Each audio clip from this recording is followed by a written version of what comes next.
You're having people, chanting and singing. It's such a scene at Kasarani Stadium. Do you have any idea what is going to happen inside here once the body is inside the stadium? I mean, like, how are we going to move from point A to point B, and how will things look like? Do you have any idea? Definitely, we'll have some brief address to the people. Who is going to address people?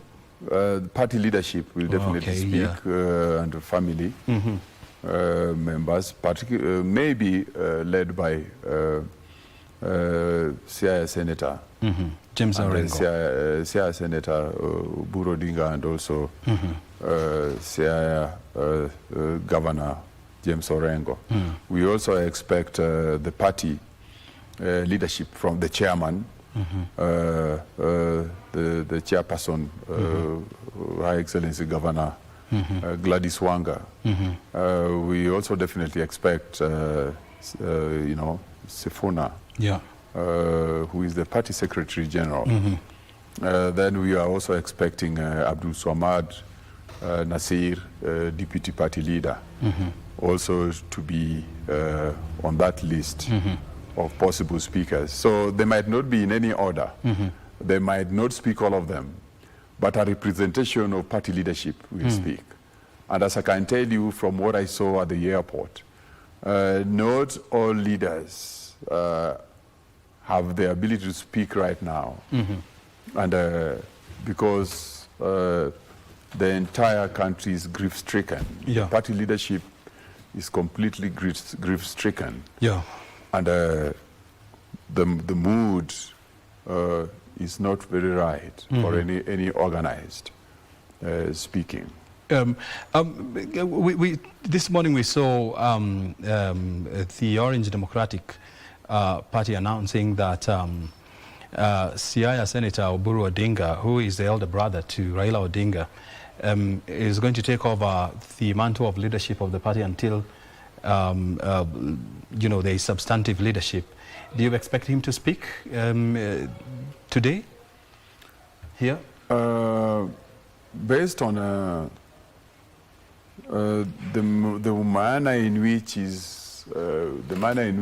the death of his brother has weighed on him, I wouldn't be surprised if he doesn't speak. I wouldn't be surprised if he doesn't speak. If he doesn't speak. Do you expect any family member to speak here? Again, I wouldn't be surprised if they don't speak in this particular gathering.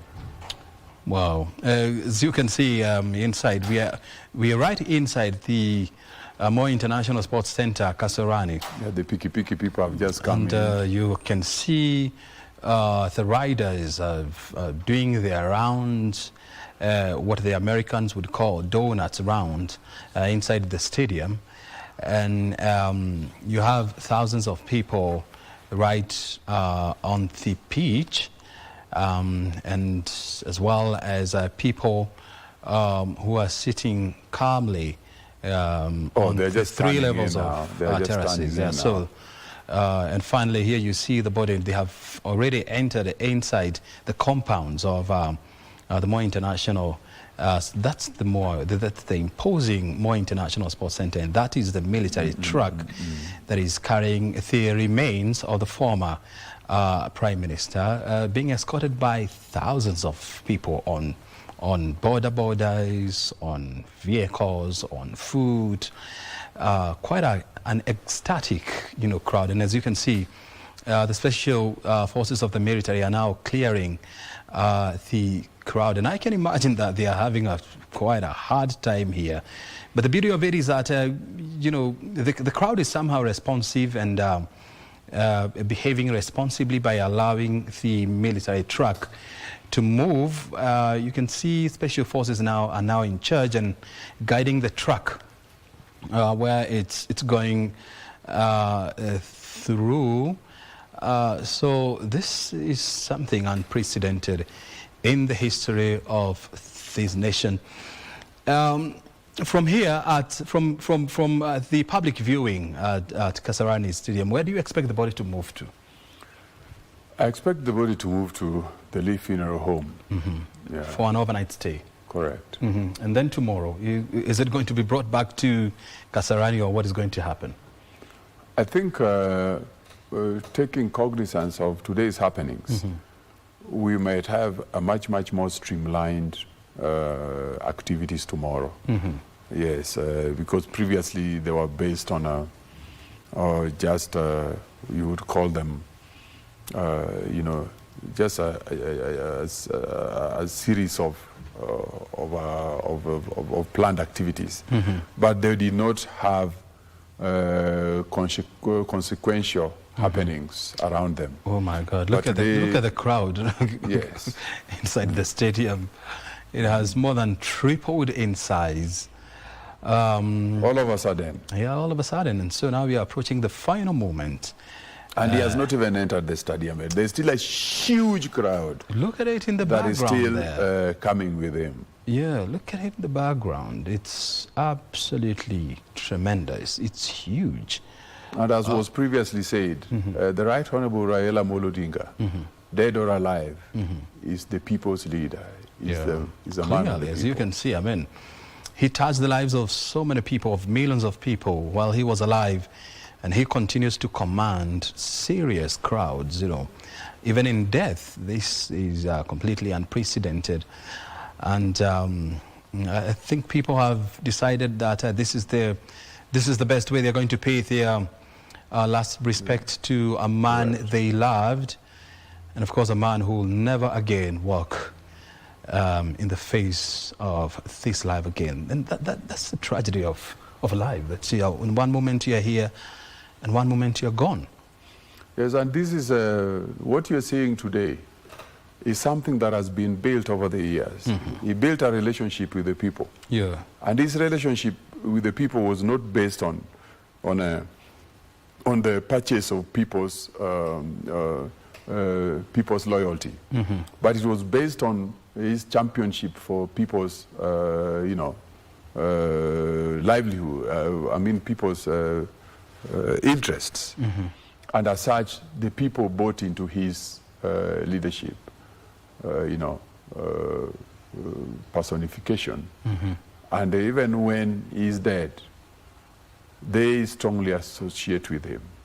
So it is not that when he appears to be in good health, or when he appears to be holding a meeting, or when he appears to be giving people something that would really endear the people to him, or that would make the people go to him. But basically, he is completely sold to the people. He does not need any kind of exchange, or any kind of benefit that would accrue to an individual directly. That would be the key rallying point for people to go to him. So people coming out to mourn him is based on his long time invested, you know, leadership, you know, sacrifice to champion the people's interest. You know, Kasuku, you're not just a professional and a friend of Raila Odinga. You're not just a technocrat, you're also an elder within the Luo community.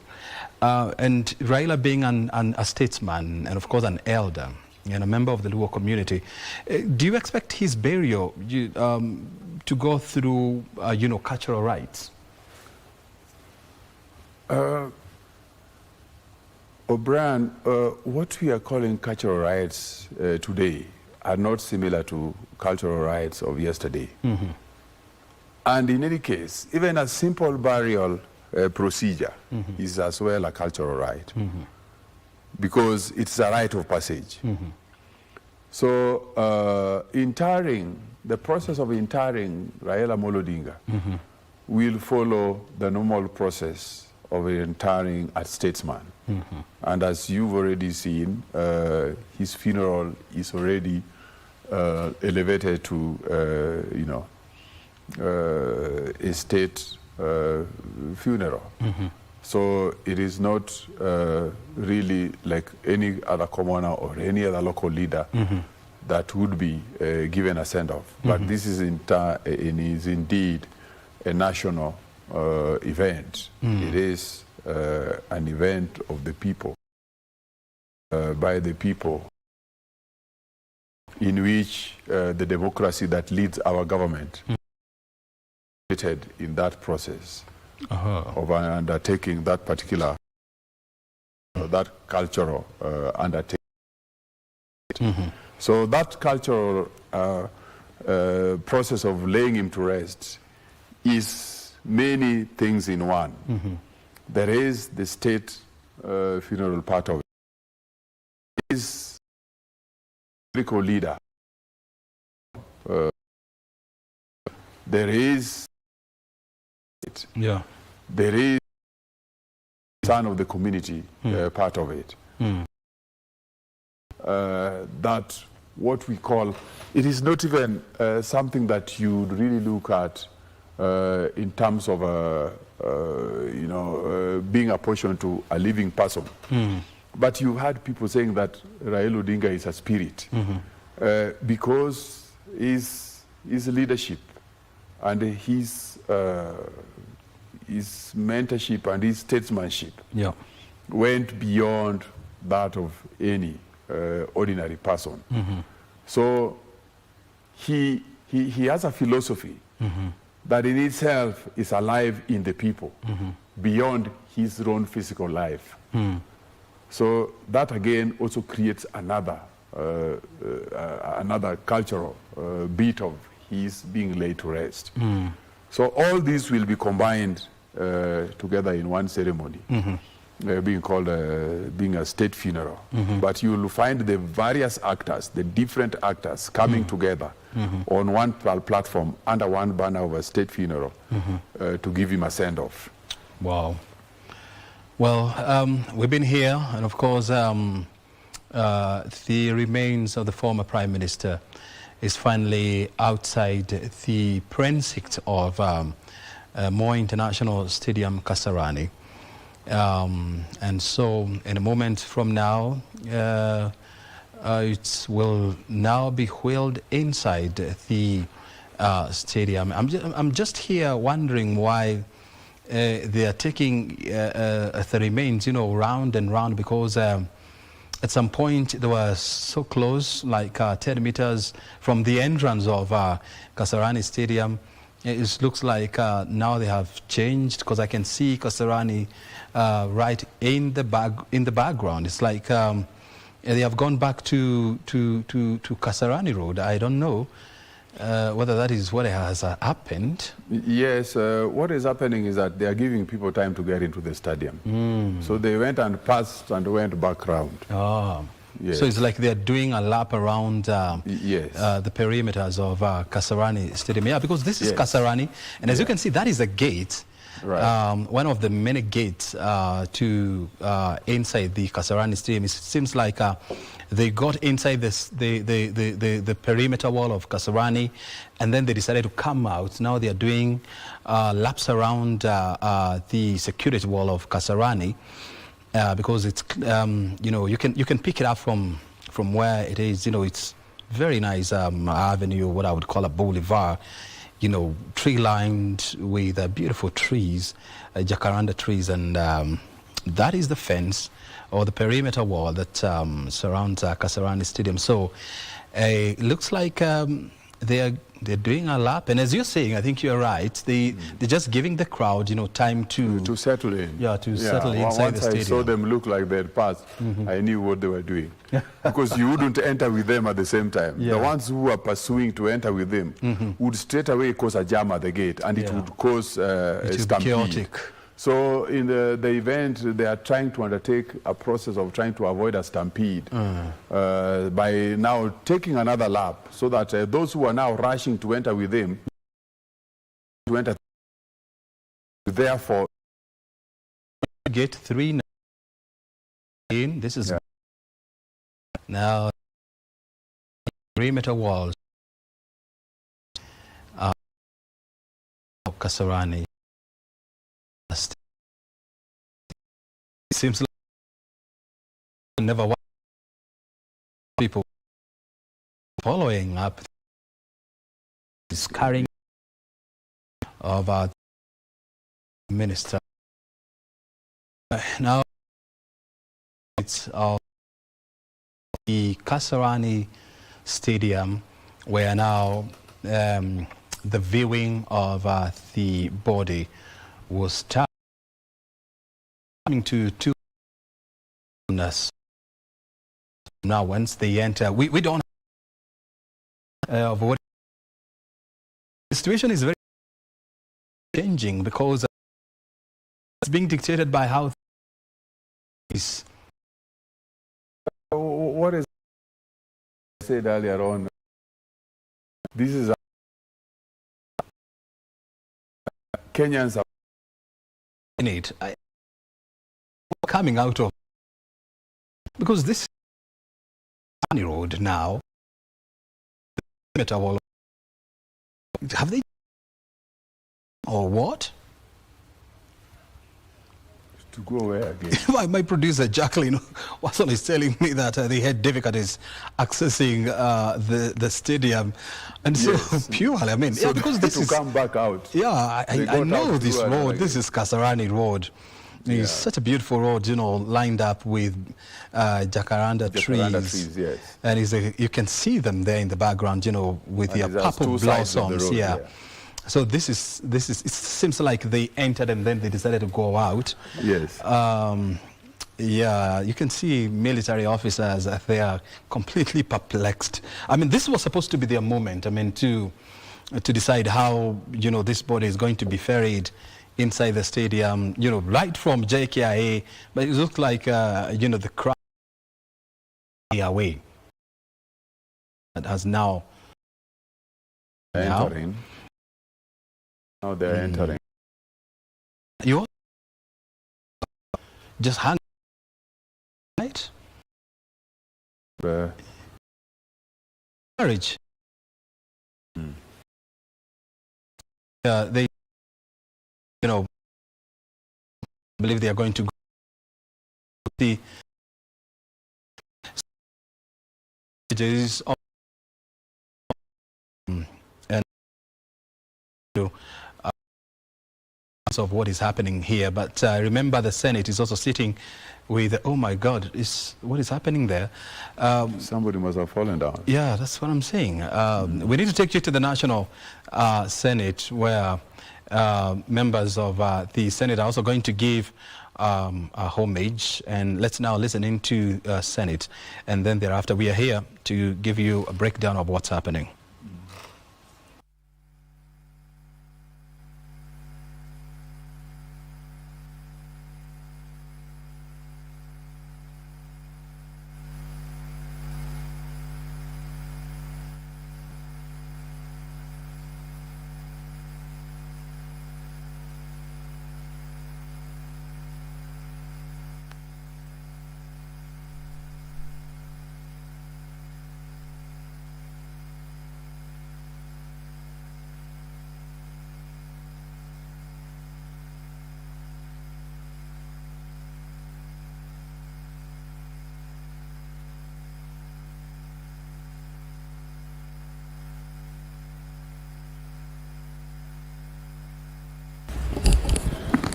Clerk, do we have quorum?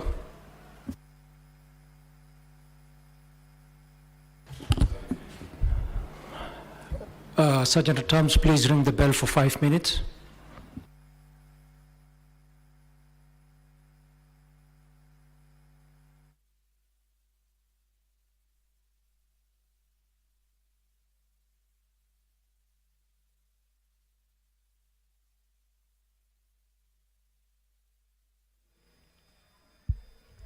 The business of the Senate has commenced this afternoon with the directive to ring the quorum bell for 5 minutes, as directed by the current Speaker, the Senator for Garissa, who also serves as a member of the Speaker's panel, and he is currently presiding over the business of the Senate this afternoon.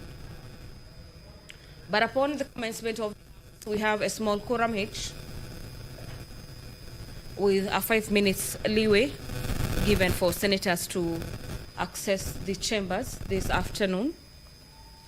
Remember, this is a special sitting of the Senate convened by the Speaker via a Gazette notice for senators who are in a short recess currently to reconvene to consider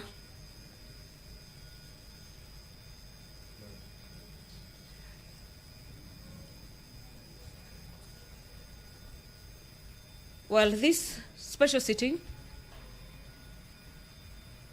has been occasioned by the demise of Honorable Raila Odinga, and for the better part of this afternoon, the senators will be mourning and eulogizing the fallen hero in the best way they know how.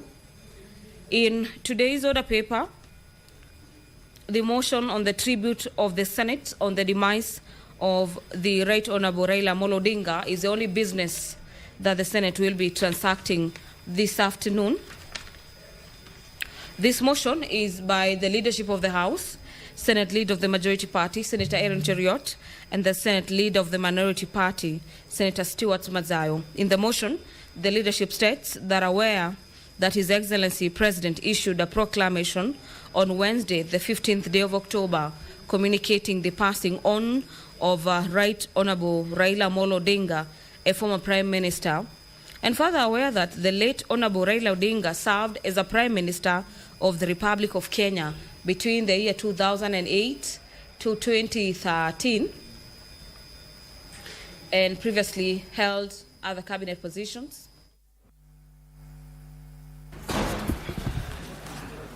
Order number 1, communication from the Chair.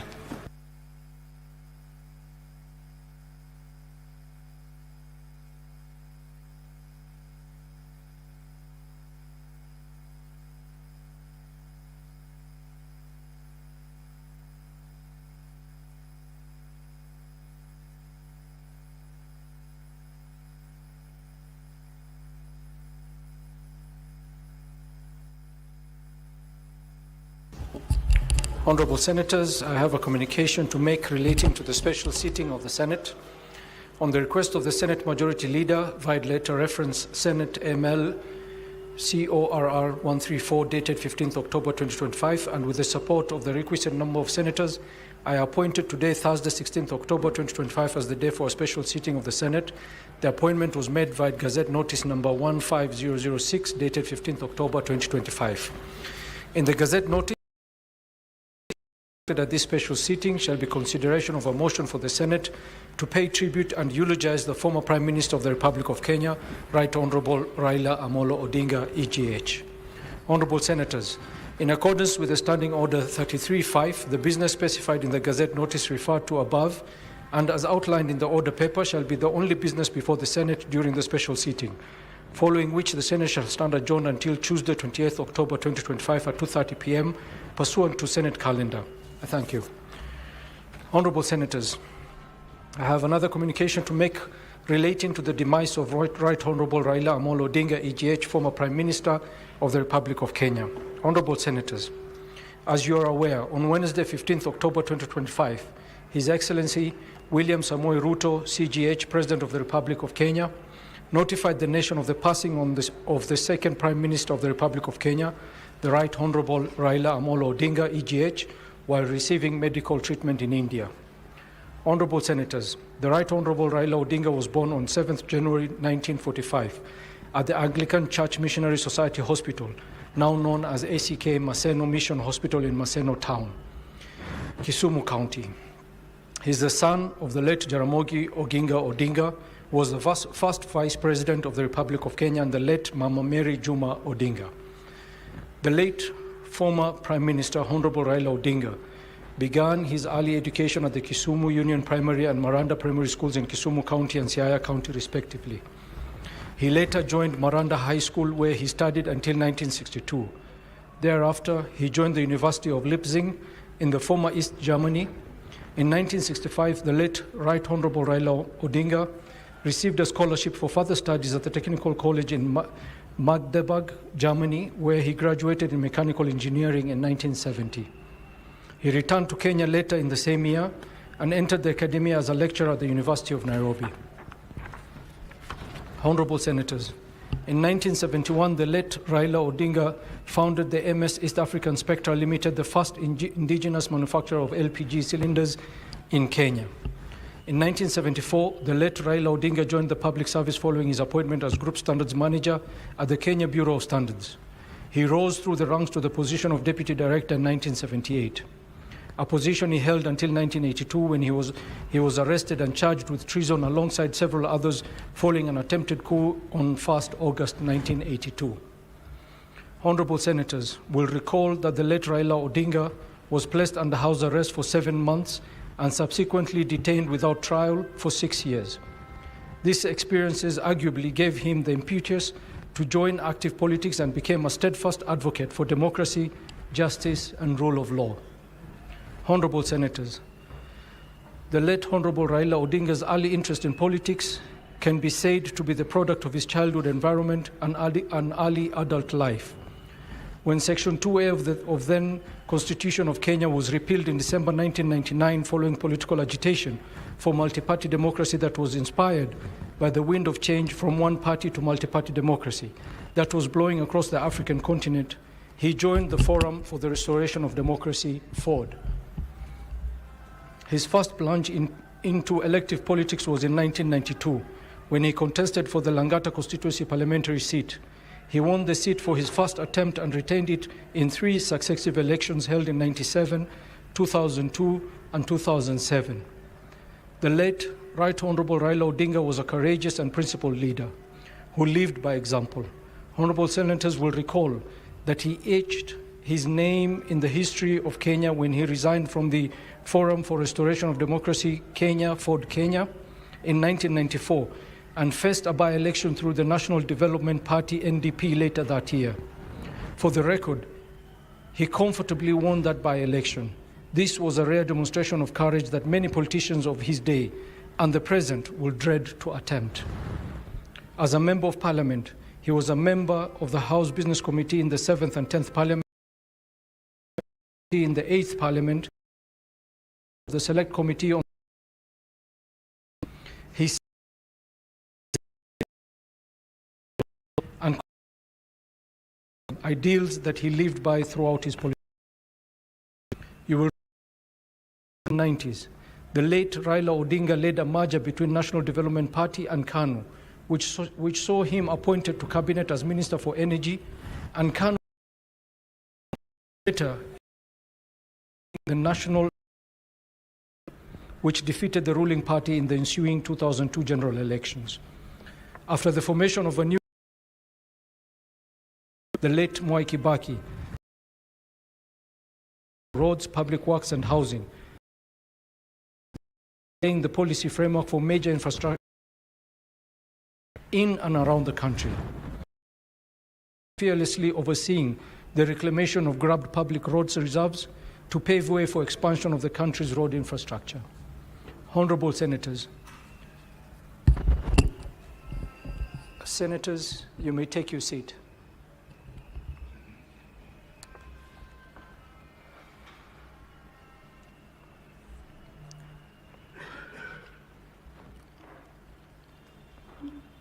Honorable Senators, you will recall that after the disputed presidential election of December 2007, which triggered one of the darkest periods in Kenya's history in the form of post-election violence, the late Raila sacrificed his political ambitions and agreed to the formation of a grand coalition government with the then President Mwai Kibaki and served as Prime Minister until March 2013.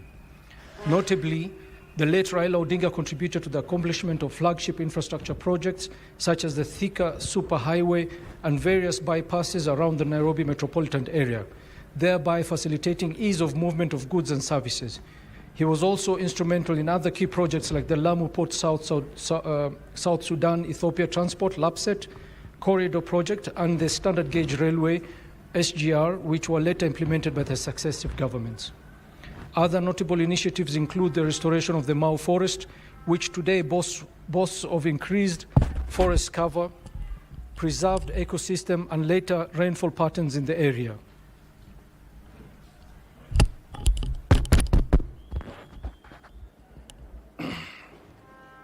He also steered national reconciliation constitutional reforms and development, playing a pivotal role in the passage of Constitution of Kenya 2010. His legacy includes expansion of the democratic space, freedom of association, implementation of infrastructure projects, and championing devolution to empower local communities. The late Raila Odinga's steadfastness stretched beyond the country. He served as the African Union High Representative for Infrastructure Development from 2018 to 2013, extending his influence across the continent. He distinguished himself as a true African statesman and a Pan-Africanist by championing the modernization and completion of the Trans-African Highways Network and Continental High-Speed Freight Railways Network in support of the regional connectivity and integration. Honorable Senators, despite electoral setbacks, he remained steadfast in promoting peaceful and democratic processes. Often, the late Raila Odinga set aside his political ambitions for the stability and survival of the nation.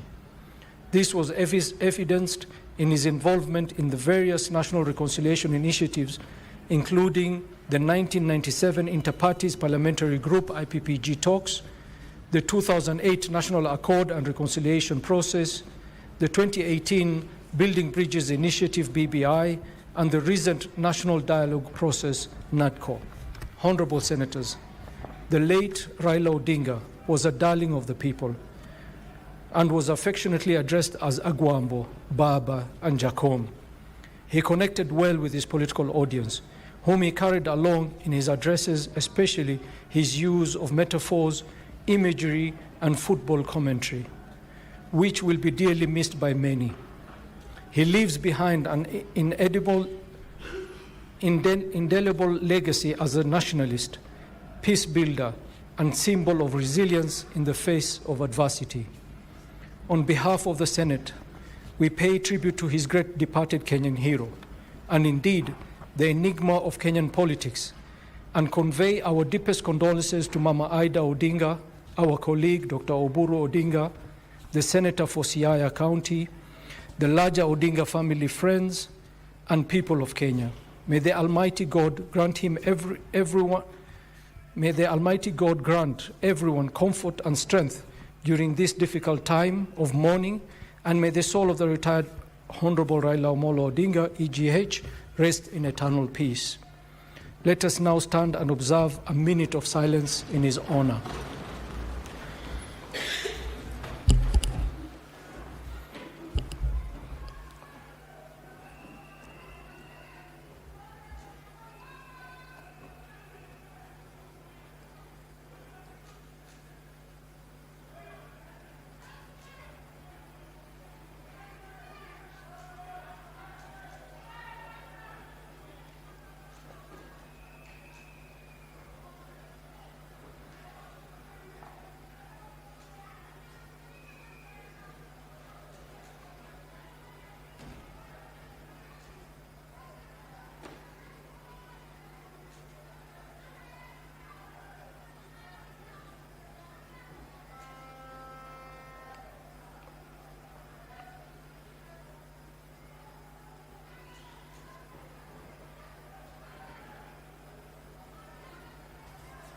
Senators, you may take your seats.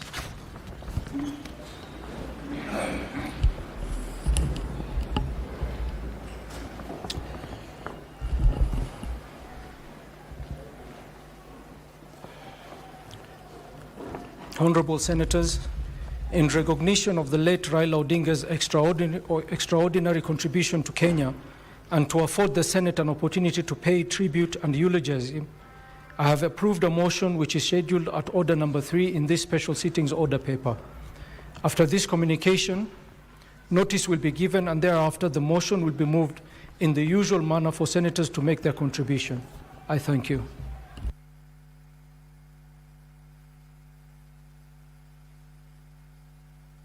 Clerk. Order number 2, notices of motion.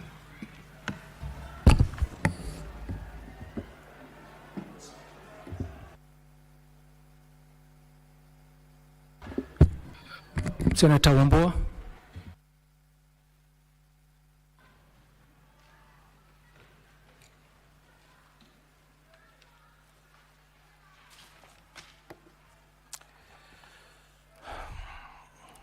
Mr. Speaker, it's with a heavy heart that I beg to give notice of the following motion. Aware that His Excellency the President issued a proclamation on Wednesday, 15th October 2025, communicating the passing on of the Right Honorable Raila Odinga, EGH, former Prime Minister.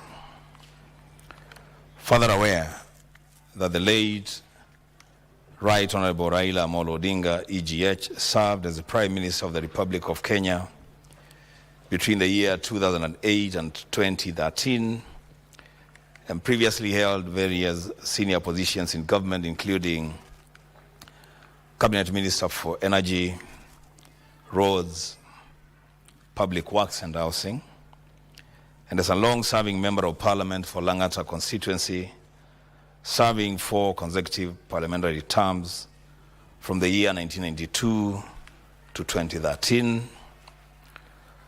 Noting that the late Odinga's distinguished public service career spanned over 4 decades, during which he played a pivotal role in Kenya's transition to multi-party democracy, the advancement of constitutional reforms, and the deepening of good governance, accountability, and inclusivity leadership, appreciating his lifelong commitment to the ideals of democracy, freedom, and justice, his central role in the enactment of the Constitution of Kenya 2010, his tireless advocacy for devolution and equitable development, his dedication to reconciliation and peace building through the 2008 National Accord and Reconciliation Act, further appreciating his passion for unifying African countries and promoting Africa's economic integration. And as the African Union High Representative for Infrastructure Development in Africa, he championed regional integration, cross-border infrastructure connectivity, and the continent's socio-economic advancement. Recognizing that the late Odinga stood as a symbol of resilience and courage, dedicating his life to the struggle for democratic space, social justice, social and economic transformation, youth empowerment, national unity, even in the face of great personal sacrifice, and his enduring legacy as a visionary statesman who inspired generations of leaders across Kenya and the African continent. Now, therefore, the Senate of the Republic of Kenya expresses its profound sorrow and conveys its heartfelt condolences to the family, friends, and the people of Kenya on the demise of the Right Honorable Raila Odinga, EGH, and resolves to record its sincere appreciation of his outstanding service, monumental contribution to the nation and Africa, and his indelible legacy as a patriot, democrat, and visionary leader. I thank you. Next order.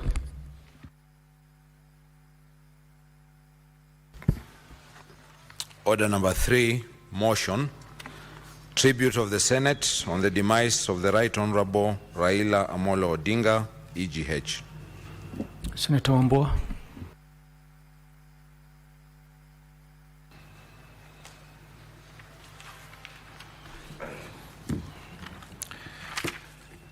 Honorable Speaker, I beg to move the following motion.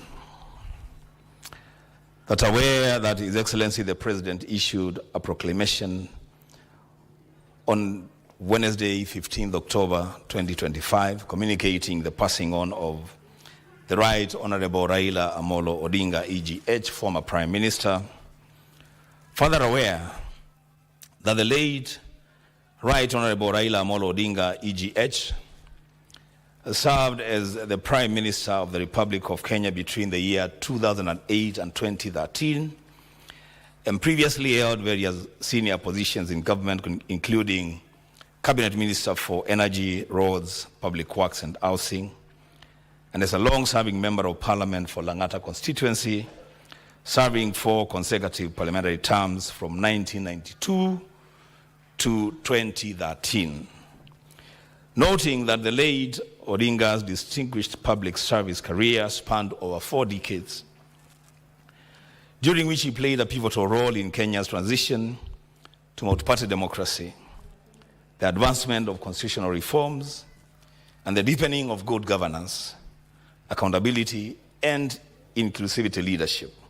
Appreciating his lifelong commitment to the ideals of democracy, freedom, and justice, his central role in the enactment of the Constitution of Kenya 2010, his tireless advocacy for devolution and equitable development, his dedication to reconciliation and peace building through the year 2008 National Accord and Reconciliation Act, further appreciating his passion for unifying African countries and promoting Africa's economic integration, and as the African Union High Representative for Infrastructure Development in Africa, he championed regional integration, cross-border infrastructure connectivity, and the continent's socio-economic advancement.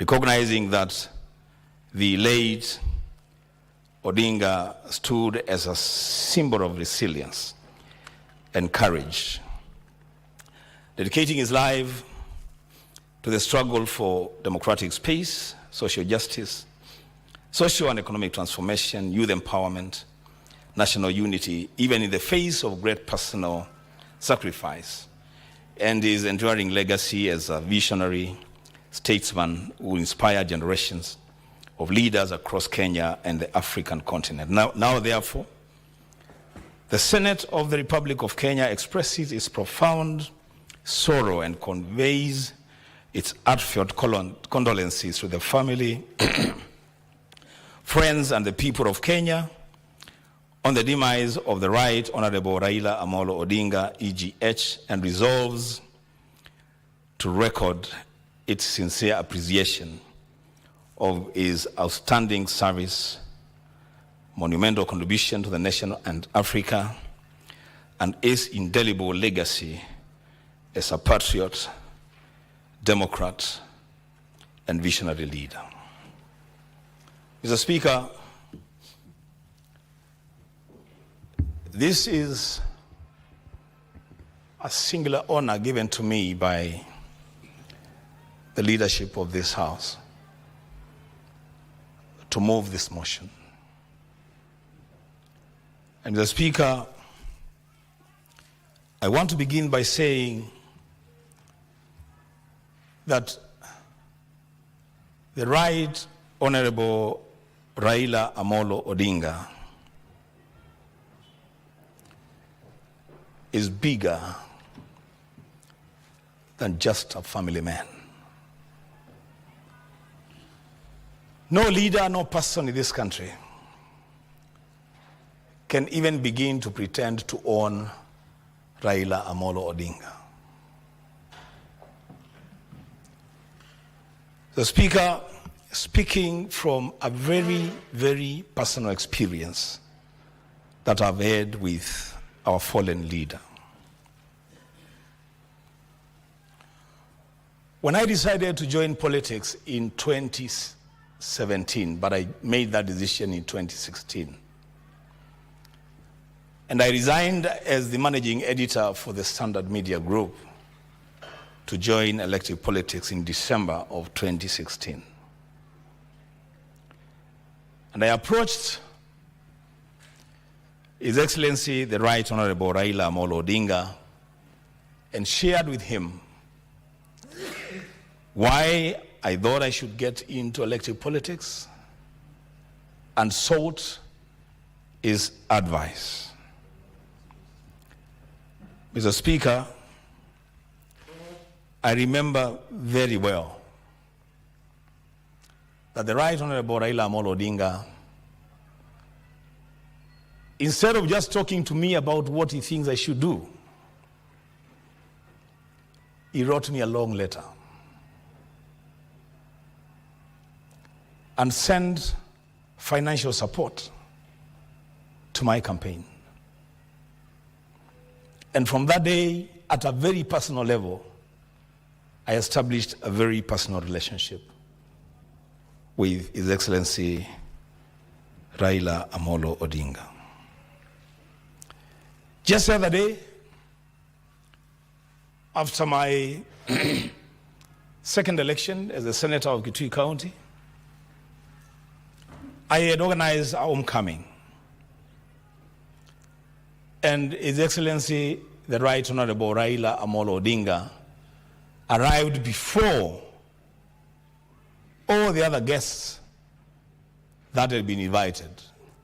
Came to my home, shared a meal with us, blessed us, planted a tree, and we proceeded to the function.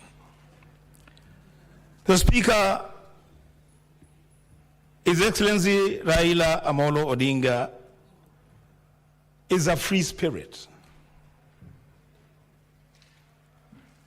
He is not a person that you can confine anywhere in any situation. And if anybody, Mr. Speaker, thinks that this is a joke, today there is sufficient evidence that Raila Amolo Odinga cannot be confined. And his spirit lives with us. Raila Amolo Odinga dedicated his entire adult life in the pursuit of freedom and the unity of our country in ways that only Raila Amolo Odinga can do. When the stakes were so high and the country was at the verge of collapse, every given moment, Raila Amolo Odinga showed up for Kenya. He did not disappoint. The Speaker, Raila Amolo Odinga is our leader. All of us, irrespective of our political affiliations, Raila Amolo Odinga is our leader. And we are here, Mr. Speaker, to eulogize a great leader. A leader that never shied away from confronting the realities of our time. A leader, Mr. Speaker, that built a name beyond the borders of this country across the region. Mr. Speaker, allow me, on behalf of the Wiper Patriotic Front, on behalf of my party leader, His Excellency Dr. Stephen Kalonzo Musyoka, to convey very heartfelt condolences to Mama Ida, to Rosemary, to Raila Jr., to Winnie, and to the Jaramogi family for this loss. Allow me, Mr. Speaker, to also take this opportunity to condole with my brothers and sisters in the Orange Democratic Movement Party for losing a leader and their father. Mr. Speaker, allow Allow me also to eulogize Raila Amolo Odinga as a man that has been consistent, and especially in his relationship with my political party and my party leader. It shall be remembered, as a speaker, that after the 2007 general election, Raila Amolo Odinga joined hands with His Excellency President Mwai Kibaki and His Excellency Dr. Stephen Kalonzo Musyoka to form a government of national unity, a government that delivered real results in this country, Mr. Speaker. It shall be remembered, Mr. Speaker, that in 2013, my party leader, His Excellency Dr. Stephen Kalonzo Musyoka, joined hands with Raila Amolo Odinga in the 2013 general elections, with Raila being the presidential candidate and Kalonzo Musyoka being the running mate. The Speaker, to date, we owe the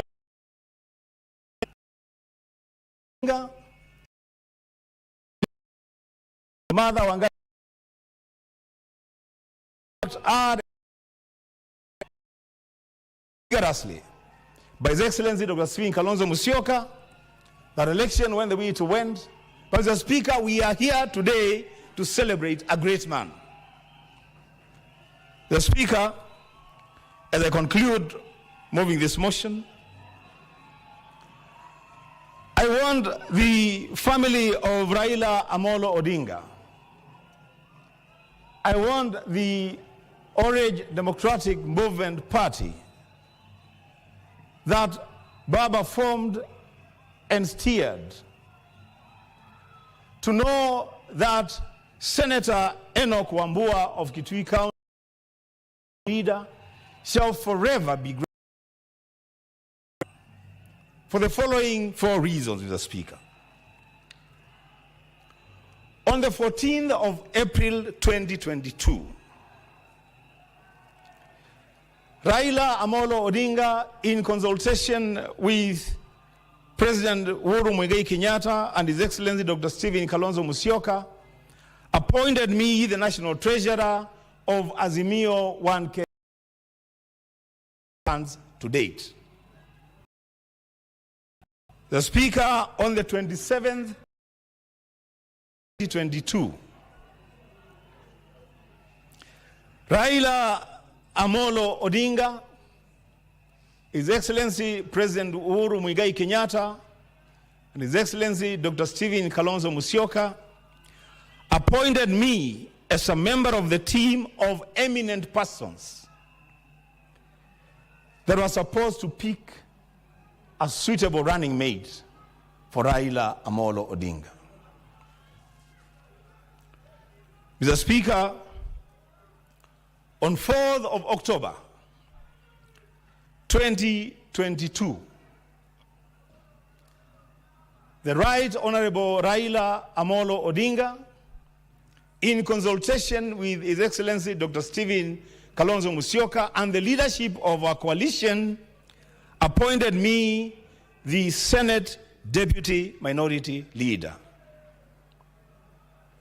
The Speaker, on 6th of April 2023, His Excellency the Right Honorable Engineer Raila Amolo Odinga, in consultation with His Excellency Dr. Stephen Kalonzo Musyoka and the leadership of Azimio, appointed me to join the bipartisan talks at the Bomas of Kenya. Mr. Speaker, these are serious national assignments given to me by these leaders because they believed that I could deliver in those roles. Today, Mr. Speaker, I stand here to eulogize a man that has not just made Kenya generally what it is today, but a man that has made me the person that I am today in politics. A man, Mr. Speaker, that, and I keep saying this, Raila Amolo Odinga is perhaps one of the very few politicians in this country who could take a bullet for Kenya. And in so many ways, he did it. So, Speaker, because I know my colleagues would want to have an opportunity to eulogize this great leader, I want to say, Raila Amolo Odinga has not died. Raila Amolo Odinga has rested. May his spirit live on. So, Speaker, with those remarks, I beg to move and request the Senate Deputy Majority Leader, Senator Tabitha Karanja, to second. I thank you.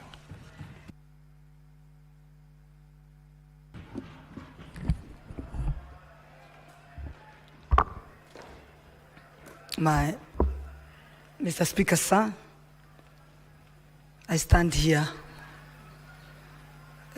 also to second the motion and to take this opportunity to give my sincere condolence to Mama Aida, her children Rosemary, Raila Jr. and Winnie, and the grandchildren, and the entire Raila Amolo's family, and not forgetting our own Senator,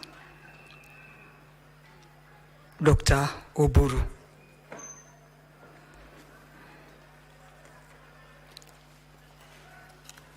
I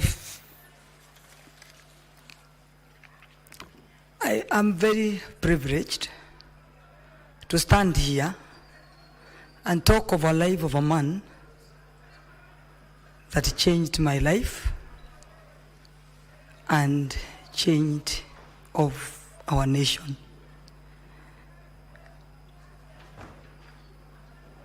We are not here merely to lament a life lost, but to own a legacy that will endure.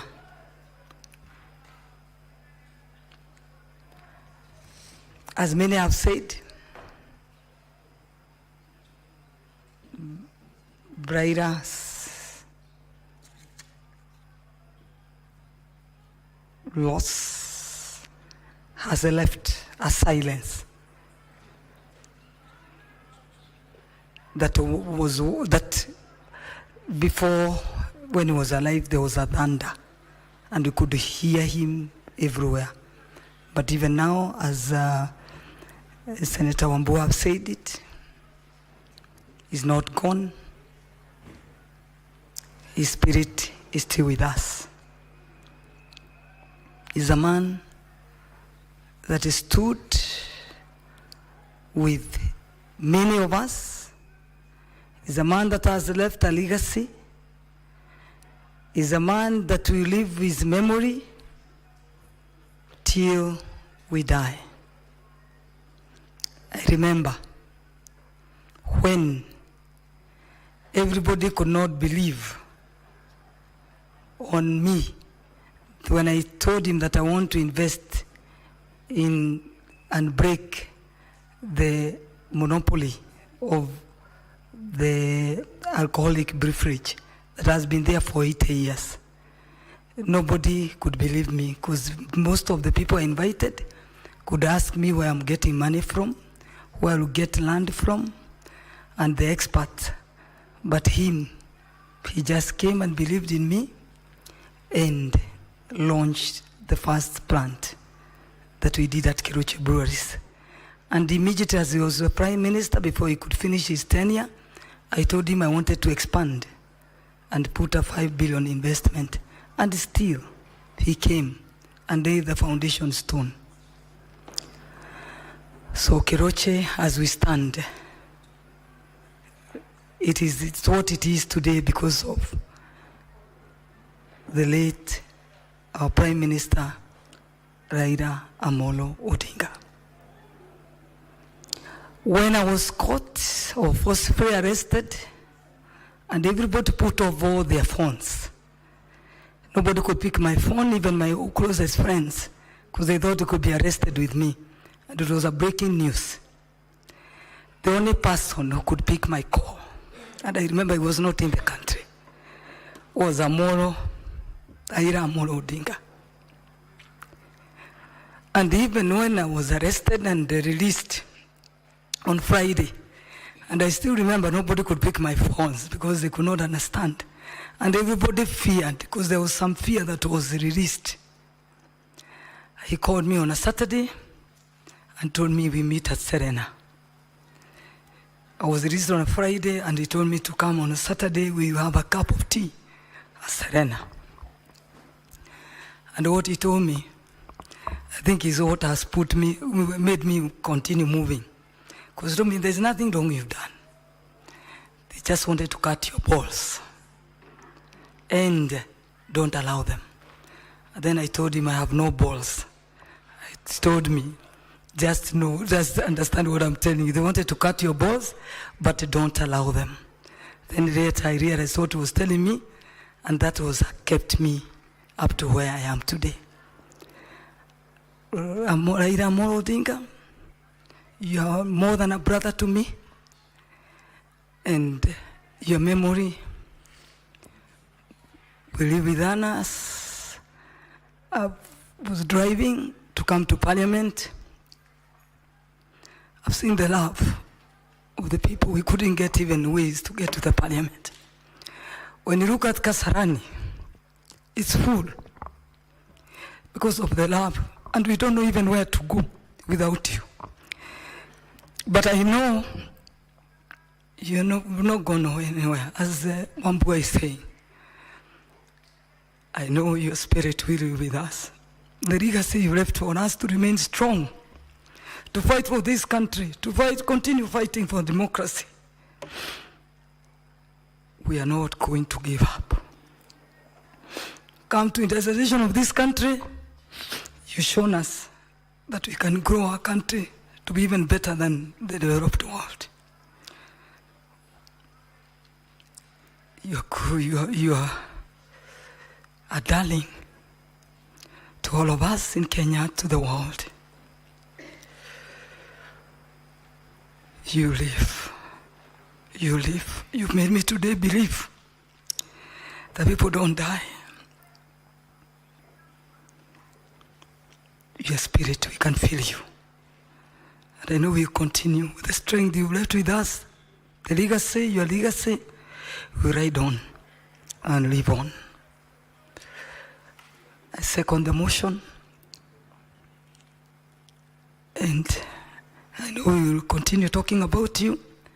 I know no story of Keroche cannot be written without your name. When I write my book, I know your name will be there. Thank you, Mr. Speaker, sir. Thank you.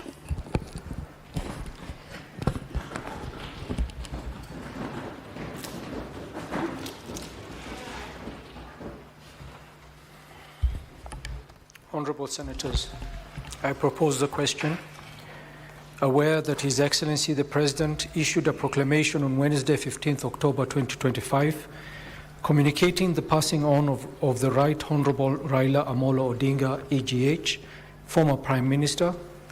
Further aware that the late Right Honourable Raila Amolo Odinga, EGH, served as the Prime Minister of the Republic of Kenya between 2008 and 2013, and previously held various senior positions in the government, including Cabinet Minister for Energy, Roads, Public Works and Housing, and as a long-serving Member of Parliament for Langata constituency, serving 4 consecutive parliamentary terms from 1992 to 2013. Noting that the late Odinga's distinguished public service career spanned over 4 decades, during which he played a pivotal role in Kenya's transition to multi-party democracy, the advancement of constitutional reforms, and the deepening of good governance, accountability, and inclusivity leadership. Appreciating his lifelong commitment to the ideals of democracy, freedom, and justice, his central role in the enactment of the Constitution of Kenya 2010, his tireless advocacy for devolution and equitable development, his dedication to reconciliation and peace building through the 2008 National Accord and Reconciliation Act. Further appreciating his passion for unifying African countries and promoting Africa's economic integration, and as the African Union High Representative for Infrastructure Development in Africa, he championed regional integration, cross-border infrastructure, connectivity, and the continent's social economic advancement.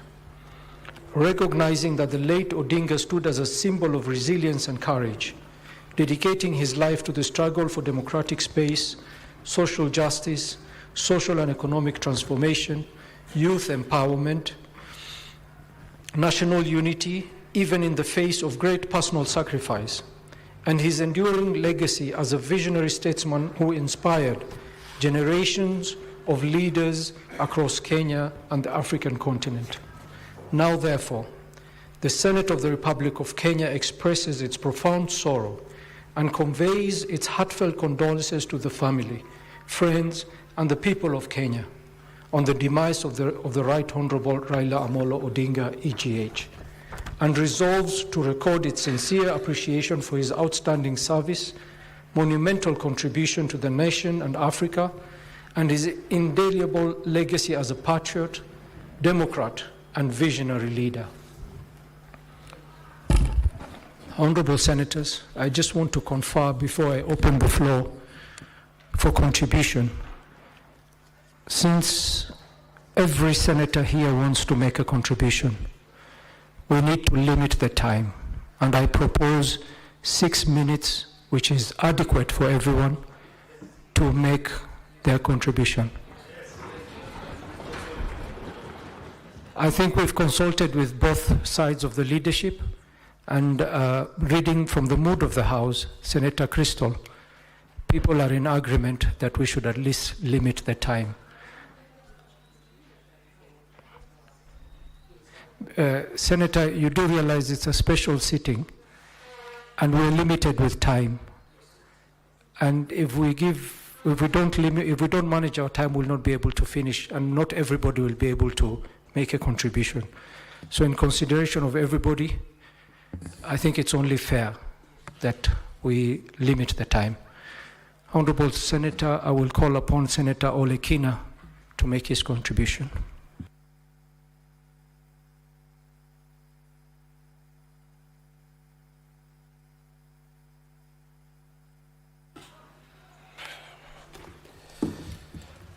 Mr. Speaker, I do not know where to begin. All I know is that the Right Honorable Raila Amolo Odinga was not only my party leader, a personal friend, but also a father figure. Mr. Speaker, when I got back from the United States of America and I wanted to run for office, he's the first person that I went to see, and we discussed about my position. And from that moment, he became a father figure to me. He also became a mentor and someone who really believed in me. I know when I say that, I'm speaking on behalf of the entire Maasai community, who also viewed him not only as a father figure, but also as a mentor and a defender. For many years, our community has been terrorized, stigmatized, their land rights taken away from them. But the Right Honorable Prime Minister stood firmly in defense of the Maasai land rights. He defended the conservation of the Mau forest. I remember when he said that he'd rather even go and sell mandazi in Kibera than give in to the issues of the Mau forest. Those are words that resonate not only with myself, but with the entire community. March 6th this year, Madam Speaker, actually March 5th, the Right Honorable Prime Minister called me and told me that he wanted to have a meeting in Narok with the Maasais, and he asked me whether I could host a meeting in my home. And that was on the 5th. The next day, on the 6th, He came and we had a meeting when he spoke to us about the importance of national unity, the importance of patience and coming together. That was the time when this country was actually almost at the brink of collapse. And after he completed the consultation with my people, the Maasai, the next day on the 7th, he chose me to be an MC in the reconciliation meeting between UDA and ODM, to be able to come up with an intention to work together. What the Right Honorable Prime Minister did then really explained the kind of a person that he was. He was a person who put the nation first rather than his own personal interest. He's a person who believed in reconciliation. He's a person who wanted this country to be able to survive. And today, with a short few minutes that we have to eulogize him, I just want to speak to Kenyans and say what Raila did should be our moving spirit on a daily basis. This country is greater than one person. This country is greater than one particular tribe. This country is where it is because people sacrificed. Raila sacrificed and he brought this country together.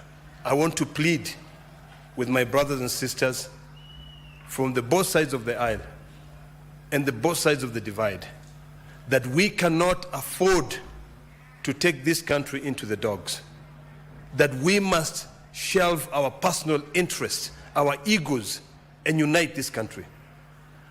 All of us, the 47 counties, must now work on a daily basis in the spirit of Raila. Every time when you think that you know better than anyone else, remember that there are those who came before you and sacrificed. And that is the reason why most of us are standing here. To be honest with you, on that day, I think it was August the 15th, if I would have died at Bomas, I would have died knowing that I got the spirit of courage from a man who was sacrificed, who has been tortured, a man who on a constant daily basis must hold an handkerchief to be able to wipe tears that oozed from his eyes. Kenya, we have a beautiful country. Raila sacrificed. When I sat down with Raila in most occasions, maybe sharing a drink or just going for shopping in Dubai or somewhere else, Raila would tell me that one day there will be boats and ships all the way from Egypt to Lake Victoria. Because in his vision, he had seen that the Nile would be able to be drenched, to be able to ease transport between the African continent. That was a hero. That was a man who wanted to unite Africa. I want to end by saying the following, that Raila, I will miss you. I pray to God to prepare a wonderful place for you. And with the words from my people, Tepetai Ngulugog Nairobi. Thank you, Mr. Speaker. Thank you, Senator Ledama. Senator Ali Roba.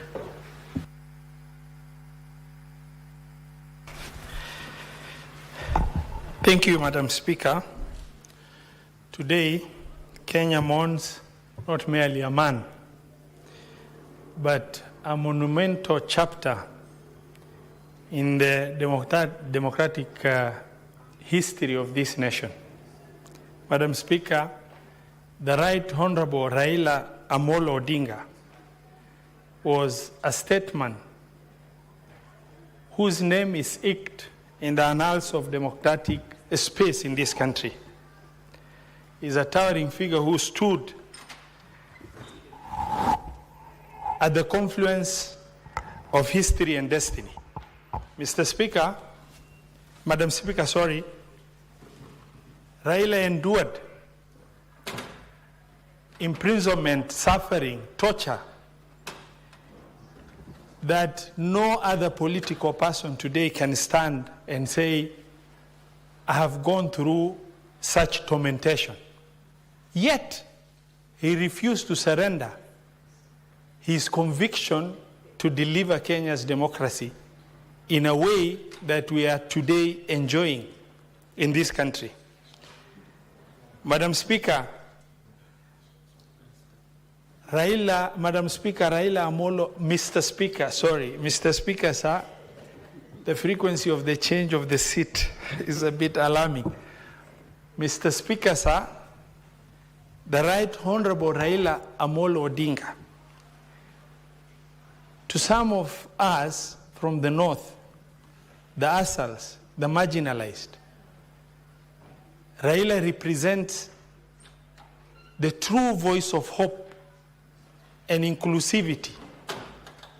Mr. Speaker, he has relentlessly voiced his concern for the inclusion of the most unfortunate people across the corners of this country. Baba has relentlessly fought for the democratic space in this country, so much such that every time despair stares at this nation and the issue of political hopelessness, the true and clear present danger of disintegration as a nation, Raila has always come out, held this country together, and held the fabric of this country together and provided new hope.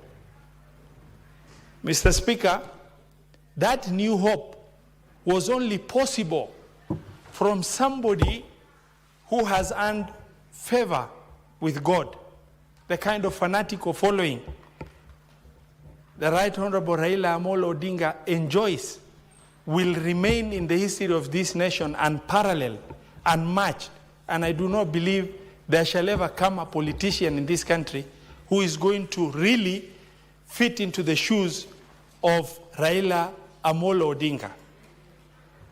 Mr. Speaker, sir, Baba was a master of political reincarnation. Every time we go through a general election where people come together and say it's done for Raila, he has always reincarnated himself and presented to be a force that is impossible to whisk away. Mr. Speaker, we stand with a lot of respect. We stand with the family of the late Raila Amolo Odinga, Mama Aida, the friends, the nation, the members of ODM party, and the President of this republic as we mourn and pray to Almighty Allah to give, during this testing and trying time, to give all of us in Kenya and the closest family members the courage to withstand this situation. Mr. Speaker, as I conclude in the interest of managing time as you've guided, I would like to say, Baba, safari yako hapa duniani imekwisha, lakini urithi wako utabaki mioyoni mwetu kwa miaka mingi zijazo katika nchi hii. Mr. Speaker, nataka kusema may Raila rest in peace. Thank you, Mr. Speaker.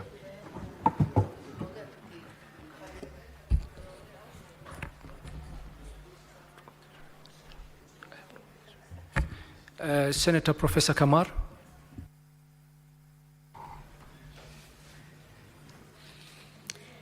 Thank you, Mr. Speaker, for giving me the opportunity to join other senators in eulogizing a great man for this nation.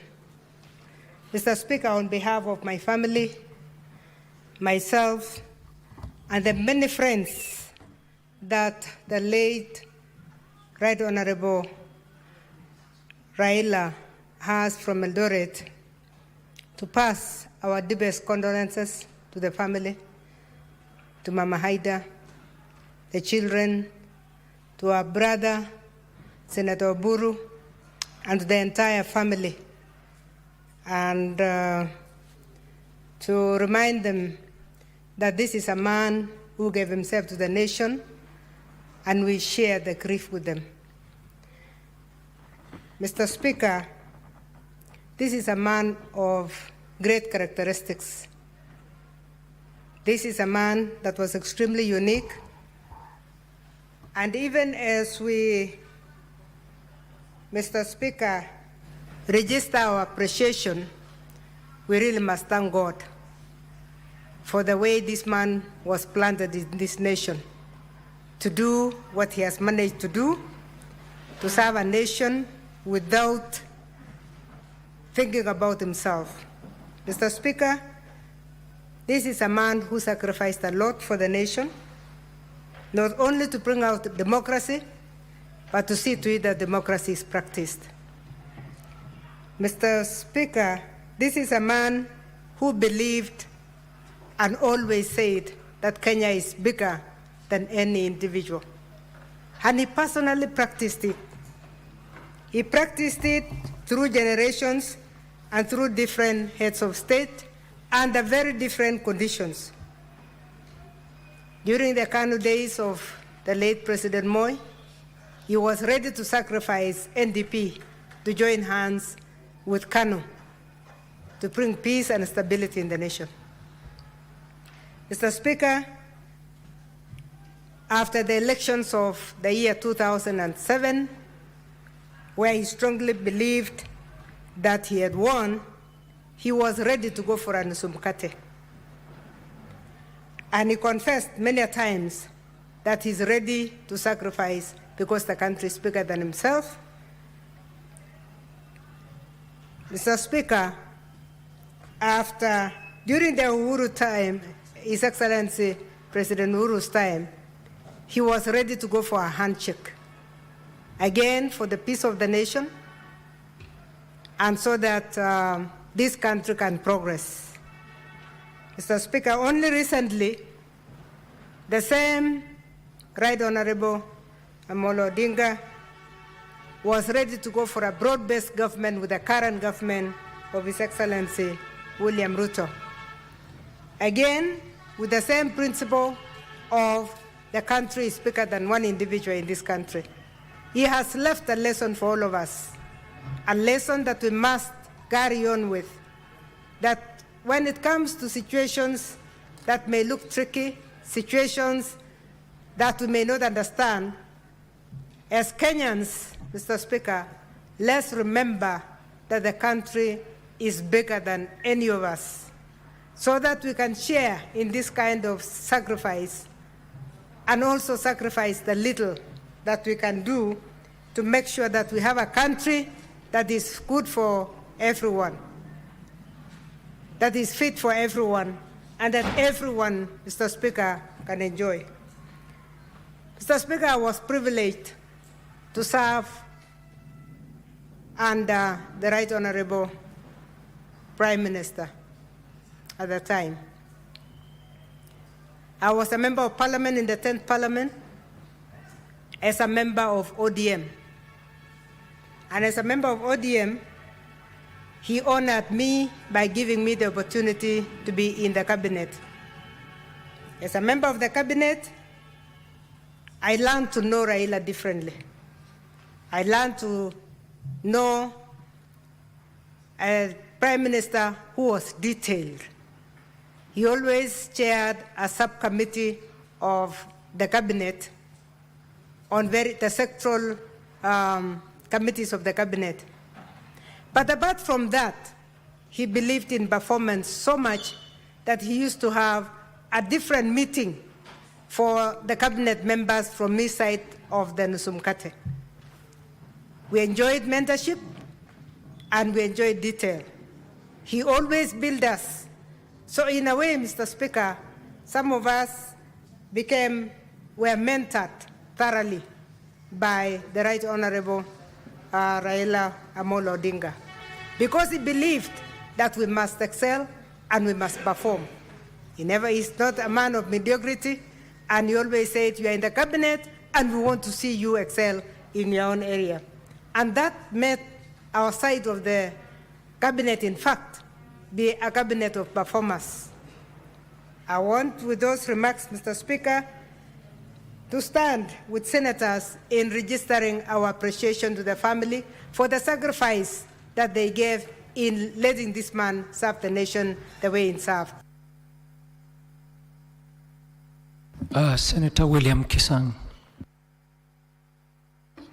Thank you, Honorable Speaker. Honorable Speaker, I also want to join my colleagues to send sincere condolences on behalf of the great people of Elgeyo-Marakwet County to Mama Ida, the children, and the larger family of Odinga and the ODM party. Honorable Speaker, I also want to send condolences to my colleague, my chairman in the Energy Committee, Dr. Oburu Okinga, for the loss of his younger brother. Honorable Speaker, I came to know Raila closely in 2005 when there was a contested referendum that time, 2005, and the symbols set by IEBC then was the nays was orange and the eyes was banana, Honorable Speaker.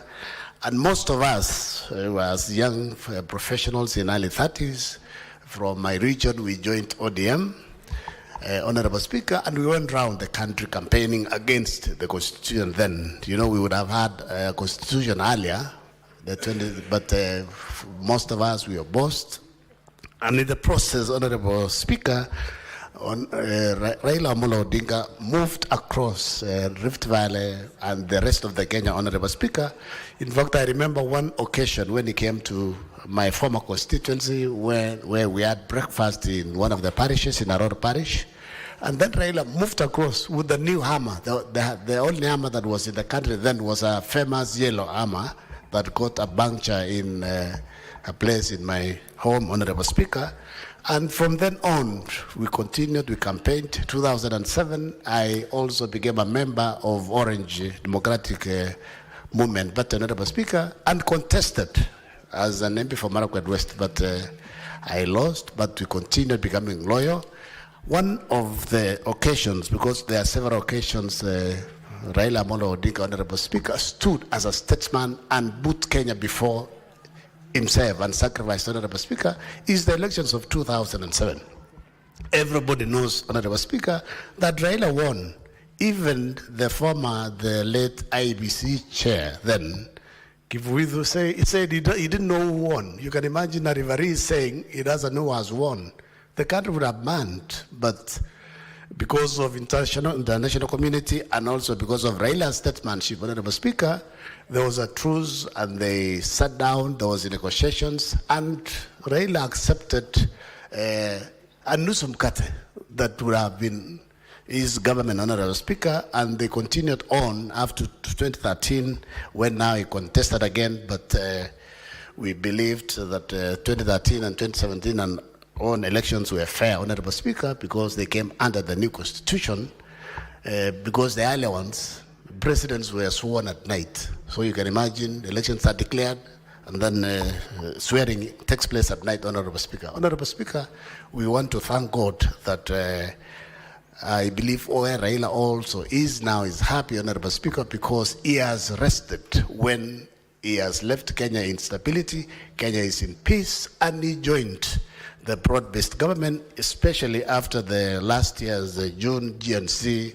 protest. The country would have gone to docks like 2008, but he saw it fit, Honorable Speaker, to save the country. Otherwise, if he was a selfish man, he would have joined the GNC and the country would have been banned, Honorable Speaker. We give our gratitude to him, his family, and Kenyans at large, Honorable Speaker, and you've seen what has happened since yesterday. The country across, people are in mourning. Kasarani is overflowing, maybe over 200,000 people. From just all of a sudden, Honorable Speaker, you go to Kisumu, Mombasa, Eldoret, and everywhere. This is a great man, and we pray, Honorable Speaker, that As a country, we continue to live in peace. We continue to be one. We continue to be cohesive. We need to love our country. Outside there, in Africa, country is seen as a very progressive and economically stable country. We need to love our nation. We need to love our country above our own self, Honorable Speaker, because very many people who come out from outside the country, they come and work in Kenya. Most of them don't even want to go back because we are very warming, welcoming people, Honorable Speaker. And on behalf of my family, the people of Elgeyo-Marakwet County, we want to pray that may the soul of our elder brother, Dr. Raila Amolo Odinga, Honorable Speaker, rest in peace. Thank you, Honorable Speaker, for the opportunity to give tribute. Senator Catherine Muma. Thank you, Honorable Speaker, for this opportunity, and I'm requesting you allow me to read my tribute to Baba. My Baba, our Baba, Kenyan statesman number one, the great human rights defender, the conscience of this nation. I am heartbroken, I am numbed, yet even in this grief, I know your life and legacy is immortal, etched into the conscience of a nation you loved more than yourself. Your sacrifice for this nation was total.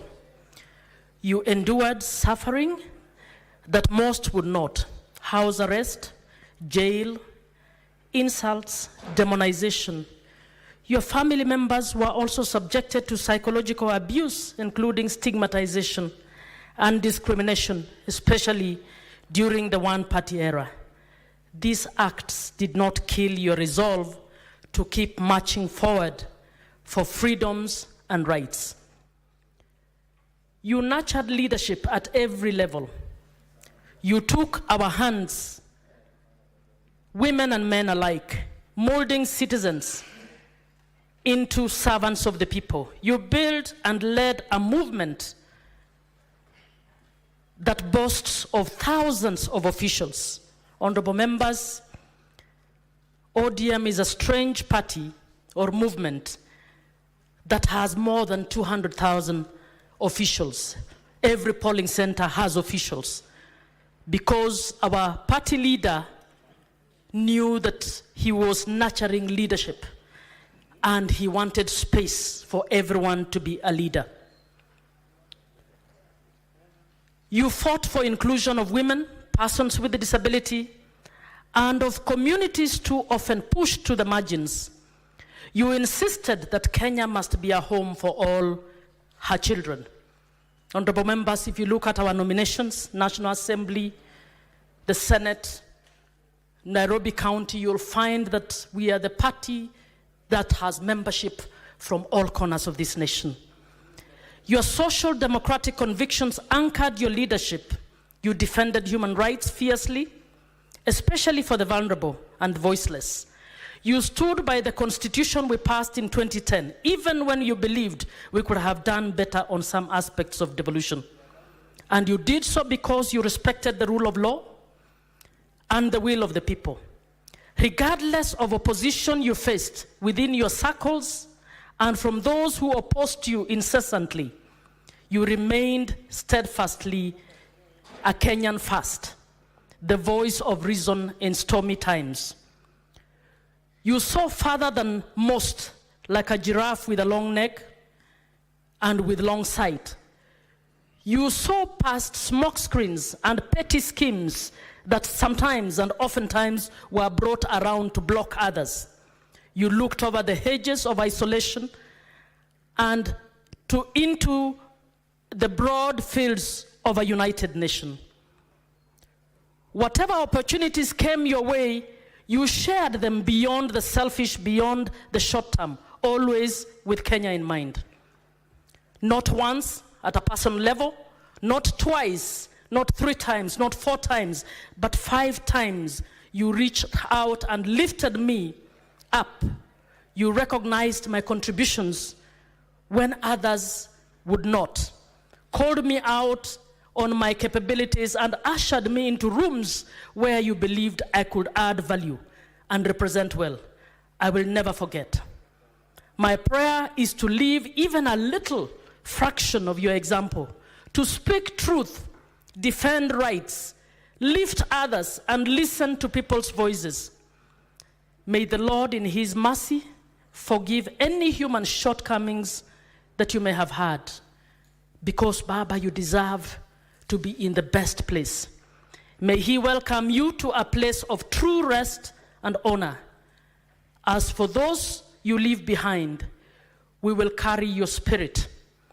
We will tend the trees you planted, grow its branches wide, and bear fruit enough to feed generations, because you are a father of generations. Rest in peace, Baba. Rest in power, statesman of our hearts. Catherine Muma. Senator John Deritu.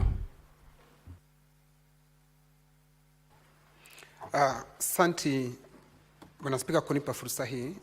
Nataka kuungana na maseneta wengine kuleta risala zangu za rambirambi na za watu wa Laikipia kwa familia ya mwenda zake Mheshimiwa Raila Odinga.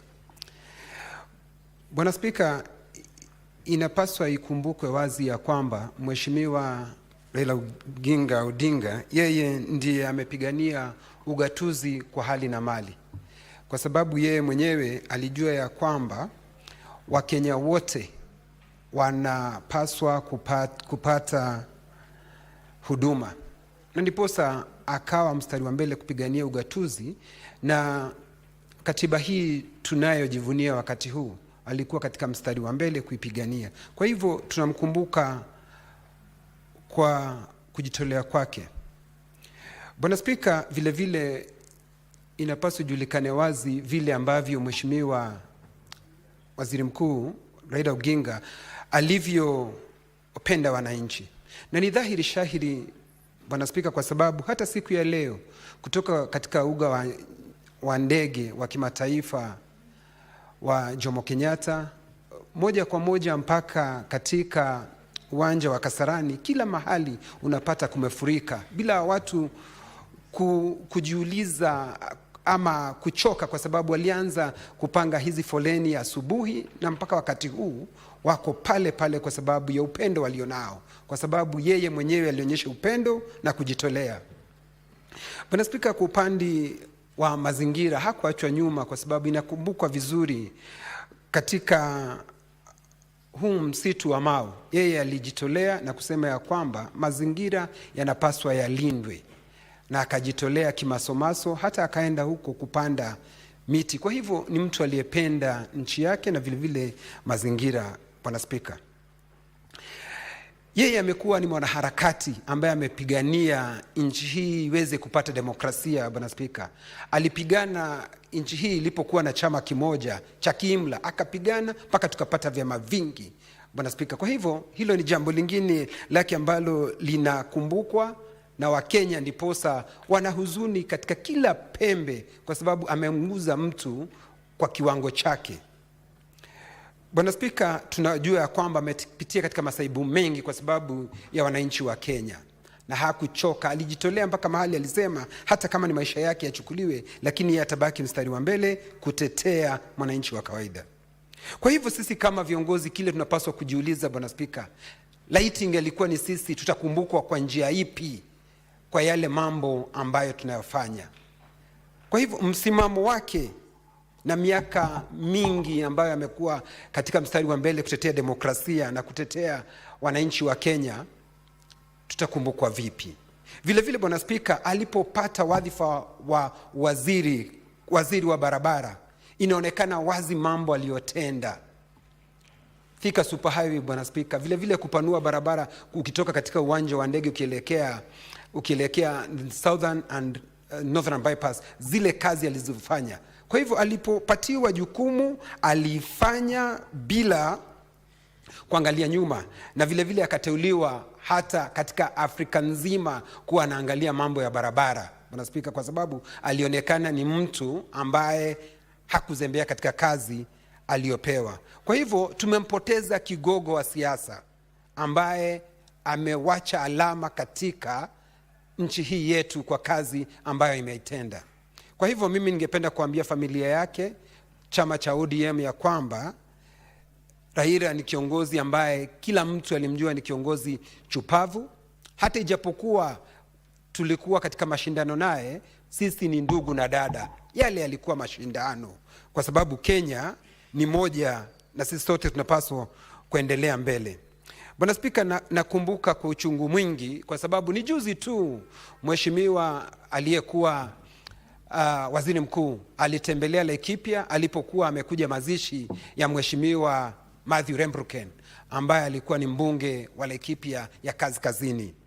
Kwa hivyo ni kwa uchungu mwingi sisi kama Wakenya tukimwomboleza shujaa. Tunakumbuka waliposimama na akasema Kibaki tosha. Alitembea sehemu nyingi za Mlima Kenya na alipewa jina la Kikikuyu kusema jamba, ambalo najua Medho atakapokuwa akichangia atasema jamba inamaanisha nini na Kikuyu, kwa sababu hilo ni mtu ambaye tulimdhamini sana na tukampenda kwa yale mambo alivyofanya. Kwa hivyo Bwana Spika, mimi sitaki kuongea zaidi ya hapo, ni kusema tu Mungu aiweke roho ya mheshimiwa mahali pema peponi, na tutamkumbuka, na mambo aliyofanywa itaandikwa katika kumbukumbu na itaandikwa na wino usiofutika, ndio tusije tukafuta au kusahau. Na tukienda kusahau tutakuwa tukisoma zile daftari na tunakumbuka kuna Mkenya ambaye alikuwa mashuhuri, alisimama wima kidete kutetea hali na mali ya Wakenya. Asanti Bwana Spika. Senator Eric Mugeni.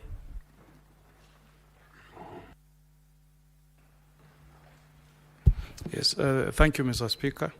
The Speaker, I first want to express my sorrow and deep sympathy to Mama Ida and the Odinga family, especially the children who have lost their dear father, Rosemary, Winnie and Raila Jr., and Raila's siblings, our colleague, Senator Oburu, our other colleague in the other house, Honorable Ruth Odinga, and the entire family.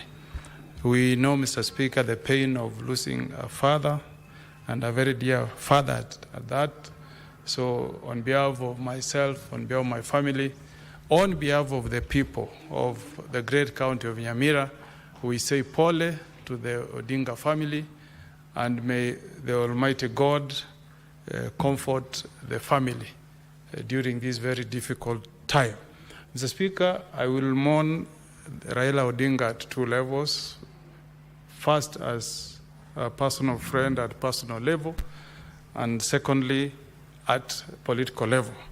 Mr. Speaker, I speak as one who can proudly identify myself as a friend, personal friend of the late Raila Amolo Odinga.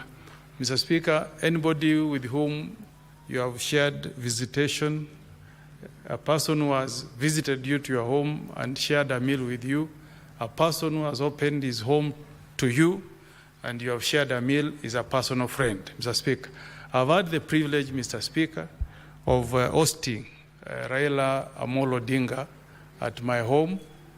We have shared a meal together, Mr. Speaker. I've also had the privilege of being invited to his home in Nairobi. He has also invited me, and we have shared a meal, not with a group of people, but just the two of us in his home. So I consider him as a friend. So I speak today also feeling that I've been orphaned by somebody who has been a father figure to me, somebody I could look up to on very difficult situations. We worked very closely with Raila Odinga, Mr. Speaker, when I was serving this country at various levels. How Mr. Speaker, Raila charmed his way into my heart is that in 2007 March, about 30 minutes after I'd been elected as chairman of Law Society of Kenya, a call came through my phone, and when I received the phone, it was Raila Odinga calling me, as he told me that time, from Western Kenya, just to congratulate me and wish me well in my tenure as chair of Law Society of Kenya.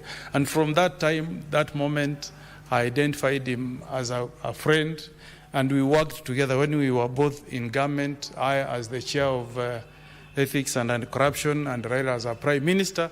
We worked very, very closely. So this is a personal loss to me as a person, and we pray that the Almighty God may give us the grace to bear the loss that we have suffered collectively. Second, Mr. Speaker, Raila Odinga has also been my mentor politically.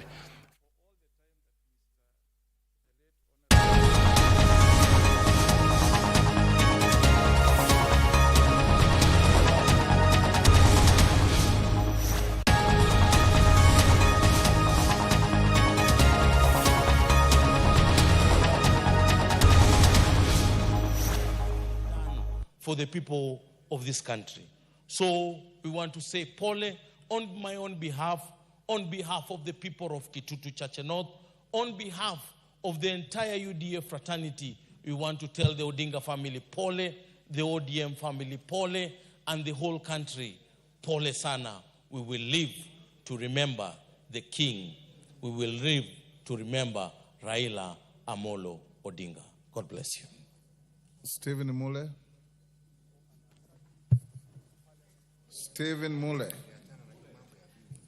Thank you, Mr. Speaker.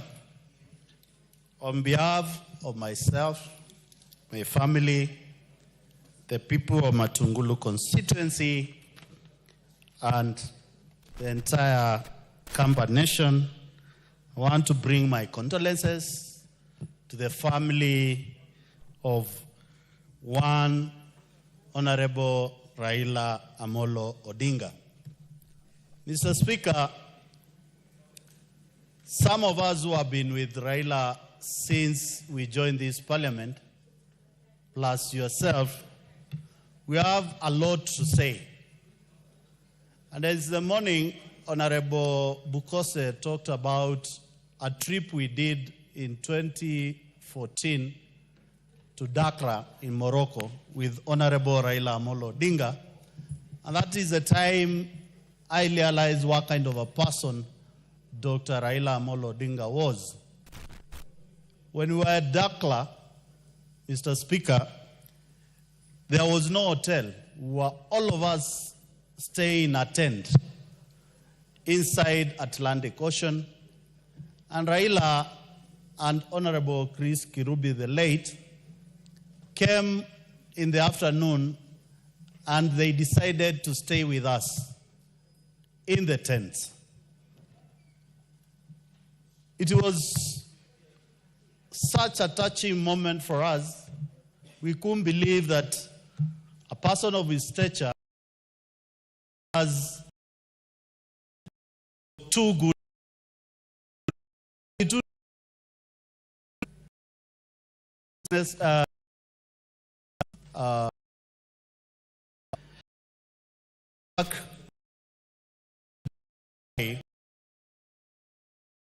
The seat with us, and that who shows that he could fit in any situation, any calamity, any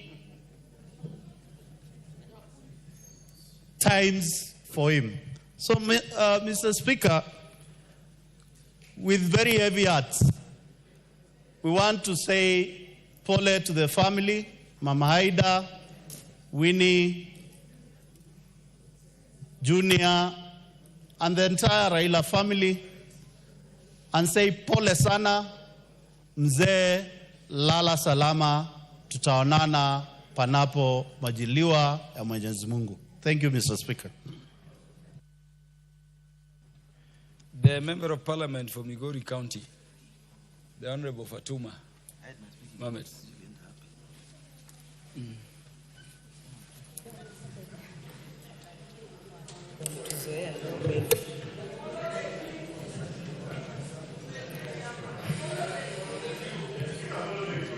But she came earlier. Agonda pinya gonda yawa kiyudo karga gone ni gwelo jowa duno meriki akartoni.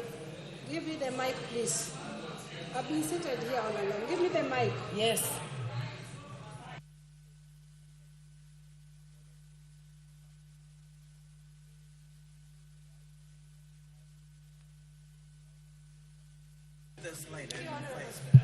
Honorable members, we will go by the list in terms of the order of request. Yes. Yeah. I have two. Which one is one? I'll go. I've given Honorable Fatuma full network the recognition she needs. Let us allow Thank her you, Honorable Speaker. to proceed. Agonda pinya gonda yawa kiyudo karga gone ni gwelo jowa duno meriki akartoni. Kiyudo karga gone ni gwelo jowa duno meriki akartoni. Thank you, Honorable Speaker, for allowing me to mourn in my vernacular. And if you want to be translated to, I am only saying that the world is zigzag. And if you find an opportunity to feed, please call your brothers and sisters to feed with you because you don't know when you will die.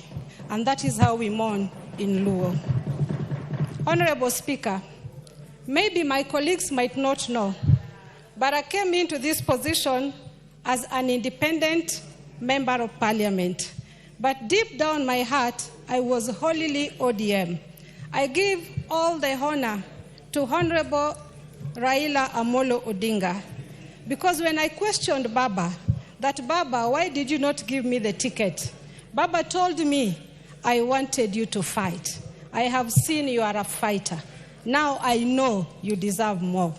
Unfortunately, I have not fought enough for him to recognize. But I know deep down my heart that Baba fought more for this country. Many are questioning what might have happened.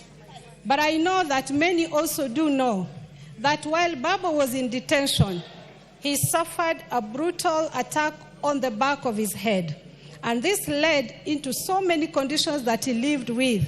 And unfortunately, as Allah had planned for him, it happened to be the cause of Baba's death, amongst other issues. We loved Baba so much, we know he loved this country. 2 weeks ago, before his death, I was with Baba in his house. And he was eating groundnuts. And he kept on picking one by one. And I asked him, Baba, why are you picking one at a time? And he told me, he used to call us girl child. He never called any woman by name. This is a very solemn occasion for us. Why don't we give each of us the honor to have their say, to eulogize Baba, and then we also save on time so that we speak as fast as possible.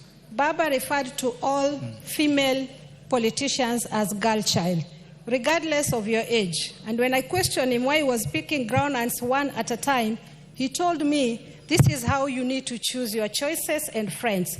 Do not pick them randomly, pick one at a time. And when he finished eating, he left a few pieces of groundnuts, and he told me, look, girl child, these are the ones I didn't need. The ones that I need, I love them. Tell Kenyans, I love them. And he told me, ignore the rumors. And remember, I was picking groundnuts. Pick what you want to hear. Don't hear everything. Baba was a courageous man. Baba loved lifting others. I don't know any other politician who will ever hold women's hand as Baba did. Honorable Speaker, it's only ODM party through Baba that women who are in power today through ODM ticket were given direct nomination. No other party would have done that, but Baba believed in women. Baba believed in us. Oh Allah, you have done what you felt was best, but you know what we are going through. If in our mourning, oh Allah, we have offended you in any way, please forgive us. But we are dearly requesting you.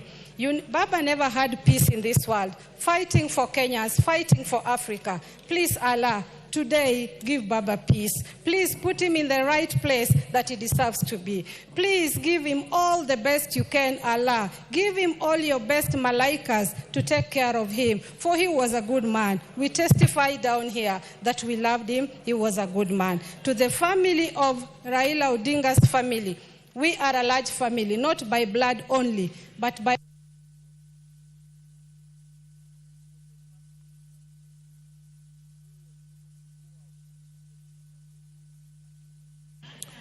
Give Honorable Fatuma 1 minute for the interruption. Thank you. Thank you. 1 minute for the interruption. Thank you. Thank you. Yes, Allah. I'm still with you, Allah, requesting for peace for Baba. To my fellow Kenyans, there's no any other man who would sacrifice for his family, for his country as Baba. And to us politicians who are left down here, I know no one can fit into Baba's shoes, but by any means possible, please just try and do best what Baba taught us. Baba left us in peace. Baba left us in peace. Baba never left us in pieces. And as we are looking forward to 2027, if you truly loved Baba, if you truly honored Baba, please maintain the peace that Baba has left behind. That is the only riches that he has carried to heaven. For all your wealth you live down, but peace that you have granted the creatures of Allah, you carry with you. For that peace will give him peace in heaven. We love you so much, Baba. We love you. But you lied. You said you are coming back. You lied. You told me you are coming back by Friday. You never lied, but this one you lied. I love you, Baba. Yeah, Honorable Phyllis Bato. Sorry, we share in your pain, Honorable Fatuma.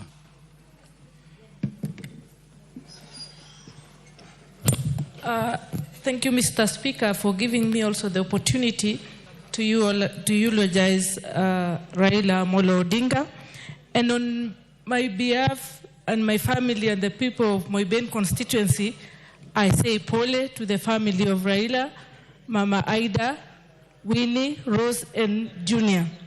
Mr. Speaker, Raila was a man of many titles. He was a trailblazer, a peacemaker, everything.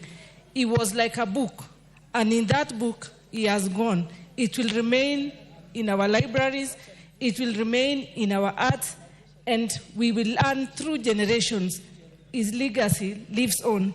Mr. Speaker, allow me to just voice my eulogy through one poem by a late Kenyan named Jonathan Kariara, the first stanza, which says, "If you should take my child, Lord, give my hand strength to dig his grave, cover him with the hearth, Lord, send a little rain, for grass will grow."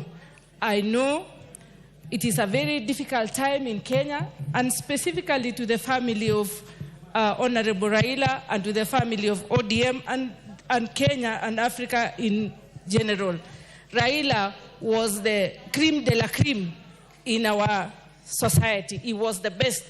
There is no other like him. Rest in peace, dance with the angels. Amen.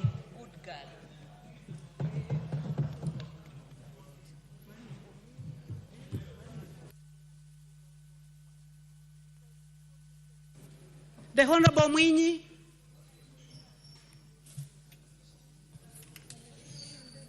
Thank you, Madam Speaker, for giving me this opportunity to give my condolences for our fallen hero, Raila Amolo Odinga. Madam Speaker, I met Raila in early 1990s during the advent of multi-party politics. I also worked with his father, the late doyen of opposition politics, Jaramogi Oginga Odinga.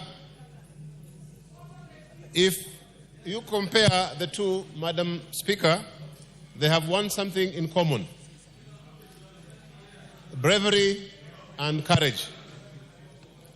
Jaramogi Odinga, with his old age, was a very courageous old man and very brave. And so is Raila. We worked with him in the early 1990s when multi-party politics was being introduced in the country. He instilled courage in us and made us heroes out of ordinary people, Madam Speaker. The character of our fallen hero, he was a simple man, very courageous, inspirational, fierce, outgoing, he was knowledgeable, he was friendly and jovial, he was well-read, and he loved free expression.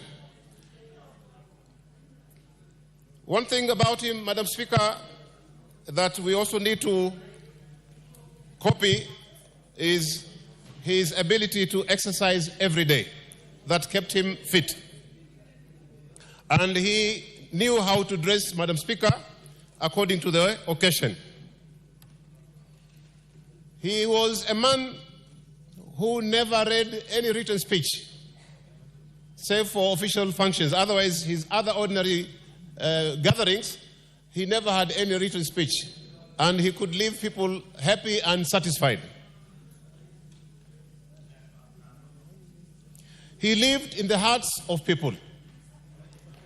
And women would tell him, tunakupenda bure, we love you for free. And that one can be displayed or can be seen in what is happening today. The late Wamala Kijana once described Raila as a man who was loved and hated in equal measures.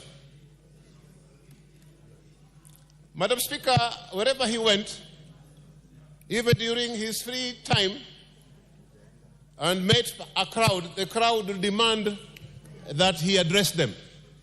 And this happened even from those people who were opposed to his politics. They wanted him to address them. So he was a man who was loved, although he was never voted for in some areas. But one good thing, Madam Speaker, about this Raila we're talking about is that he never hated anybody. He would attend weddings, he would attend burials in the Mount Kenya area where he never got any votes. So he was somebody who was very friendly. He had a lawyer by the name Paul Mwangi. Those of us who didn't understand him, we would always ask him, why do you keep a lawyer whose tribe does not vote for us? But he will never give us any answer. If we go talking about the current Kenyan politics, he is a simple politician, but a complicated one as well. Madam Speaker, for most of us as politicians, about what we say, not to vote, to lose votes. But Madam Speaker, Honorable Raila was a man who could speak his mind irrespective of whatever will happen. A case in point is the CDF when we were meeting him. Madam Speaker, I want to say we have a few lessons to learn from him, and I want you to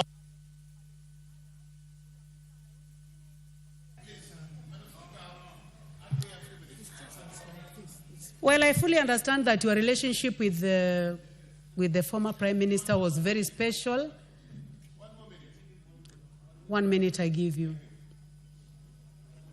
Madam Speaker,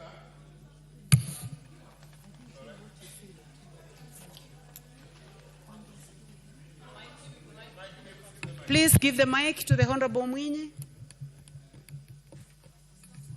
thank you, Madam Speaker. Now, Madam Speaker, You have 30 seconds to finish. 30 seconds. okay, I want to say this. From what we are seeing, Madam Speaker, I would urge President Ruto to make everybody in this country feel that Baba has actually led us to Canaan. We are in this government, let us feel that we are now in Canaan as Baba has taken us. And in ODM party, I'm urging our ODM members not to be loose cannons. Otherwise, any utterances that, of course, can make our membership to lose focus will be detrimental to the party. Let us be very cautious and let us remain a national party, a party that, of course, is loved by every part of this country. So no member should give utterances at this time which can make us, of course, jittery. And I saw something today posted in the news, in the social media, to the effect that once Baba is buried, then ODM is going to be disintegrated. That should not be the spirit of any ODM member. We should stay united and focused. Madam Speaker, with those few remarks, I'm thanking you and I pass my condolences to the whole family of the Raila Odinga, the ODM fraternity, Kenya, East Africa, and the rest of Africa. And Madam Speaker, don't forget, our neighbors were fearing Raila because of the influence. Today we have Sisu, what do you call this gentleman in Tanzania, who is jailed. Somebody, Tundu Lissu. We have this guy in Uganda. These are all people who came up as a result of Baba's influence. And that is why perhaps the neighboring countries were not in favor of Raila. Thank you very much, and I support this. The Honorable David Ochen. The Honorable David Ochen. Thank you so much, Madam Speaker. Madam Speaker, I wish the Honorable Raila had lived longer. Madam Speaker, Raila was such a blessed man, and he blessed our country so immensely. He blessed so many people, Madam Speaker. He blessed me too, Madam Speaker. Madam Speaker, his life is synonymous with Kenya's life. His struggles were our struggles. His triumphs and victories were our triumphs and our victories, Madam Speaker. Madam Speaker, Raila was so committed to deep democratic ideals, Madam Speaker, devolution, rule of law. He believed in a better Kenya, and that became his lifetime pursuit and endeavor, Madam Speaker. Madam Speaker, when Raila clenched his fist, when Raila called us to action, the country stood still. When Raila called us to action, the country followed in unison, Madam Speaker. Madam Speaker, the Honorable Raila personified what was best in this country. He was our moral compass, Madam Speaker. Madam Speaker, he had very many handshakes. And these handshakes, Madam Speaker, most of the time brought us from the brink. His handshakes most of the time brought the country from the abyss, Madam Speaker. Madam Speaker, though I ran a party, Raila was my inspiration. Raila was magnetic. Raila was infectious. Raila was so humorous, so humble, that for a long time, Madam Speaker, I avoided sitting with Raila for 1 hour, because I feared that if I sat with him, his stories, he'd regale with stories of war, of conquest, of how the country had grown. And I would tell him, Baba, if I sit with you for long, I would easily go back to ODM. So I would not sit with Raila for long, because I feared that he would convince me to fall off my party and go back. Madam Speaker, Raila was so unassuming. He loved everybody, was so approachable, Madam Speaker. Raila was an institution, Madam Speaker. You remember, I always say that Raila Odinga was extra-legal. He was extrajudicial. He was the fourth arm of government, because when he decided to give us a holiday, we would get a holiday. If he said the parliament will pass a bill without a comma or a full stop, we would do so, Madam Speaker. Madam Speaker, his word sometimes was low. Madam Speaker, Raila Odinga was a Pan-Africanist. He bestrode the region like a colossus. Madam Speaker, he mentored many. He taught many. He cared for so many. He led with grace. He didn't have an iron fist, Madam Speaker. So as he goes home, Madam Speaker, all of us wished that he lived longer, that he was with us here longer. And Madam Speaker, like all human beings, he had his frailties. He had his infallibilities, Madam Speaker. He had his hopes. He had his fears. He was weighed down, Madam Speaker, with what ailed our country. He was weighed down, Madam Speaker, with corruption as a vice in our country. He was bogged down with tribalism that had become a cancer, killing our country, Madam Speaker. Madam Speaker, when videos came out the other day, I saw Raila walking in India. And I could imagine Raila walking with his normal grin, thumping one foot after the other, Madam Speaker, hoping for the best, hoping to return to his beloved country and to keep building the country, keep giving us hope. Madam Speaker, I dare say, and that had Raila died without making peace with William Ruto, Madam Speaker, even this parliament today wouldn't have sat. But because he made peace with everybody, because he put Kenya first, because he loved this country so much, Madam Speaker, he never was power hungry. He never sought to be president by force. Madam Speaker, Raila was a very interesting man. He's the only one who could swear himself in to power and go back to his house without being arrested. It tells you who he was. That Kenyans loved him, and no policeman who would dare arrest him, Madam Speaker. I started my politics under him. I became an MP for the first time under ODM, Madam Speaker, and I forever will be thankful to him for launching my politics, Madam Speaker.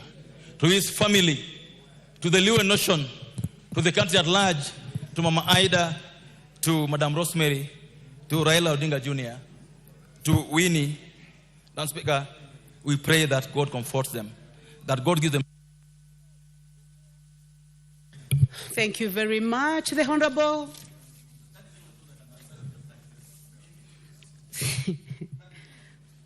"30 seconds, sir. And let it be 30 seconds for real.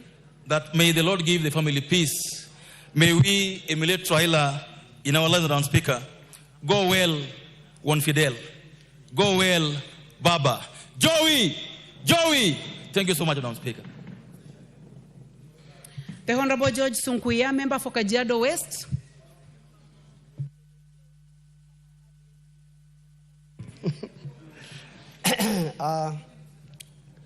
The Honorable Speaker. Honorable members, I can hear people asking me what Joey means. And the Honorable Cheng put in quotes Joey. So I believe that it is relevant to the subject matter of today. So it is allowed to pass. Continue, Honorable Sunkuya. Thank you, Honorable Speaker.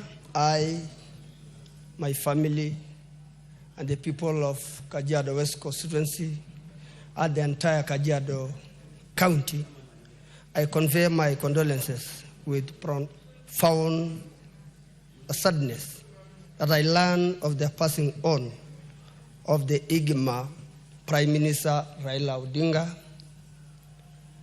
a leader whose unwavering dedication to democracy, social justice, and unity inspire countless individuals and shape the tragedy of this country. The Honorable Speaker, the Honorable Raila Odinga stood firm to defend, to protect the people of this country, to unite us as Kenyans and even small communities. And when small issues and hard issues arise of political tension, the person that needed to calm the country is Raila Odinga. The Honorable Speaker, I came to know Honorable Raila Odinga in 2002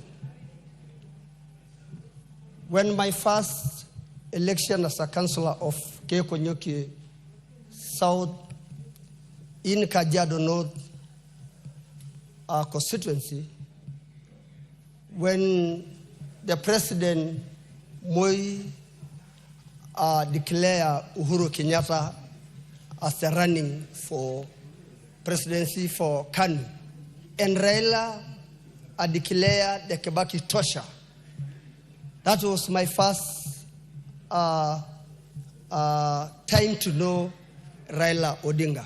And again in 2002, when he mobilized Kenyans against the bad draft of Wako draft that defeated the government in 2005 when he was fighting for a good constitution in Kenya. But he made sure that a bad constitution is defeated in 2005. That's a time when ODM was formed, the Chungwa and DC, that proceeded in 2007 for the presidency in 2007 of ODM. I even on at that time and became so close friend to Raila. Raila has been a fighter to the people of Kenya, a patriot, a man who voted for the devolution in this country. Even the constitution now that we enjoy in 2010, it is the Raila who did all those to this honorable nation. I want to take this opportunity to tell the Kenyans that it is good time to find what Raila had did to this country, to all of us to unite. That now Baba has rest, but he had made friendship to many Kenyans, many leaders, including the former president Kibaki. He was a friend to Daniel Moi. He was a friend and a brother to former president Uhuru Kenyatta. He was a friend. Now the broad-based government, that all of us is important to emulate what this great man has done to this country. I want to take this opportunity to say pole to Mama Ida Odinga, the junior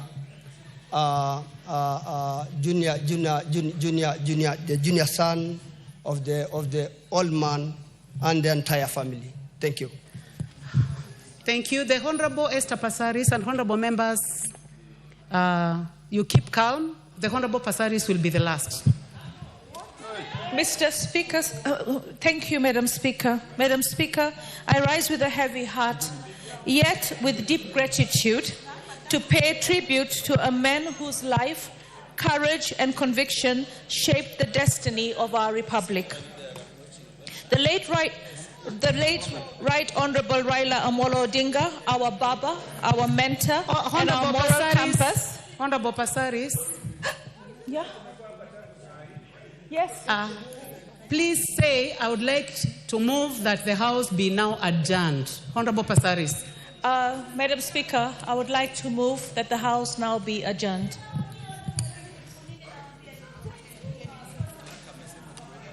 Honorable members, I now put the question that the House may now be called upon to adjourn.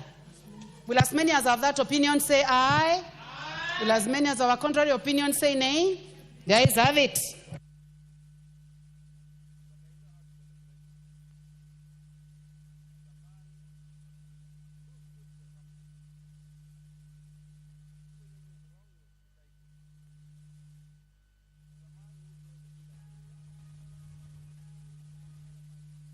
Members, the House, then the time being 16:36 p.m., this House stands adjourned until Tuesday, 4th of November at 2:30 p.m.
that condemns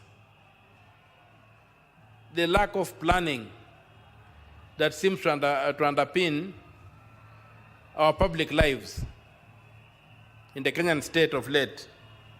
So I hope that going forward, the funeral will be planned with military precision, and the tear gas happy, whoever is lobbying those tear gas, will restrict themselves so that we can give Raila a dignified send-off. Not a send-off that is mad by what we are hearing from the media. The last place I expected to see tear gas was Raila's funeral. Yes, the energy is there, the mourning is there, the people have come out, but they have walked the whole way from Mombasa, from the airport along Mombasa way into to Kasarani, all those kilometers. They have not harmed anybody.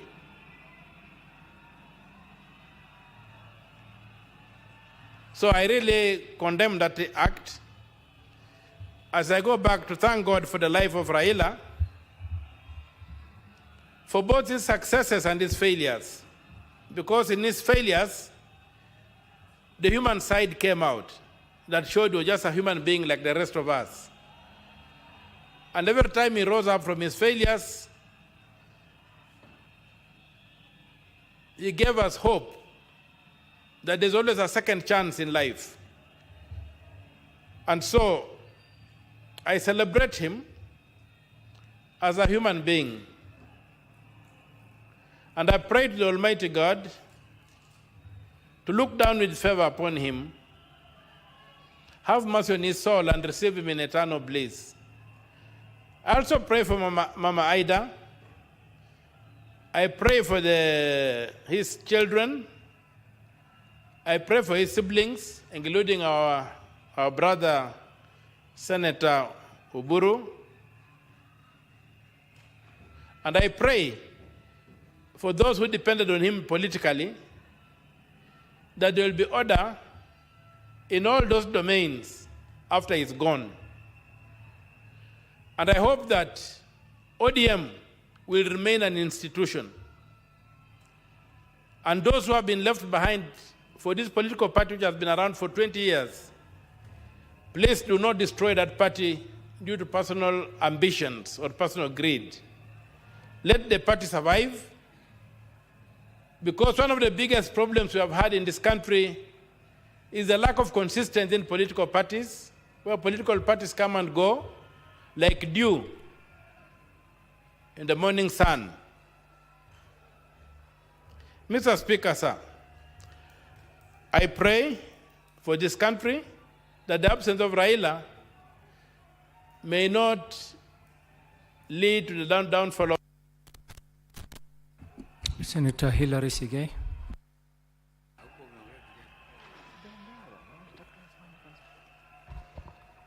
Thank you, Honorable Speaker, for giving me this opportunity to also pay my tributes to the fallen hero of this wonderful country called Kenya. Mr. Speaker, yesterday was such a sorrowful day. It was a sad day, not only for the immediate family of the Right Honorable Raila Amolo Odinga, but for the rest of us as a country, as a community, and the whole world indeed felt the pain on the loss of the Right Honorable Raila Amolo Odinga. Mr. Speaker, on behalf of the people of the great county of Bomet, who out of the democratic space that we are celebrating and that we are enjoying right now, they gave me the opportunity to sit in this house. It is that democratic space that we enjoy, that we have gotten the opportunity to have representation here in this house. It is that space, Mr. Speaker, that the Right Honorable Amolo Odinga created for very many, not only those who subscribed to his political space or his political party, but to the people of this great country. We know of very many incidences and examples where he has sacrificed his personal interest, those of his political party, which for a very long time has been not just a political party, but a movement that has always entirely relied on his wisdom, on his sacrifice, and the direction that he has given, that we celebrate that particular space of democracy right now in Kenya. The loss of him, therefore, Mr. Speaker, is not only to his family, it's not only to his community, not only to the party, but to the rest of us. We feel the pain that his immediate family is going through, that our colleague, Senator Oburu, and the rest of the members of this House are going through. And we mourn as a House because the Right Honorable Odinga was a champion of devolution. The many legislatives that have been enacted on devolution does not miss a word on his contribution. The unity that we are celebrating now as a country and the peace that has facilitated the governance of the current government is attributed to the sacrifices that the Right Honorable Odinga gave of his own ambitions and that of his political party, because he championed the interests of the country and not the interest of the person that is in him. Mr. Speaker, listening to the people, the public, mourning all the way from when we had the sad news of his demise yesterday to what is going on right now, to what the people of Kenya are feeling. Mr. Speaker, we have lost a patriot. We have lost a great man. We have lost a leader, and a leader of many generations to come.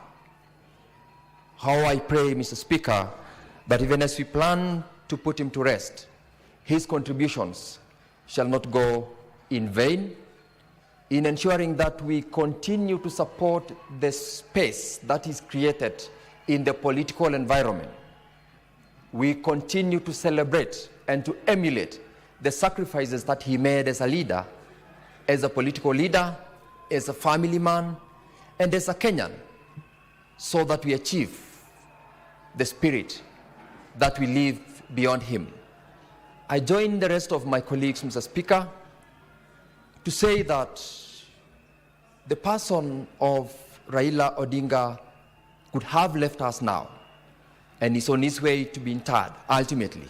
The spirit that he has left behind, the future that he had, Mr. Speaker, we pray that we live up to it.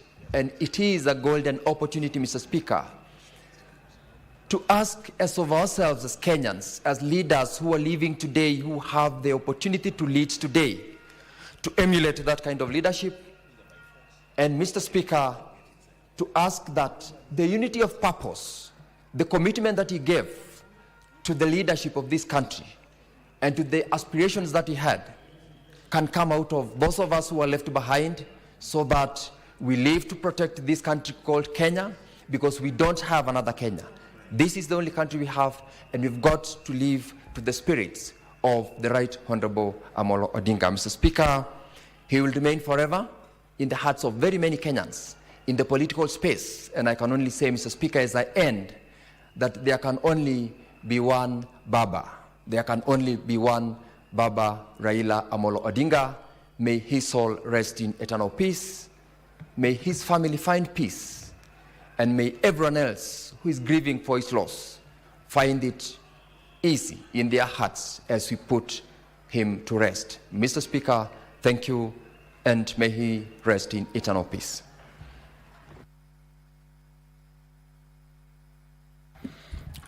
Honorable Senators. In us as a nation, that we may be strengthened in you and watched by you and increased by you. To you we commit the soul of your servant now departed, that Heavenly Father, together with his with angels, you may grant him the everlasting kingdom. Through Jesus Christ our Lord. Amen. Amen.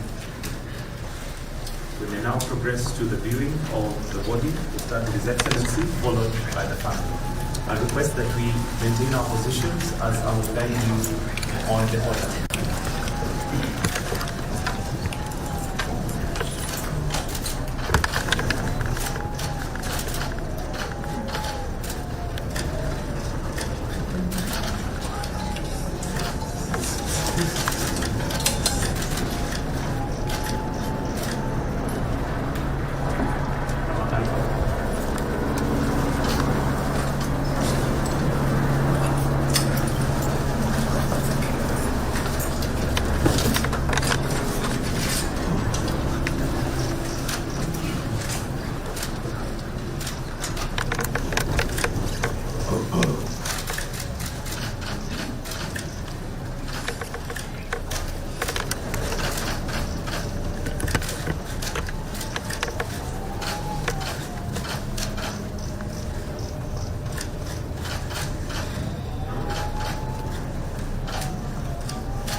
Excellency Uhuru Kenyatta, of President of the Republic of Kenya.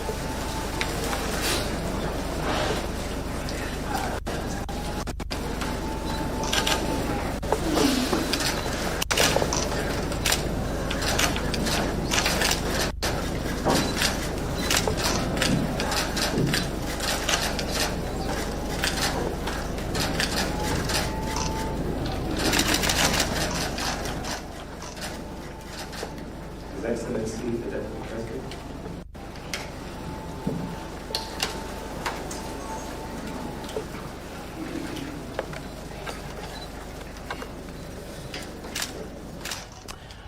Well, those are live pictures of what's happening at the Moi International Sports Center, Kasarani, where finally, after a hectic day, the viewing of the remains of the late Prime Minister Raila Odinga, the former, is now taking place, and you've seen various senior government officials, starting with President William Ruto, former President Uhuru Kenyatta, leading mourners in the body viewing process. We have also seen Deputy President Professor Kithure Kindiki also being part of the team at the VVIP section of Kasarani Stadium. That is the ADD camp.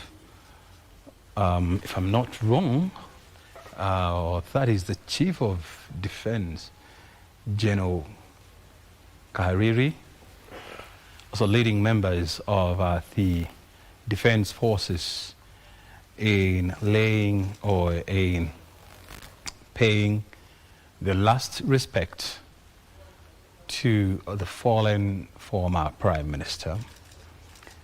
The people who are seeing on your screen are various leaders in the military, drawn from various arms of the military, from the Navy, the Army, to the Air Force, paying homage and tribute to the former to the former Prime Minister Raila Odinga. That is the head of public service, Dr. Felix Koskei as well. Energy Cabinet Secretary, Mr. Wandai.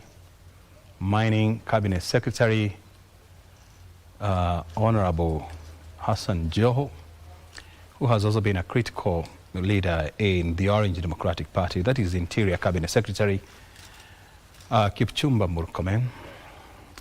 That is Sports Cabinet Secretary, Honorable Mvuria. ICT Cabinet Secretary as well, Honorable Kabogo, also part of the cabinet members paying tribute to the former Prime Minister Raila Odinga. That is also the Water Cabinet Secretary.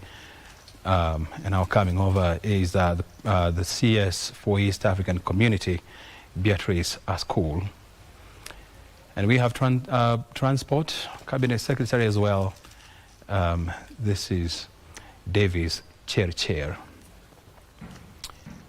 Cabinet Minister for Health, Aden Duale, also a close friend of Raila Odinga. And that is Cabinet Secretary for Education as well. Remember, these are high government ranking officers who are paying tribute to the former Prime Minister Raila Odinga. It's going to be a long list because also various government as well as political leaders are there. As you can see, they're lining up. That is, let me see, you can see the governor for Kisii Simba Arati, and that is Gladys Wanga, the governor for Homa Bay, who is also the national vice chair of the ODM party. You're quite a somber mood there. That is Kisii Governor Simba Arati. Also a close confidant of Raila Amolo Odinga. ODM Secretary General Edwin Sifuna, also the Senator of Nairobi, part of the delegation here at the Moi International Sports Center Kasarani. Siaya Governor James Orengo as well, a long-time ally of former Prime Minister Raila Odinga as well. It's also good to remember that Raila Odinga hails from Siaya County, and so that is the home county of Raila Odinga. Nairobi Governor Johnson Sakaja as well, paying his last respect to Raila Odinga. I need to see clearly who is that.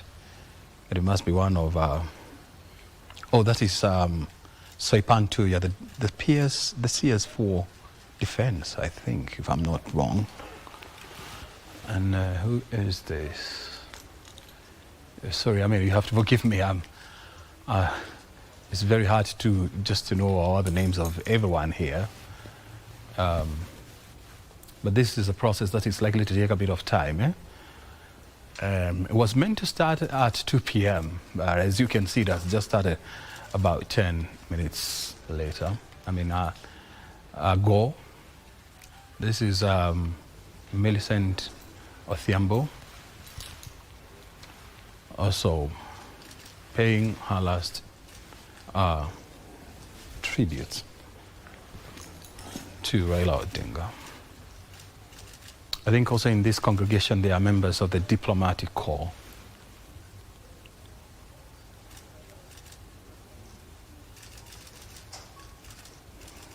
Awesome. Including senators, members of parliament, as well as business people. All of them lining up for this important moment.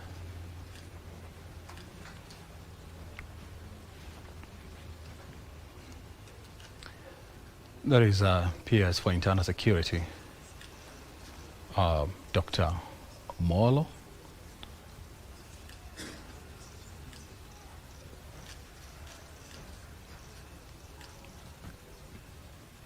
So it has been quite an eventful day leading to this time. That is government spokesperson, Honorable Maura. Among the dignitaries who are here at the VIP section of Moi International Sports Center after such an eventful day, where we saw police lobbing tear gas to thousands of people who had thronged the Moi International Sports Center, almost making it impossible for the body of the late Raila Odinga to be wheeled for public viewing. So we have a mixture of everyone here, from cabinet secretaries, military chiefs, governors, members of parliament, party leaders, business people, members of the diplomatic corps, also lining up for this body viewing of the late Raila Odinga.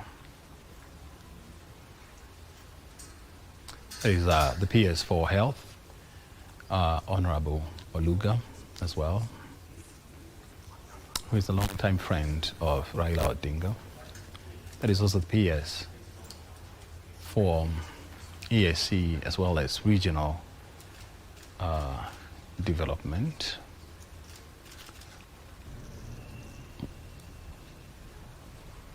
So it has been such a long day. I mean, starting from around 9 a.m.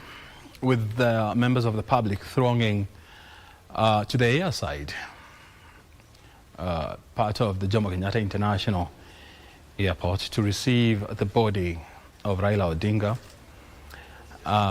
and of course, causing a lot of distractions, where the airport, the Jomo Kenyatta International Airport, had to suspend flight operations because of various security breaches. For your information, the airside is only reserved for people who are vetted and allowed to be on that side. So you have to be screened because it's a sensitive area. That is where planes are prepared for takeoff and of course for landing. Mpuri Aburi, Raila Odinga's look-alike, also paying his last tribute. That is the Member of Parliament, also in the midst of hundreds of others. This event is likely to continue, and nobody has an idea it will go on for how long, because it has just started. That looks like it's Babu Owino, Embakasi South Member of Parliament, and now is the former Chief Justice, Honorable Justice Maraga. So you have a combination of everyone here, even judicial officers are also part of this process.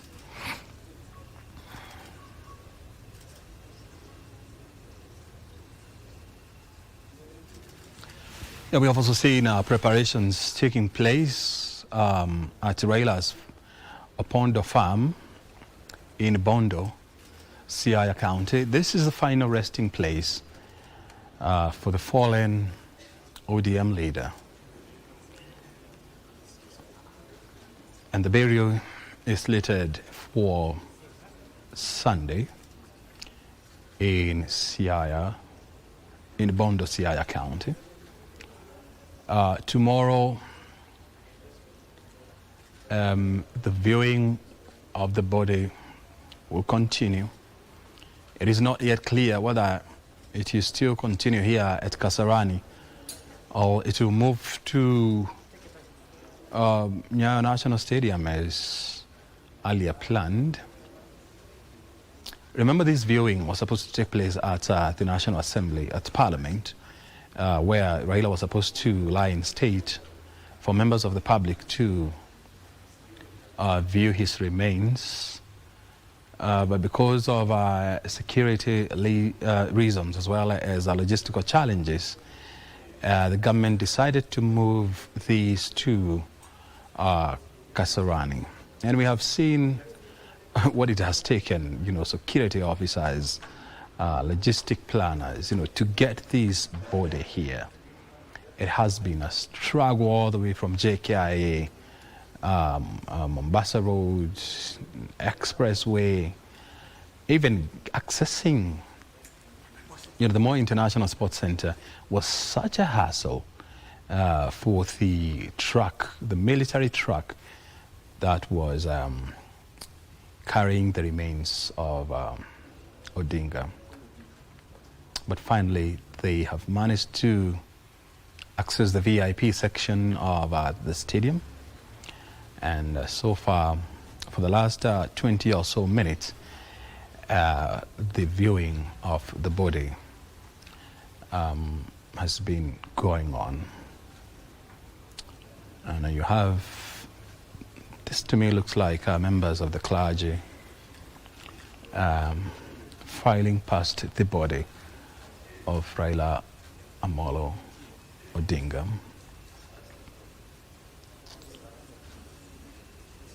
Yeah, if you've just joined us, we're coming to you live from the VIP section of the Moi International Sports Center, where the public viewing of Raila Odinga, the late, is currently underway.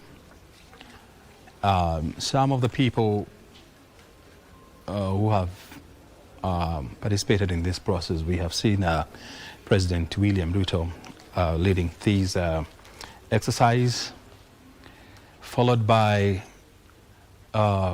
the former president, Uhuru Kenyatta, and the deputy president, Professor Kithure Kindiki. We have also seen our cabinet secretaries, our principal secretaries, as well as members of parliament also participating in this solemn event. As you can see, also on your screen, you have members of the public also now thronging inside the grounds of Kasarani. Remember, it took them force to be removed out of this place where police officers had to lobby tear gas canisters to remove them by force from the precinct of Kasarani, where there was violent confrontations with members of the security sector. And after almost a whole hour of standoff, security and order was restored, and now the process is ongoing. Well, as I told you earlier,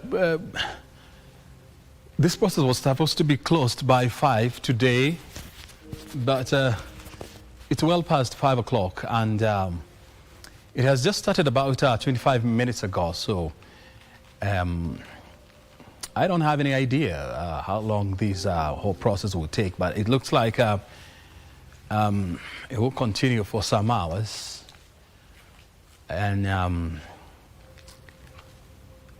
I don't know how true this is, but I have also heard from some quarters that the government is weighing in on whether to take the body back to Lee Funeral Home or invite morticians from Lee Funeral Home to camp here at Kasarani and take care of the body from here because of the logistical challenges of ferrying the body from Kasarani to Lee Funeral Home and then Lee Funeral Home to Nyayo Stadium or Kasarani tomorrow, because remember, tomorrow the public viewing of the body will continue, which will be followed by a national memorial service on Saturday at the Nyayo National Stadium in Langata constituency. So those are the dynamics that we are watching here. It's a fluid situation. It keeps on changing. It is not following any script because of the dynamics around this day. From the look of things, it looks like members of the Kenya Defence Forces are now ready to take the body of the late Raila Odinga to the grounds or to the open space at the Kasarani Stadium, now for other members of the public to continue with the viewing process, body viewing process. So they're getting the caskets that is bearing the remains of Raila Odinga ready so that it can be ferried to the grounds of Kasarani, where thousands of people will now be given an opportunity to go through or to view the body of the late politician and former Prime Minister. So if you've just joined us, senior government officers have just concluded the process of viewing the body of the late Prime Minister and ODM leader Raila Odinga at the Moi International Sports Center. And now the images that you're seeing are the preparations or the Moi International Sports Center pitch, where the body is going to be placed for members of the public to file past the casket as they go through the viewing process. The people you're seeing on your screen are just a fraction of the people who are at Kasarani. They are in their thousands. And our reporters on the ground are saying that this is not even 1/8 of the people out there. They are in their thousands, and more are coming in. And because it's part of a closure, and so they must be allowed to mourn and to view the remains of their leader, Raila Odinga.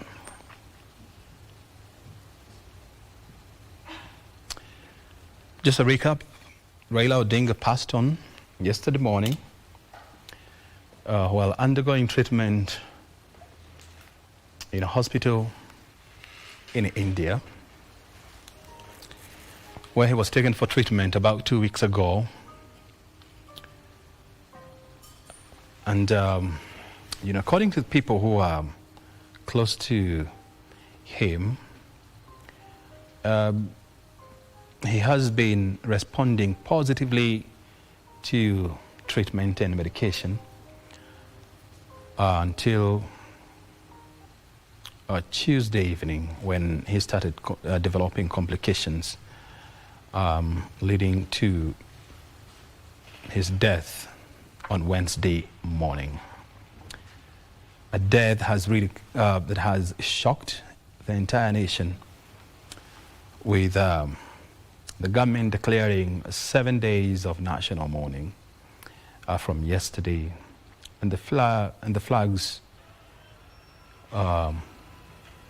to be flown at half-mast in Kenya and around our missions around the world.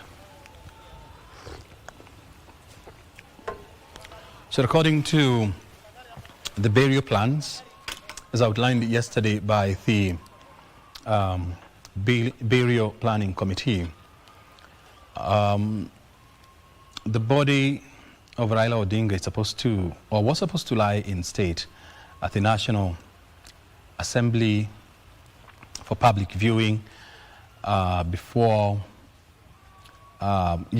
today and tomorrow, where it will be followed by a national burial service on Saturday before the body is flown for interment in Raila's farm in Bondo, Siaya County. So far today hasn't gone according to the script. I mean, we've seen what has transpired the whole day. Right from the morning until now. Because according to the plan, the viewing of the body was supposed to happen at Parliament buildings, where members of the public were supposed to file past the casket bearing the remains of Raila Odinga. But this did not happen because of logistical challenges. Thousands of people thronged the Jomo Kenyatta International Airport, making it almost impossible for any movement to be made, and of course disrupting the entire program that the government had lined up at JKIA. Even the brief service that was supposed to happen at JKIA did not happen because thousands of people breached security personnel and went all the way to JKIA airside, where senior government officials were waiting to receive the body of Raila Odinga. And of course, taking control. It was such a chaotic scene. And earlier on I was talking to Dr. Sylvester Kasuku, who is one of the dignitaries who were to receive Raila Odinga. And he was telling me that it was completely impossible even for members of the security forces to remove the body from the Kenya Airways cargo flight 203 that flew from Mumbai JKIA bearing the remains of Raila Odinga. And so somehow at some point the public took over before order was somehow restored by members of the Kenya Defence Forces. And we saw the challenges that they went through in getting that body out of the JKIA airside onto Uhuru Highway before joining the expressway. And it was such a scene, it was such a chaotic scene. Thousands of people milling around the body, wailing and grieving painfully for the loss that have just suffered. And so even getting to getting to Kasarani Stadium was also very hectic. I mean, the military officers were forced to lap around Kasarani as they waited for the public to be cleared so that they could access the VIP section of the stadium. And after such a long standoff, I think the security officers were growing very thin, and so they had to lobby tear gas canisters and engaging members of the public in running battles for almost 2 hours. And that explains why the public viewing of the body is happening now. And it has, I think it started about, it has gone on for the last 45 minutes, if I'm not wrong, plus or minus. And so what we are waiting for now is for the public viewing of the body now to start. We saw members of the Kenya Defence Forces now preparing the body so that they can bring it to the pitch where it's going to be set up. I'm not sure whether this is where this is going to happen, but it looks like it's going to happen around here to give members of the public the opportunity to pay their tribute or to pay their last respect to Raila Odinga. Those are members of the disciplined forces now carrying the casket bearing the remains of Raila Odinga. They're going to place it in an open space for members of the public to now view the body of the late Raila Odinga.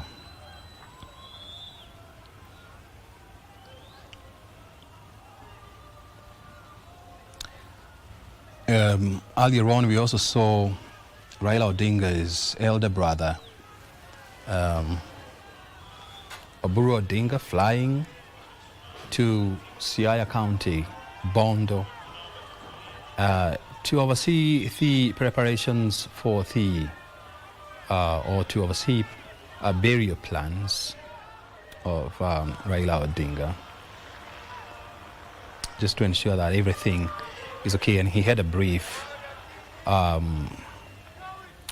He talked to members of the public who are waiting for the body at that place, and he told them to treat guests with respect, to conduct themselves with utmost maturity, and to allow the process to take place seamlessly. Opondo Farm is going to be the final resting place of Raila Odinga. And this is just next to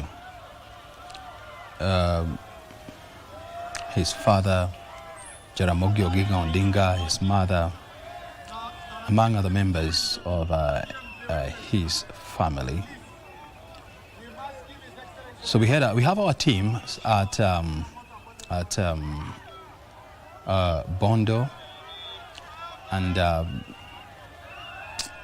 we were fortunate enough to be taken, to see various tombstones of members of the Raila Odinga family, starting with Jaramogi Oginga, Odinga to Raila Odinga's son, Fidel Castro, among other graves. I think I counted about 5 of them.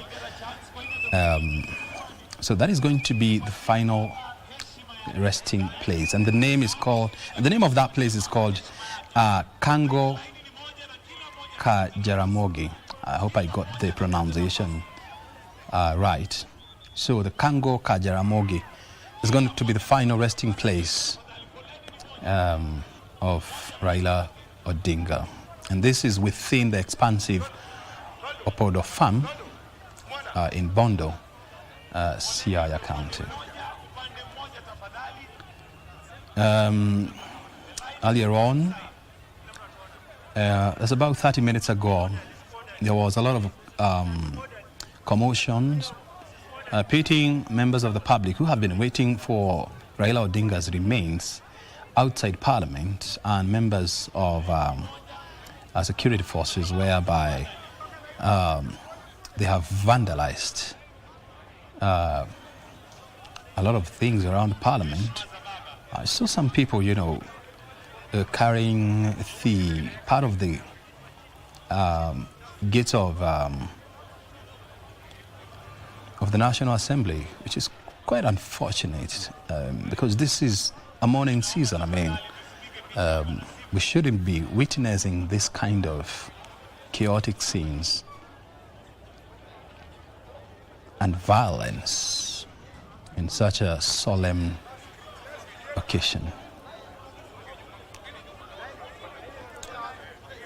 So if you're just joining us, we are beaming to you live the events taking place at the Moi International Sports Center, Kasarani, where the viewing of the body of the late ODM leader and former Prime Minister Raila Odinga is currently underway. The viewing at the VIP section of Kasarani has just completed about 15 or 20 minutes ago, where the process was led by President William Ruto, the former President Uhuru Kenyatta, Deputy President Kithure Kindiki, among other senior government officers. Now it is time for the public to view the body. There's someone addressing the public now. I have seen the Interior Cabinet Secretary, Kipchumba Murkomen. They're having a very difficult movement trying to control and calm the surging crowd. And this is the way it has been the whole day, right from JKIA to the Expressway, Uhuru Highway, to here at the Kasarani Sports Complex.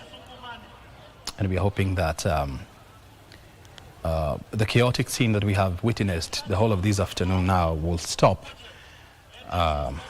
for order now to be restored, so that this process can be conducted in peace in order to give Raila Odinga a befitting send-off. We all know that Raila Odinga has been a key cog in Kenya's socio-political space since he joined active politics more than 4 decades ago, and he has shaped political narratives in this country, and he has vied for presidency 4 times with no success, and the last one being in the year 2022, where he was seeking presidency on an Azimio La Kenya platform, where he lost to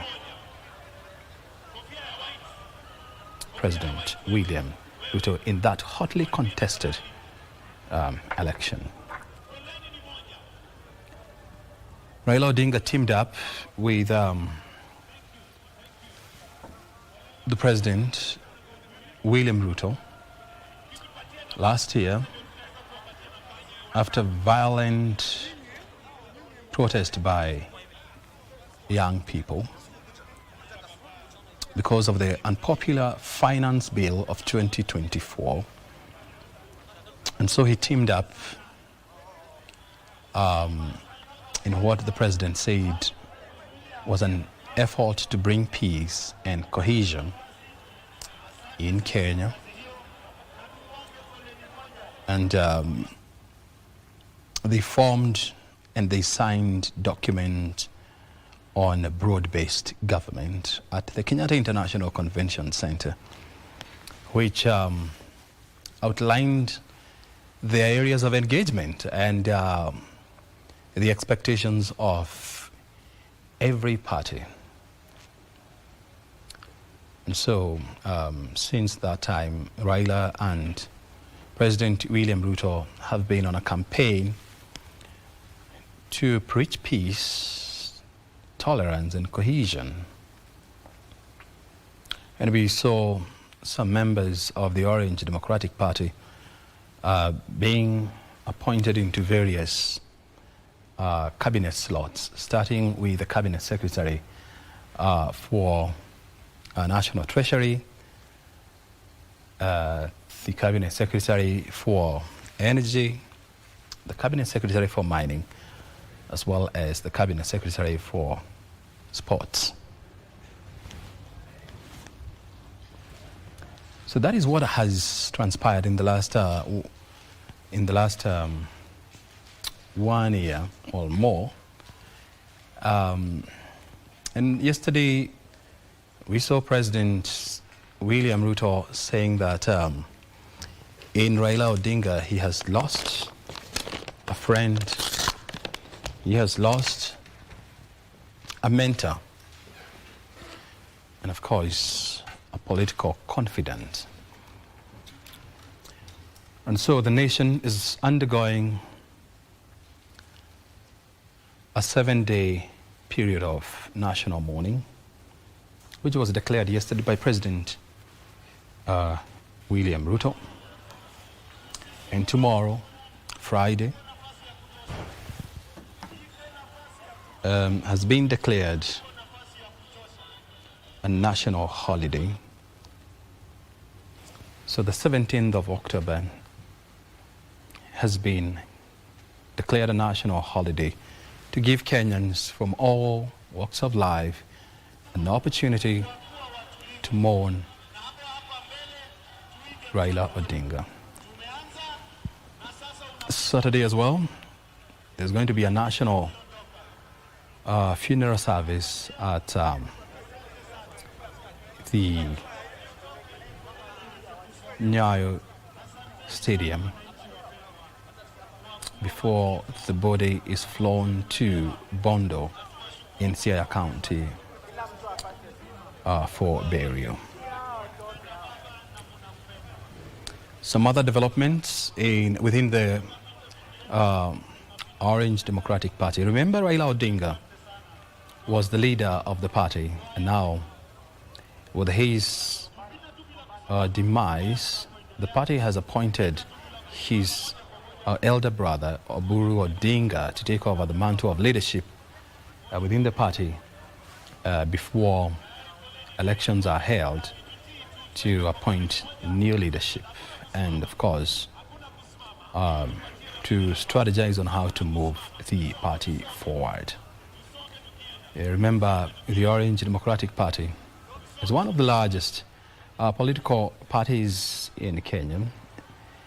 It is celebrating its 20th anniversary this year. Remember, it was started back in 2005 during the 2005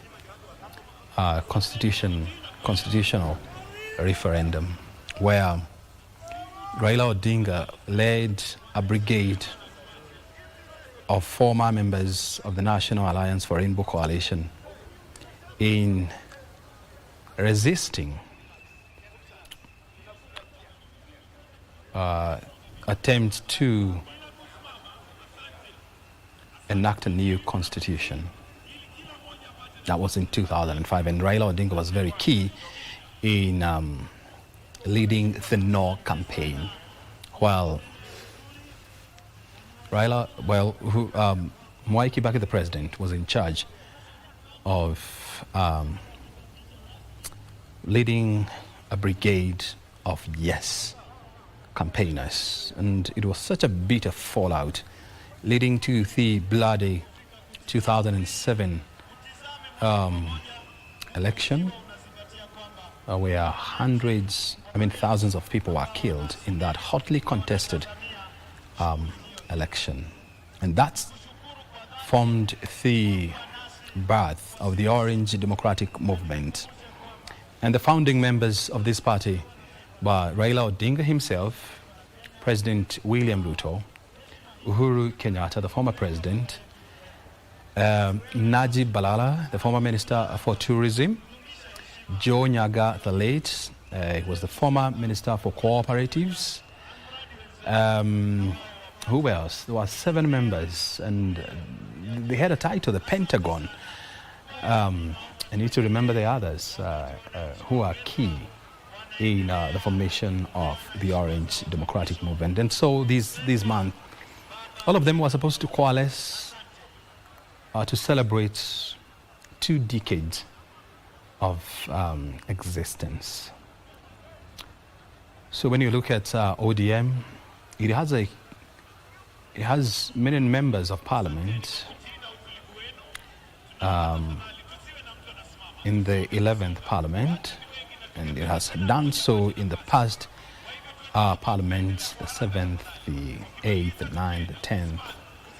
And so it is a movement to reckon with, not only in parliament, but even at the county level, where several members of the county leadership, or what we call governors and the senators, were elected on an ODM platform. So, we'll keep on circling back to history and, of course, the present, because, as we all know, for you to understand the present, you must, first of all, interrogate the past. For you to interrogate or to understand the future, you must understand the past, the present, and the present as well. And so, that is a brief history of the Orange Democratic Movement. So today is such a momentous occasion for the followers of the Orange Democratic Movement, as well as the followers of Raila Odinga, the former party leader, as they view his body lying there. Some of them viewing it for the last time, others to be presented with an opportunity to view it again tomorrow. And so it is such an event here at the Kasarani Stadium. So I think the viewing process has already started. I'm not sure, because the cameraman is positioned a distance, and so it is very hard to see what exactly is happening there. And I don't know whether the army is still setting up. The viewing has started, actually, yes. I've seen that. I've seen people filing past the casket, and they're doing it in a very fast. And the military has taken over. They are controlling the crowd, as well as the minutes that one person is taking to view the body. I must appreciate the work that the security agencies have done to bring order and some level of stability here, because in the afternoon this place was completely inaccessible. You had thousands of people around the terraces, you had thousands of people on the pitch, dancing and doing all manner of things, including motorcyclists riding and doing rounds around the stadium. But for now, we can see there is calmness. There is some level of sobriety, as well as a sense of security and order, leading now to the public viewing process.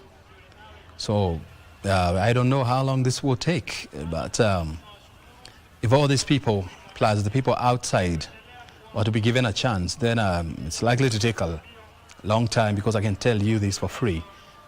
There are so many people, there are thousands of people outside the stadium. And it's only that we can't show you the images right now, but I understand the police are having such a hectic moment trying to organize people to move in and move out as they view the body.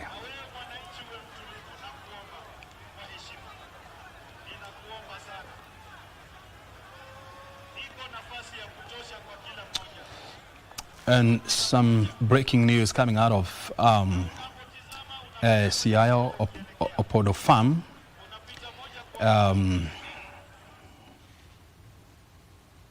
The burial site has been identified for Raila Odinga, and it's going to be just next to his father's mausoleum.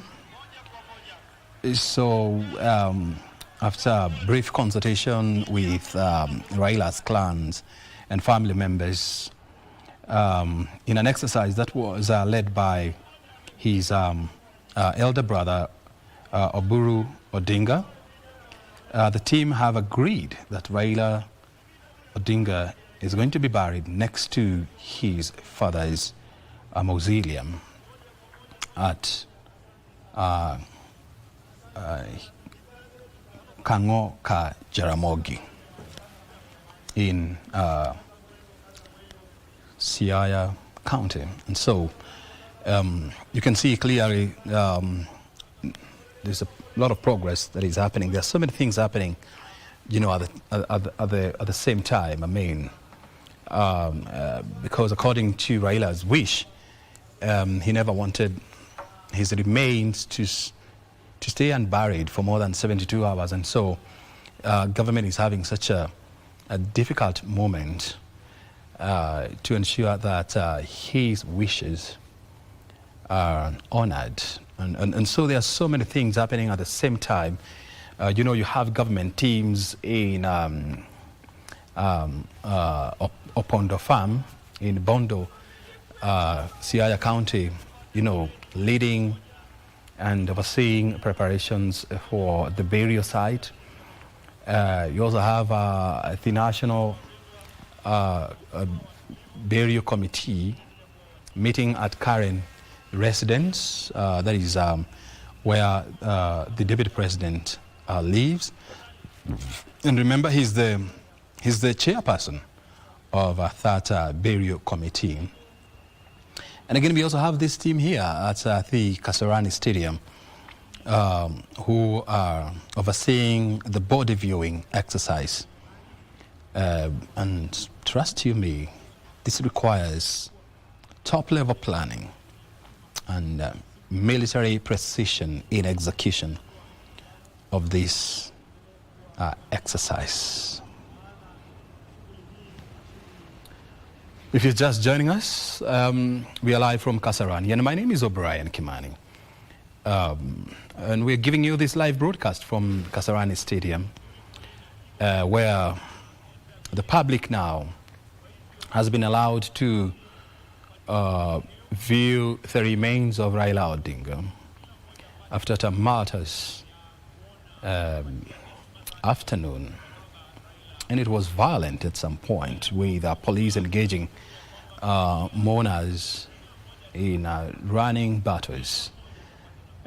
Police being forced to lobby tear gas canisters inside the Moi International Stadium to force members of the public out, so that Raila's remains can be wheeled into the VIP room for senior government officers to view the body before it was taken downstairs for members of the public to also embark on the same exercise. So currently that is what is happening, and it looks like the process is moving on pretty fast. And it looks like security agents are clearing people out of Kasarani. Because remember, this stadium is meant to host. This stadium is supposed to hold a football match tomorrow. It's not very clear whether that match is going to take place here. But we are on the lookout. We'll see. Because things are changing pretty fast. Pretty fast. As you can see, people are still accessing the Nyayo the Moi International Sports Center. You have to forgive me. I keep on, confusing the two because, there is Nyayo, there is Moi International Kasarani, the Moi International Sports Center, and both of them are named after the same person, president, the former president, the second president of the Republic of Kenya, Daniel Arap Moi, who was fondly referred to as Nyayo by his followers. And so you have Moi International Sports Center named after him, and then you have the Nyayo Stadium also named after him. And so that is the history of these stadium. Remember, it was opened in 1984. It hosted the All Africa Games, which was staged here in Kenya. And it was such a momentous occasion for Kenya. And so today, it is the venue for this exercise to view the body of the late Raila Amolo Odinga. So if you've just joined us, you're not very late actually, because the public viewing of Raila's body has been going on for the last 25 or 30 minutes. But this exercise started about 5 p.m. or some few minutes to 5, where the exercise was led by President William Ruto. And now it is time for the public to honor Raila Odinga. So the military is in charge of this process. They're trying to expedite the process, bearing in mind that it's only 15 minutes to 6 o'clock. And I believe that it is the desire of the people in charge of this process to ensure that this process doesn't go past 7 p.m. because of logistics. Moving this body from Kasarani all the way to Lee Funeral Home, which is about how many kilometers? Plus or minus 20. And so they want to undertake this process as fast as possible so that this process can be concluded while it is still daytime. So that is what is happening. I mean, I'll take a short break. I need to take a glass of water so that we can proceed, as I allow you to first of all enjoy the audio coming out of Kasarani, and of course the images coming out of Kasarani. I'm here with you, and so I'll just be taking a glass of water, and then I'll resume to discuss this with you. So please be my guest.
To the venue.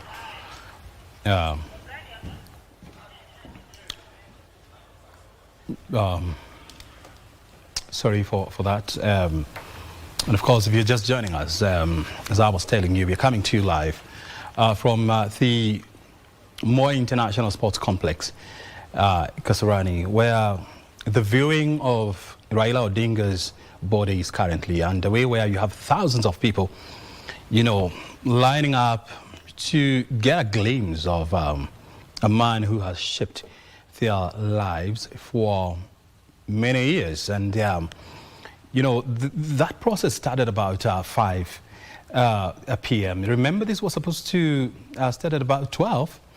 And it was not supposed to be at Kasarani. It was supposed to be at the National Parliament buildings in Nairobi Central Business District, before a decision was made to move this exercise to Kasarani because of security as well as logistics around moving the body from JKIA to Kasarani.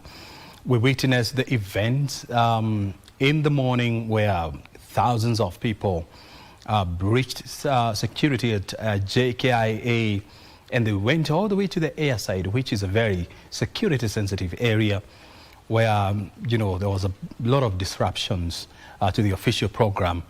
And after delays, the body was finally moved out of the airside to start the journey to Kasarani, a journey that took almost 2 hours because of huge crowds of people that occupied both sides of the Nairobi Expressway, and of course hampering and slowing down movement. Then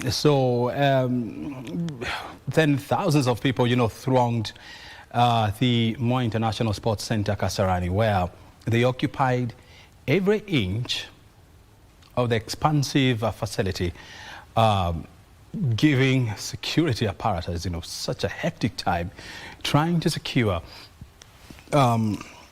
entry inside the sports center with a military truck that was carrying the remains of Raila Odinga, you know, circling around the Kasarani Stadium in a bid to get access, because all the gates were packed with hundreds of people, and so it was completely impossible, for the military truck to wheel the remains of Raila Odinga inside Kasarani. They tried gate 1, it never worked. They tried gate 2, it's never worked.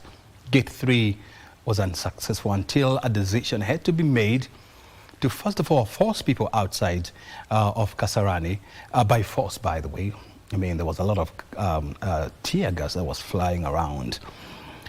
And we saw, such a sad moment where security agencies engaged mourners in running battles where police officers, were lobbying tear gas canisters with mourners, responding and pelting security officers with stones. Such was a bad image to see.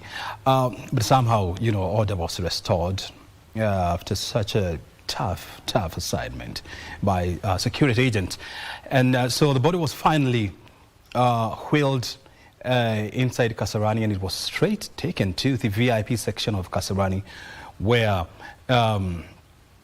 officials from the Lee Funeral Home and members of the Defense Forces, took sometimes to prepare the body, change it into a different casket, so that the body viewing process could start. And that took about almost 1.5 hours, to do that.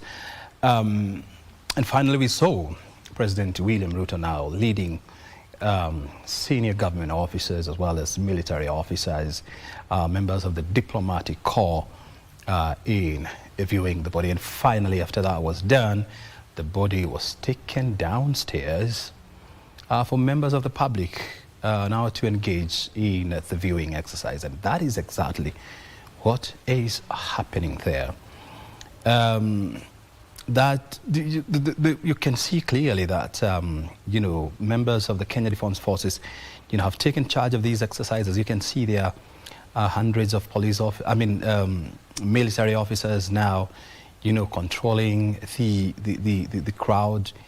Nobody is allowed to stop. It's just pass, catch a glimpse, and then you move.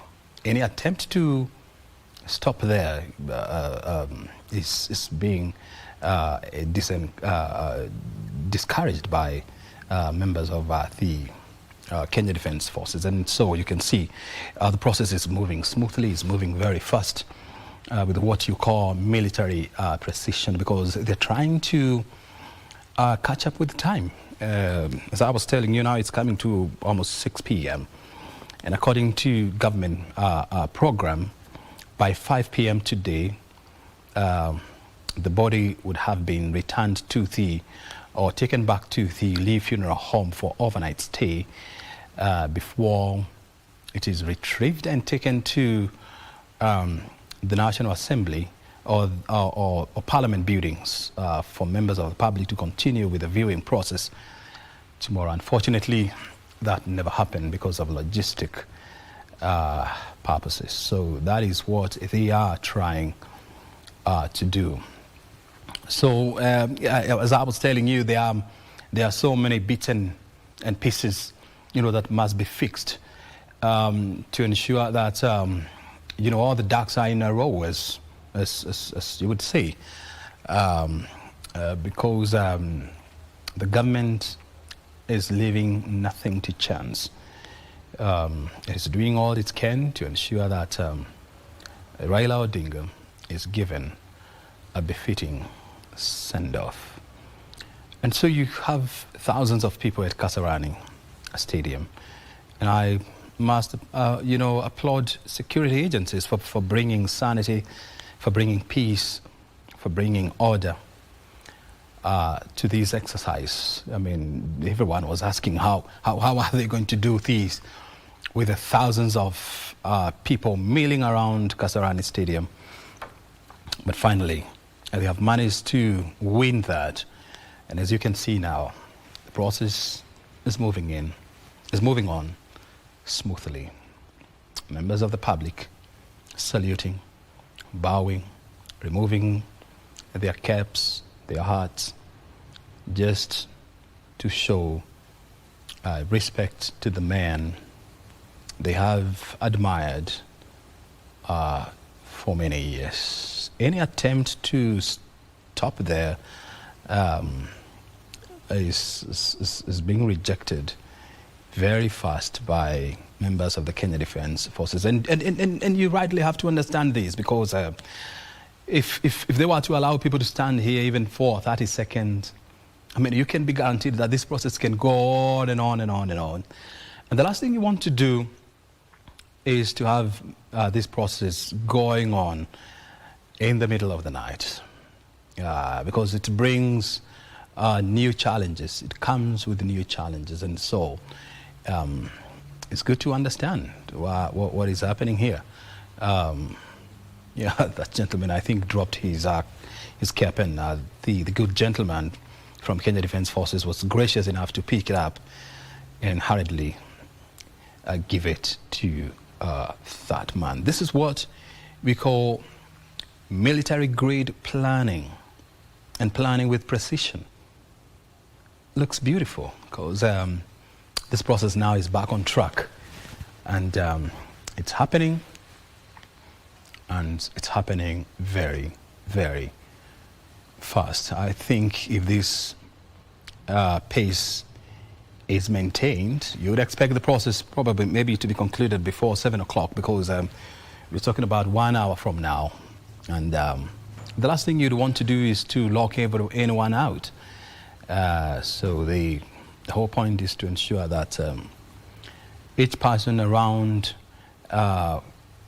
Moi International Sports Center is given an opportunity to view the remains of Raila Odinga.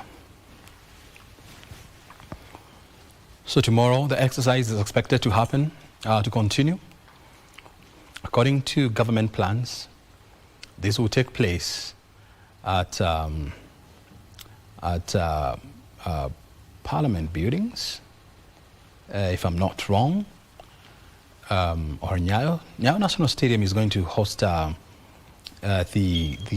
burial or service on Saturday, and so we'll wait and see where the body viewing will take place tomorrow. I think the government is expected now to make some clarity around that. Look at that, some commotion. Oh, good Lord. You still have thousands of people here. Oh my goodness. Police officers, security agents, planners, and organizers of this event having such an audacious task of ensuring that this process is concluded, and concluded on time, and everyone is given a chance to view the body. But it's not easy. You have thousands of people here, sometimes getting anxious, getting impatient, and that's why you're seeing, some commotion between security officers and members of the public.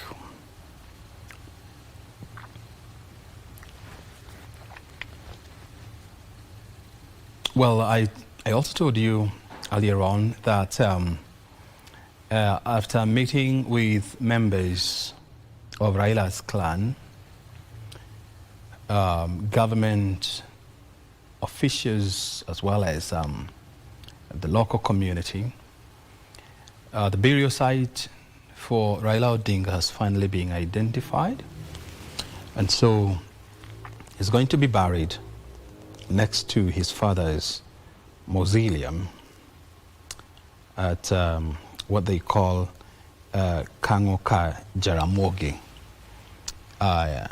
inside the expansive Opoda farm in Bondo, Siaya County. And so I understand from our reporters who are on the ground that The people around there now have started preparing the gravesite for the final resting place for Raila Amolo Odinga.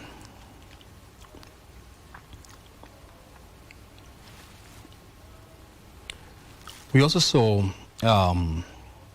Raila's elder brother Oginga Odinga flying to Bondo and urging mourners and in their thousands to welcome visitors and guests with respect and accord them the necessary help in order to ensure that the process of sending Raila off is done with grace, respect, and honor.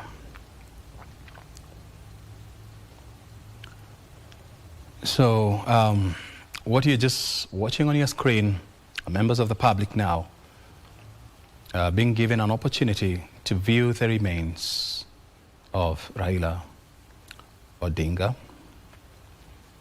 An exercise that has been going on for the last for almost 1.5 hours now, and thousands of people have gone through these exercises, and thousands more are waiting to do the same. So we don't have an idea what time this exercise will be concluded, but it's likely to go on and on, judging by the number of people at Kasarani. Remember, this is a time-honored exercise where prominent people, once they die in the society, members of the public are given an opportunity to pay their last respect to the departed soul. And so it has been happening. It has happened to former presidents. It has happened to a former vice president. It has happened to prime ministers as well.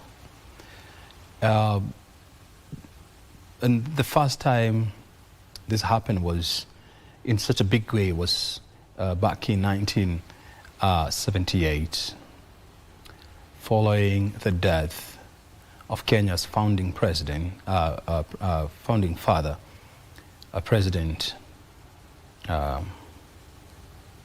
Mzee Jomo Kenyatta. In August of 1978, when he passed on, the country was thrown into such a confusion and pandemonium. And after that, members of the public were allowed to pay their last respect at parliament buildings. And they did this for days, with thousands of people filing past the body to witness and of course to pay their last tribute to a president who shaped or who helped to shape the future of Kenya. And so it has happened, in many occasions. We saw the same thing with the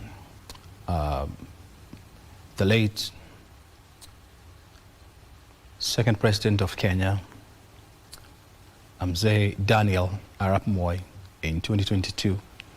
We saw the same happening with the third president of Kenya, Mzee Mwai Kibaki. And now we are seeing it with Raila Odinga, the second prime minister in the Republic of Kenya. And he served between the year 2008 to 2013.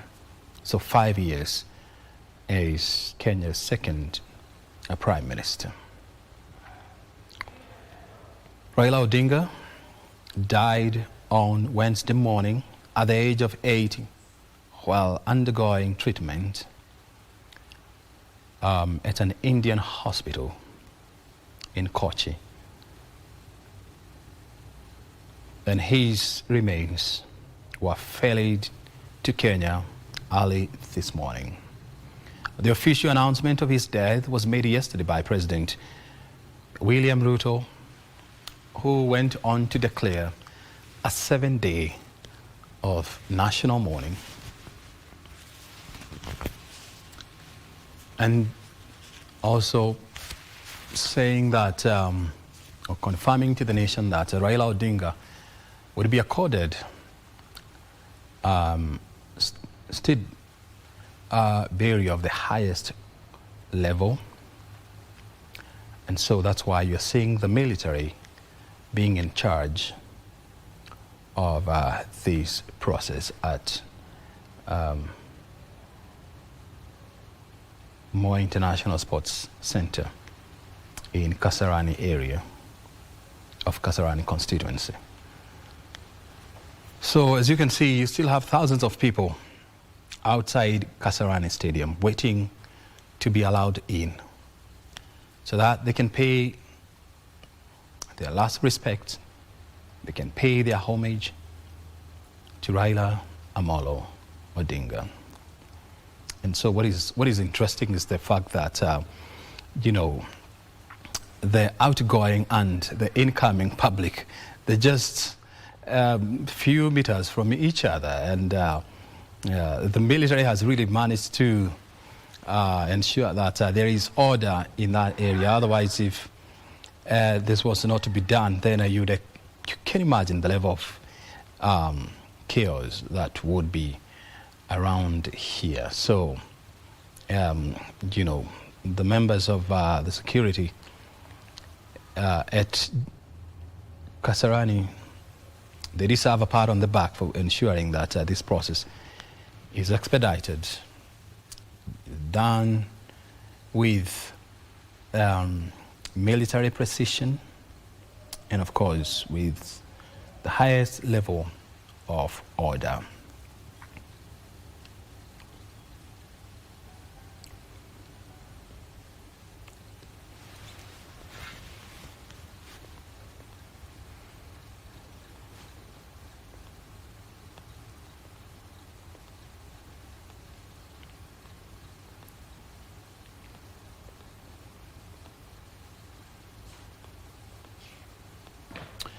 So I'm just getting some reports from our teams on the ground that you still have more than 40,000 people outside the Moi International Sports Center waiting to be allowed in to go and view the remains of Raila Odinga. And so the question is, for how long will this exercise continue, and will they all be allowed to go in and view the body? Or maybe at some point the military officers will have to say, no, we must close this exercise for today, and we wait for the exercise to continue tomorrow. That is what we are exactly waiting to see, because there are thousands of people out here. And trust you me, if everyone is given an opportunity to file past the body, it is expected to take many hours before it is concluded. I'm also being informed that the desire of the organizers of this event is to ensure that these exercises is done and completed before 7 o'clock. And 7 o'clock is about 50 minutes from now. And so they're doing as much as possible to ensure that that exercise is completed for the body to be taken back to Lee Funeral Home. Not actually to be taken back to, but for the body to be taken to Lee Funeral Home for preparation for tomorrow. So that is exactly what is happening at KICC. I'm not KICC, but the Moi International Sports Center, Kasarani. You know, also security reports coming up indicates that, you know, people who are using Thika Road, you know, are being urged to approach the highway around Allsops and Githurai with caution because of some commotions that are taking place there. You're having people engaging police officers in running battles, but police are trying to bring peace and bring sanity and order along that major highway that leads to the capital of Nairobi, as well as to the counties of Kiambu, Murang'a, Nyeri, as well as Laikipia, Meru, Isiolo, going all the way up to Isiolo, as well as many other counties in the northern part of Kenya. And so it's a major highway, and the last thing you want to is distraction around that part of Nairobi.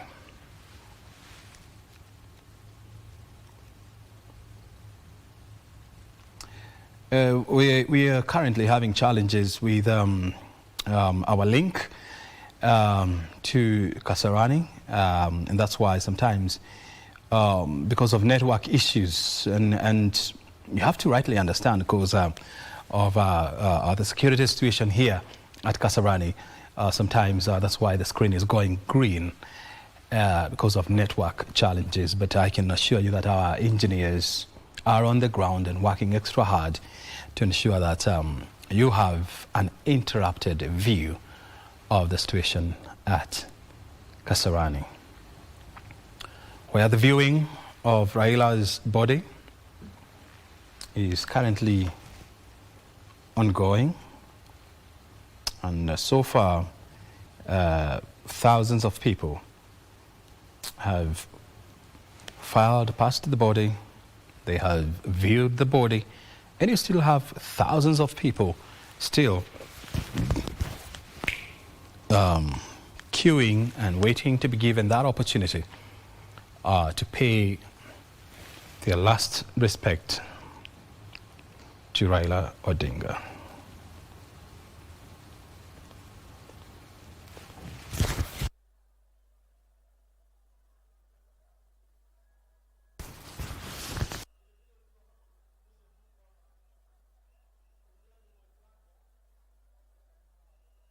Members of the public, of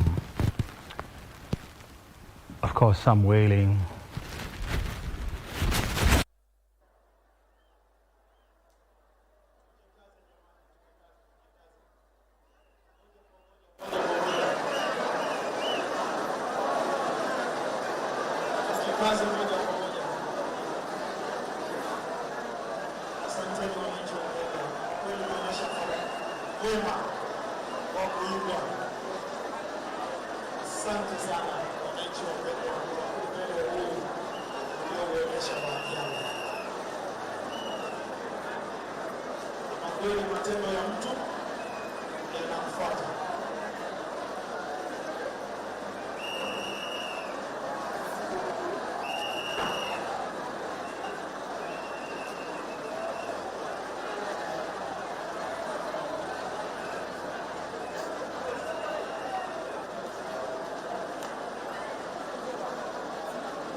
Tuchangamke jamani, tuchangamke jamani. Kimbia moja kwa moja. Asante, moja kwa moja.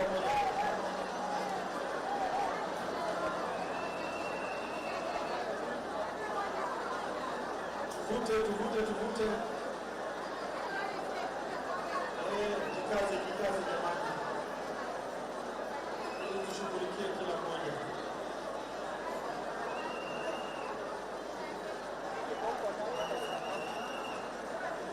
Jikaze jamani, jikaze.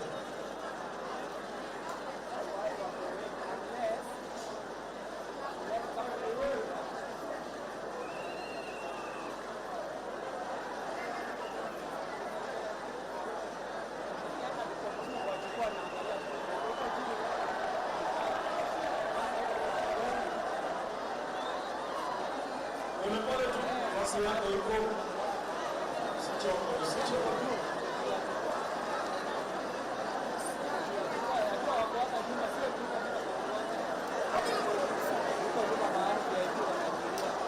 Unapata tu nafasi yako iko.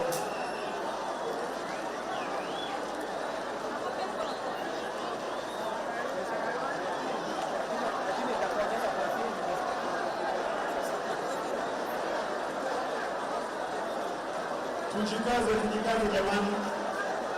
Ukishapita unapewa nafasi. Kwa unyenyekevu tunaomba. Hii ni mwananchi wa Pemba.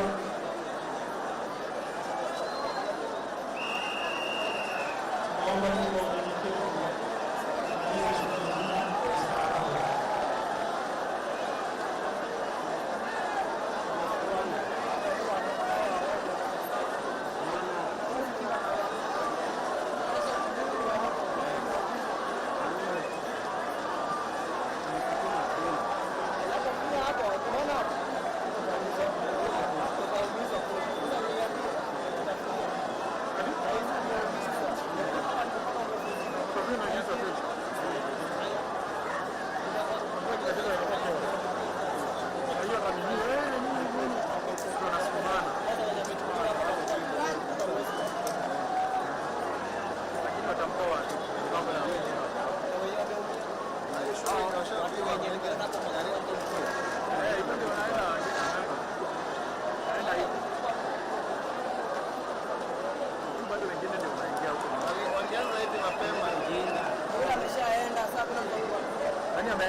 Niombe tusalie watulivu kwa heshima. Kila mmoja atapata nafasi yake.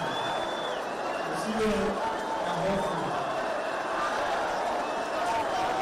Na wewe unafanya shughuli hii moja kwa moja, ukipita unakaza mwendo ili wenzako hao wapate nafasi.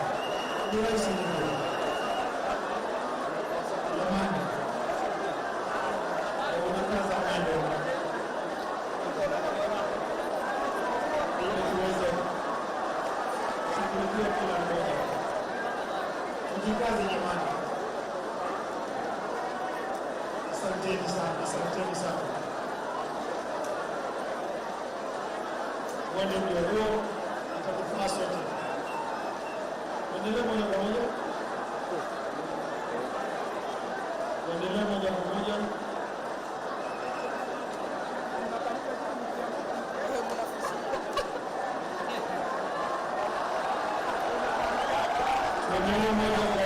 na kusaidia watulivu. Asante sana. Na tusisukumane jamani, tuna nafasi ya kutosha. Kila mmoja atapata nafasi yake. Naomba tuwe mtulivu na tusisukumane. Kwa heshima.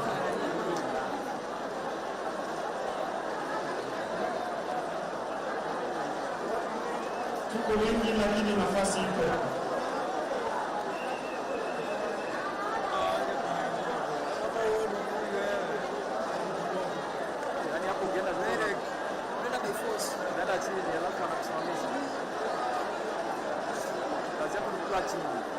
Tutoke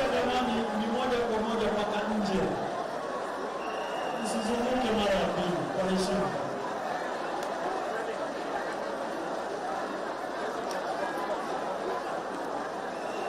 Hata yule mwisho tusikumane tafadhali. Wacha tu wenzako hapa na kusikiliza. Asante sana. Hii imefanya vyema.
Wananchi wapendwa, ninaomba hivi na maafisa wa usalama kwamba hapa nyuma, wananchi wapendwa wanaosubiri wameketi chini, unaomba ili tuweze kupata laini vizuri.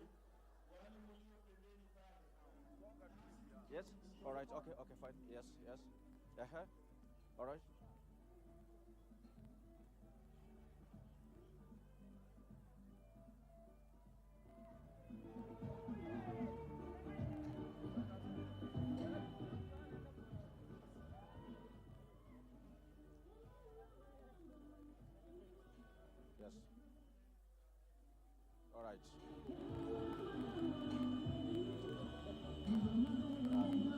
much. Well, thank you so much. We join you yet again from Opoda Farm. That is Raila Odinga's rural home here in Bondo.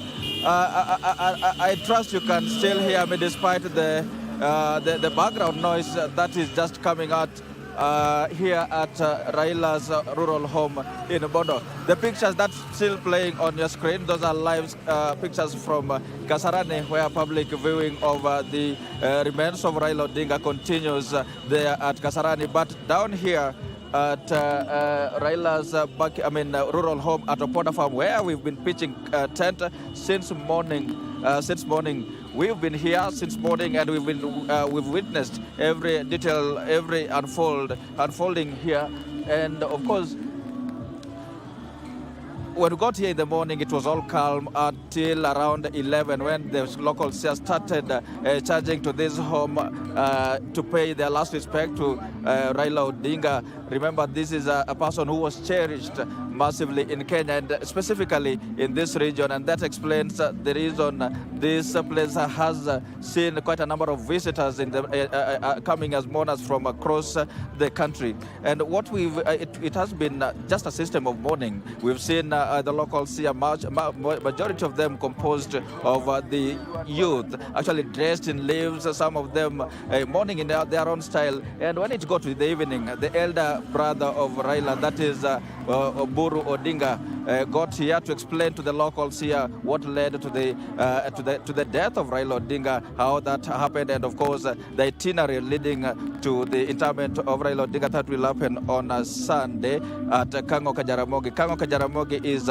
maybe a distance here from, about 3 to 4 kilometers from where we are.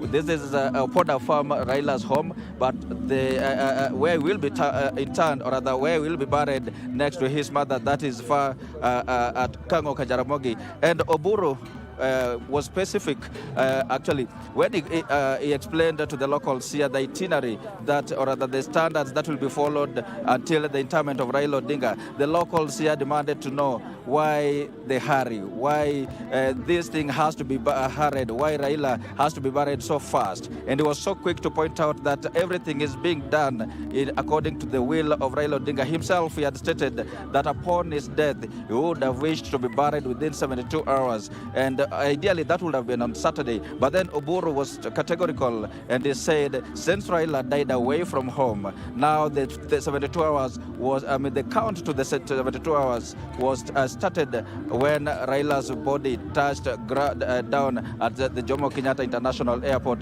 that is in Nairobi. And what's happening here is just some slow music that you can hear in the background. Actually, we've had some light showers of rain this evening, and that has led to us dispersed the crowd that had gathered here, and the showers are now diminishing, and we can see the crowd coming back just yet again. On that note, you can see I'm surrounded by people here, maybe just a minute or two to understand what they have to say, because there are still showers, but they are actually putting up with the weather here. Maybe I'll stand. Habari kaka, tungependa usimame hapo, angalia pale, utueleze wewe. Kumekuwa na mvua jioni ya leo, na pia naweza kuona bado watu wameendelea kukaa hapa. Wewe ulikuja saa ngapi, na pia kufa kwake Raila Odinga, wewe inamaanisha nini kwako? Nitashika mic, wewe tuongeleshe tu na English. Kizungu iko sawa, acha nitakushikia mic. Oh, thank you so much. We are here to show respect and dignity to Baba Raila Odinga. He's a guy who has fought for us. He has been forthright all throughout in democratic space in Kenya, and this is just a show of respect. Yes. People have come from far and wide, and we pray for peaceful atmosphere during this hard moment. Yes. And we also send our condolences to the family, to the ODM, and to Kenya as a whole. Thank you so much. Thank you so much. One more, please. If you can speak, brother, maybe you just want to move here, utueleze pia. Naona umevalia jacket, sijui kama kuna baridi sana. Najua kumekuwa, simama hapo, angalia pale kwa kamera. Najua kumekuwa na mvua. Wewe uliweza kufika hapa saa ngapi na umeshuhudia nini haswa? Acha mic nitashika. Mimi ndio nafika hapa saa hizi na nimekuja nishuhudie venye weather kuko hapa kwa baba. Na mimi nitasema tu hivi, tunahitaji imani na imani izidi kudumu katika hili eneo. Tunajua tuko na uchungu sana sisi wakaji wa Bondo kwa kupoteza baba. Sasa tunahitaji tu amani idumu hadi siku baba tasindikizwa. Thank you. Well, just some of the messages of condolence that we continue to sample here right at Opoda Farm, where Raila, this is the rural home of Raila Odinga, that, like I've mentioned before. Actually, Oburu said the body of Raila will, after today we have a public viewing at Kasarani. From there, the body of Raila will go to his home, that is in Karen, and actually on Saturday that body will be ferried to Kisumu also for public viewing at the Jomo Kenyatta International Stadium back in Kisumu, and that body will be brought here at his home that you can see, the house you can see just behind me. That body will be brought here for a night vigil before it is taken to the Jaramogi Oginga Odinga University of Science and Technology for the mass, for the service, before it is taken to Kango Jaramogi, where it will be interred just next to his mother. He had wished. Remember, that is the place where the Odinga family, the large Odinga family, that is the gravesite. And Oburu mentioned that ceremony will be private, in the sense that it will be attended by just a few people. And basically, that is what has been happening here since day long, and we still keep tabs, and we'll continue updating you with regards to what is happening here at Opoda Farm, which is the rural home of Raila Odinga. And also, my colleague Alan Aoko is also at Kango Jaramogi. We will be joining you later to tell you what is happening there. For now, I take you back to Kasarani, where for the continued coverage of the public viewing at Kasarani Stadium, Nairobi.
Sasa pale hivyo kuna kitu wanaona sasa hivi. Kuna kitu wanaona.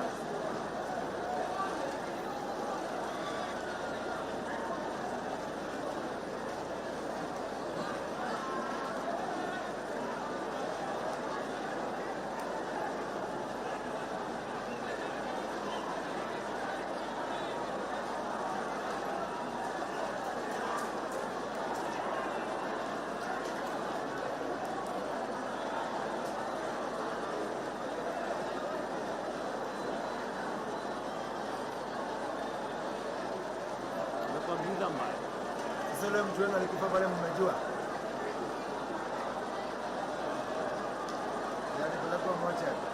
Sasa mtu ajana nini anafaa ziko Raila ama. Unajua?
chini.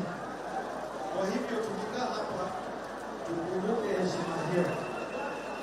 Nataka nikukumbushe kuna usalama wa kutosha, na nikuomba tu ukiwa hapa, tafadhali ukiwa hapa jali mwenzako, na kama foleni imepangwa weka upande moja, usitoke foleni nyingine ukiingia nyingine.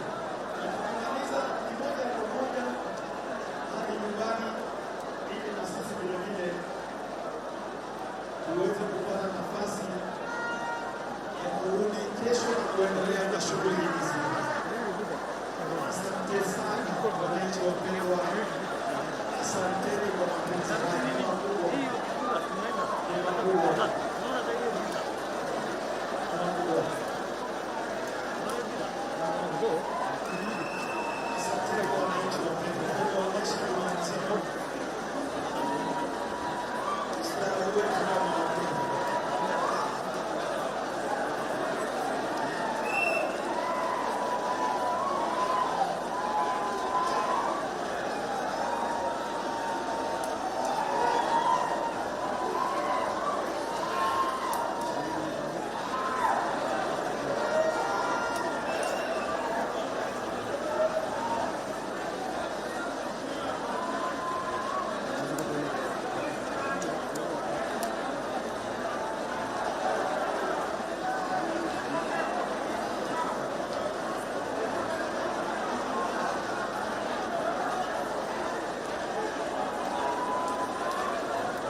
Tunaendelea vizuri wananchi wapendwa.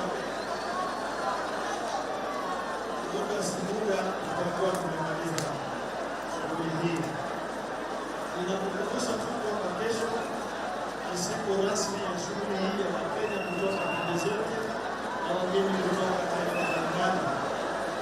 Kwa hivyo shughuli hiyo itakuwa inafanyika uwanja wa Nyayo na tutakuwa na muda wa kutosha. Mimi nakuomba ingia kwa foleni. Kila mmoja kwa foleni kwanza. Ingia kwa foleni. Ili tupatie maafisa wa usalama nafasi ya kuzuia foleni.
sasa haufanyi kazi. Sifanyi kazi, siwezi. Nikifanya kazi damu yangu ni kama sijui inatembea ama nini. Naona nachaba ndio natoa jasho. Ukiangalia kenye unakula hakuna. Ile sasa kusaidia kwangu nimepotea. Ile pesa na ile iko hivyo. Wanasema pesa nyingine yenye iliamua tu kusema tukufu. Ningekuwa na nje ingine nikaenda. Hizi ni zile unasikiza, you feel like, you know, kia kulia. It's quite sad. Chapa unakuwa humiliated mbele ya watu, lakini unapata uwezi shtaki, sababu ukishtaki utafungiwa barabara ya kwenda bunge. Kondo ya mwisho na nini? Na kufi. Na katika ulimwengu ya kiroho, unajua litwangwa hiyo kofi ni Mikaeli. Sasa mimi nauliza wewe. Bila nabii ungekuwa wapi? Mimi angekuwa Bachona. Unajua utapata shida. Wewe ndio malaika ama sijakuelewa bado? No. I'm his prophet. Huyu yeye ni nani anawababaisha hivyo? Bila anakusomeanga maisha yako vile iko mwisho. Na wewe unaamini? Makwa. Kweli sasa. Ulikuwa umejua list ya millionaires ulikuwa umeingia. Le hamba ya papa. One of the millionaires. Millionaire? Si ndio? Akinirudisha tu kwa hiyo namba. Tafadhali nirudishe.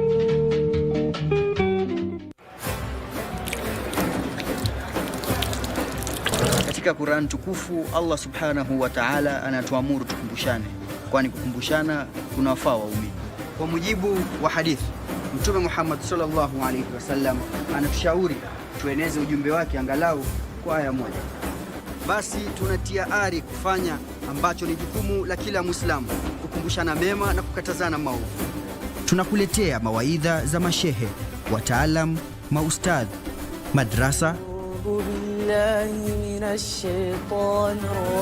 makala spesheli na Ukti Fatuma Yakub, mafunzo na historia za mitume na maswahaba, na burudani kupitia nashid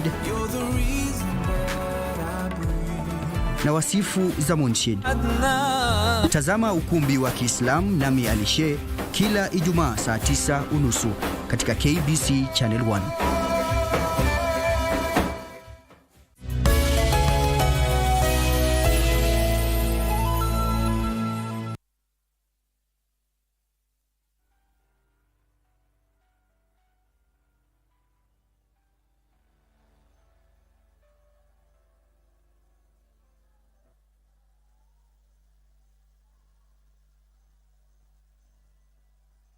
Asalamu alaykum mpenzi mtazamaji, popote pale ulipo, ni matumaini yetu kwamba umeshinda vyema. Hujambo na karibu kwenye taarifa hizi za Darubini ya Channel 1. Na mtazamaji, ni siku ya pili ambapo Wakenya na ulimwengu mzima kwa jumla unaomboleza kifo cha mwenda zake Raila Odinga. Karibu kwa taarifa za Darubini, tukiwa tunafuatilia matukio kufuatia kifo hicho.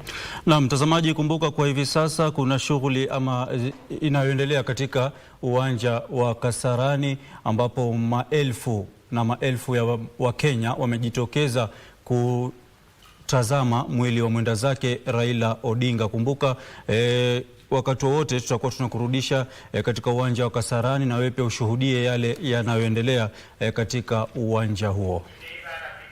Na kama unavyoona mtazamaji, picha ndio hizo zinakujia moja kwa moja kutoka uwanja wa Kasarani. Ni shughuli ambayo imekuwa ikiendelea kwa muda hivi sasa. Maelfu ya waombolezaji wamefika katika uwanja huo wa Kasarani angalau kumwona kwa mara ya mwisho kiongozi anayeaminika ama aliyekuwa amependwa na wengi humu nchini Kenya, vile vile katika Afrika nzima na hususan kanda ya Afrika Mashariki. Na mtazamaji, karibu, lakini kwanza hivi ndio vya mshahamu.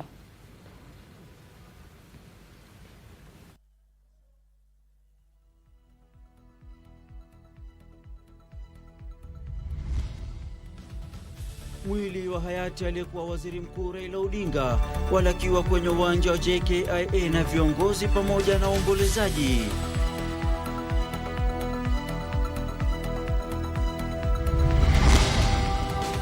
Msafara wa jeneza lililobeba mwili wa Raila ulipita taratibu kwenye barabara ya Mombasa, ukishindikizwa na umati mkubwa wa watu kuelekea uwanjani Kasarani.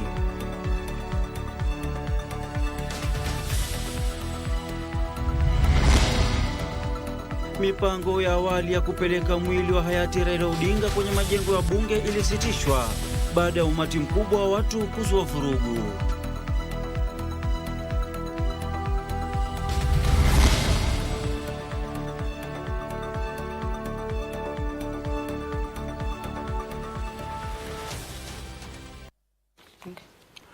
Na mtazamaji, mimi naitwa Ahmed Jumabalo, ukipenda nite AJB, na Lensa Odingo ndio msaidizi wetu kwa upande wa lugha ya ishara. Karibu mtazamaji, na tunakusihi uzidi kutazama runinga ya Channel 1. Mimi naitwa Gladys Mongai. Wakati wa mapambazuko jijini Nairobi, kimya chenye mshindo kiligubika uwanja wa ndege wa kimataifa wa Jomo Kenyatta. Ndege iliyoubeba mwili wa hayati aliyekuwa waziri mkuu Raila Odinga ilitua kwenye uwanja huo mwendo wa saa 3:30 hivi leo asubuhi. Mwili wake ulisafirishwa kwa ndege nambari KQ 203 iliyopewa jina Rao 001 ilipoingia kwenye anga ya nchi hii.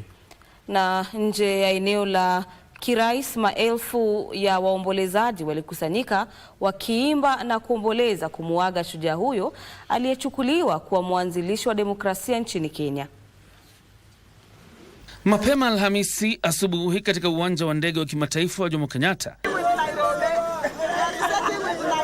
umati mkubwa wa watu ulikusanyika nje ya eneo la kirais kusubiri mwili wa hayati aliyekuwa waziri mkuu Raila Odinga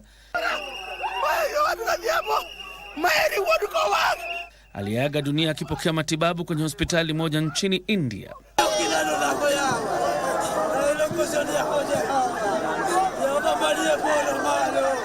Nyuso zao zinaadhirisha uchungu wa kumpoteza shujaa waliyemwenzi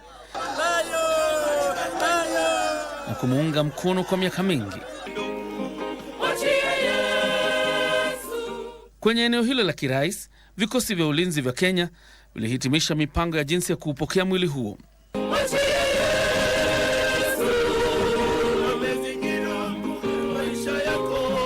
Nyimbo za vikosi hivyo na kwaya ya ikulu zilidhihirisha hali ya huzuni iliyokuwepo.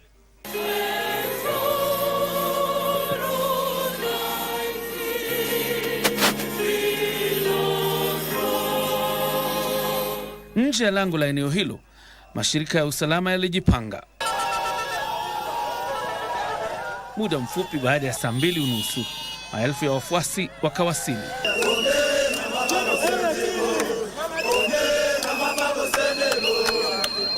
Kuanzia mwendo wa saa 3:30, watu mashuhuri waliotumia lango la eneo hilo la kirais waliwasili pia. Walijumuisha Rais William Ruto, Rais mstaafu Uhuru Kenyatta, Naibu Rais Profesa Kithure Kindiki, jamaa za familia ya Odinga na maafisa wengine wakuu serikalini. And there will have a salute. Mwendo wa saa 3:35, ndege nambari KQ 203 kutoka Mumbai iliyopewa jina Rao 001 ilipowasili kwenye anga ya Kenya, ilitua kwenye barabara ya ndege. Wakati huo maafisa wakuu wa ODM, mawaziri na baadhi ya wapinzani walisubiri kuulaki mwili huo.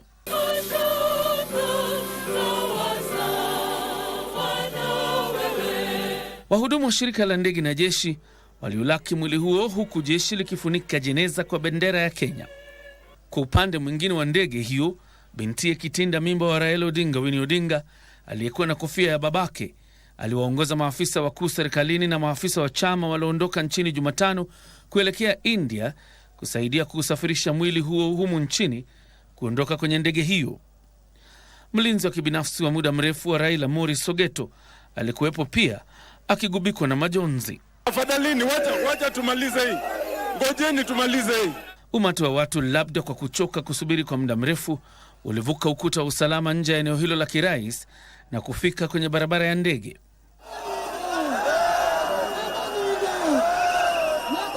Hali hiyo ilizua utata, huku wanajeshi na maafisa wengine wakisimama kidete.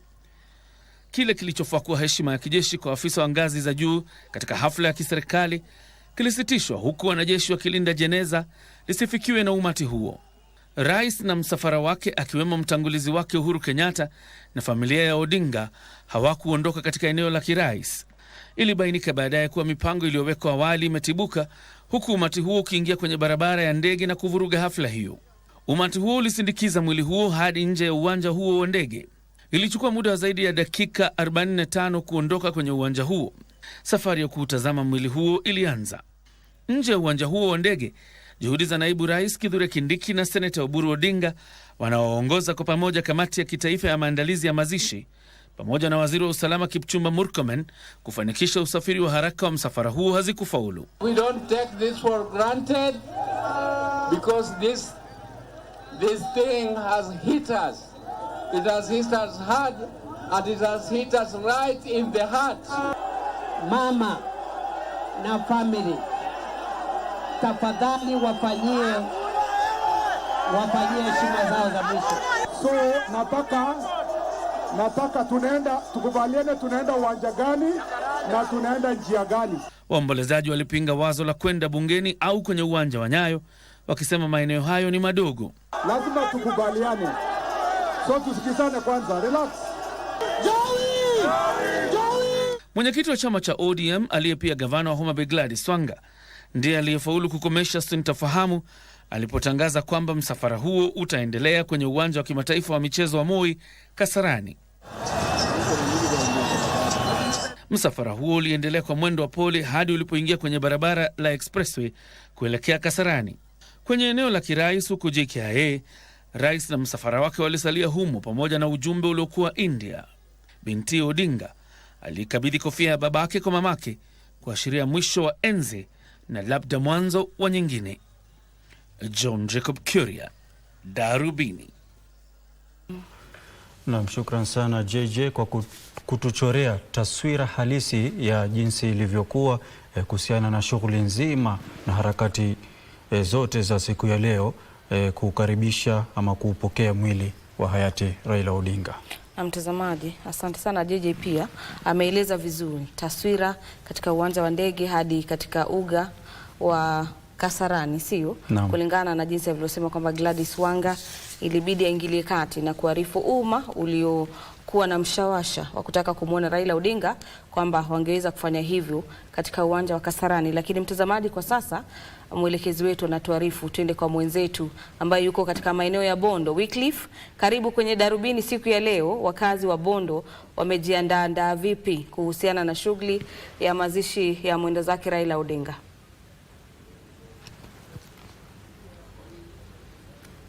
Asante sana Gladys, mkiwa na AJB studioni. Naam, tunaendelea kuleta matangazo haya moja kwa moja kutoka Opoda Farm ambayo ndio nyumbani kwake Raila Odinga huku Bondo, mji wa Bondo iliyoko kaunti hii ya Siaya. Jinsi unavyoona nyuma yangu hiyo ndio nyumba ya Raila Odinga iliyoko hapa Opoda Farm, pale ambapo tumeweza kutia kambi ama kukita kambi tangia asubuhi. Tulifika hapa mwendo wa saa 2 asubuhi, na wakati tulifika hapa kulikuwa na utulivu sana, ambayo hiyo hali hiyo inakinzana na jinsi ilivyokuwa jana. Jana kulikuwa na mafuriko ya watu hapa, ila wakati tulifika hapa leo asubuhi kulikuwa na utulivu sana, na kulikuwa tu na maafisa wa polisi walikuwa wameshika doria katika lango kuu la kuingia katika boma hili la Opoda Farm na kuhakikisha kwamba amani unadumishwa. Na pia niliweza kuzungumza na baadhi ya watu waombolezaji waliweza kufika hapa, hasa wazee kutoka eneo hili, na pia wao wakaendelea na kuhimiza amani. Na pia jinsi unavyoona nyuma yangu, sijui kama mpiga picha wangu Martin Kibuta anaweza kuangaliza kutazama picha hiyo, kile kitabu cha maombolezo, the condolence book, ambayo imekuwa hapo tangia jana. Waombolezaji bado wanafika hapa na kutia saini katika kitabu hicho kama njia moja ya kuleta risala zao za rambirambi kwa aliyekuwa waziri mkuu Raila Odinga, ambaye hadi kwa sasa ameweza kutuacha. Wakati alifika jioni, basi ndugu yake mkubwa Oburu Odinga aliweza kufika hapa na wakati alifika hapa moja kwa moja akaingia katika nyumba hii.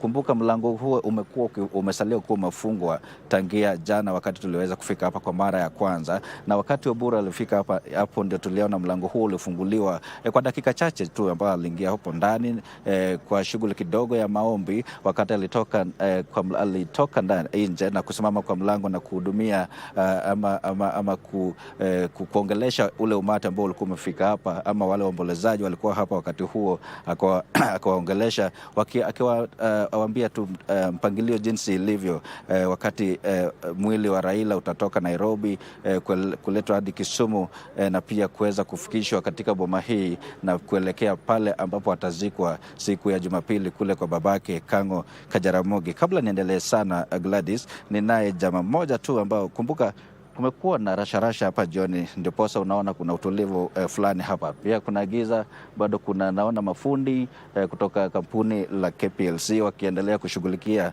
mambo ya lighting hapa na pale. Ila kwa sasa wacha niongeleshe mtu mmoja hapa ameweza kufika hapa jioni ya leo, aweze kutueleza pia yeye kulingana na hali jinsi ilivyo. Kuna yeye pia kusema, kaka, kama unaweza fika hapa atazamia pale. Nimeona umefika hapa ukiwa na haraka sana. Tueleze pia, kumekuwa na mvua lakini umeweza kufika hapa pia. Tueleze wewe umetokea wapi na hali hii ina maana gani huko, na yeye pia kusema. Probably you can speak in English if that's comfortable. It's okay. Thank you very much, fellow Kenyans. I'm called Pastor Elijah Okebea of Injili Takatifu Church. I come from Homa Bay County. I'm a senior teacher at Maranda High School. I'm one of the preachers in most of our local media houses. Right. I'll not mention, even this week I was on air in one of the media houses. First of all, let me say we are saddened by the demise of our former Prime Minister, Raila Odinga. Let me first extend my message of condolence and word of sympathy to the family, Mama Aida, Dr. Buru, Winnie, and the rest, and to all Kenyans. Secondly, I would wish to remind Kenyans as a clergy, as a pastor, whose voices has reached many Kenyans, that let us thank God for everything that has happened. Let us not question God, probably with very harsh words that the Almighty, why have you done this to us? God has taken his own creature. God is the one who created His Excellency Raila Odinga. He had a purpose with him in this world or in this country. And if God himself feels that Raila Odinga has finished his purpose on earth, then the only thing we can do is to thank God. Secondly, let us embrace peace, because Raila was a champion and a beacon of peace. If we mourn him with peace, it's when God will receive his soul and put in the right hand where he had put the souls of watakatifu wote na mwanawe Yesu Kristo. Nikimalizia ni Zaburi 91. Kama kuna shida, God is our refuge. Let's all go take refuge from God. He will give us an alternative. He has several alternatives that will play a role like Raila. He will not leave us. I'm talking about God the Almighty himself. That's what I can say. Thank you so much. Labda kwa mwisho tu, ikiwa utazungumza pia, simamia tu hapo, tueleze unaitwa nani. Kuna kijibaridi kidogo, kumekuwa na mvua jioni ya leo, lakini naona bado kuna watu tu wameweza kukita kambi hapa. Labda tueleze wewe ulifika hapa saa ngapi, umetoka eneo gani? Kwa majina kwanza naitwa Kizito Kelvin Wasonga. Mimi ni mkaaji wa hapa Bondo. Nimeishi huko karibu na Just. Sasa nilikuja hapa mapema kitu kama saa 5 mchana kuomboleza Raila Odinga, baba wetu. Tuko na uchungu sana. Sasa tuko hapa tunaomboleza kwa amani na kwa upendo, na jaribu kueleza Wakenya Raila amekufa, tukue na amani, tumzike vizuri na Mungu bado ako nasi. Asante sana. Gladys na AJB, hizo tu ni baadhi za sehemu ambazo tumeweza kupata siku ya leo kuanzia asubuhi. Wakati tulifika hapa mwendo wa saa 2 asubuhi, tumenena na wengi. Hapo awali tumeweza kuleta matangazo haya moja kwa moja tangia asubuhi, na tumeweza kuchora taswira ya hapo jinsi ilivyokuwa. Nimeona pia kuna mahema ambayo yanawekwa hapa kando na hii jumba hili.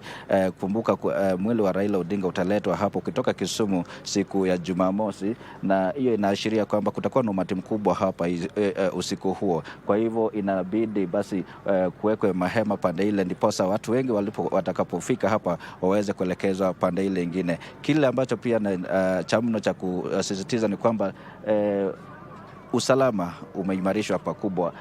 Hapo jana niliona maafisa wa polisi walikuwa hapa jana walikuwa wachache mno, ila leo wamewekwa kila kona.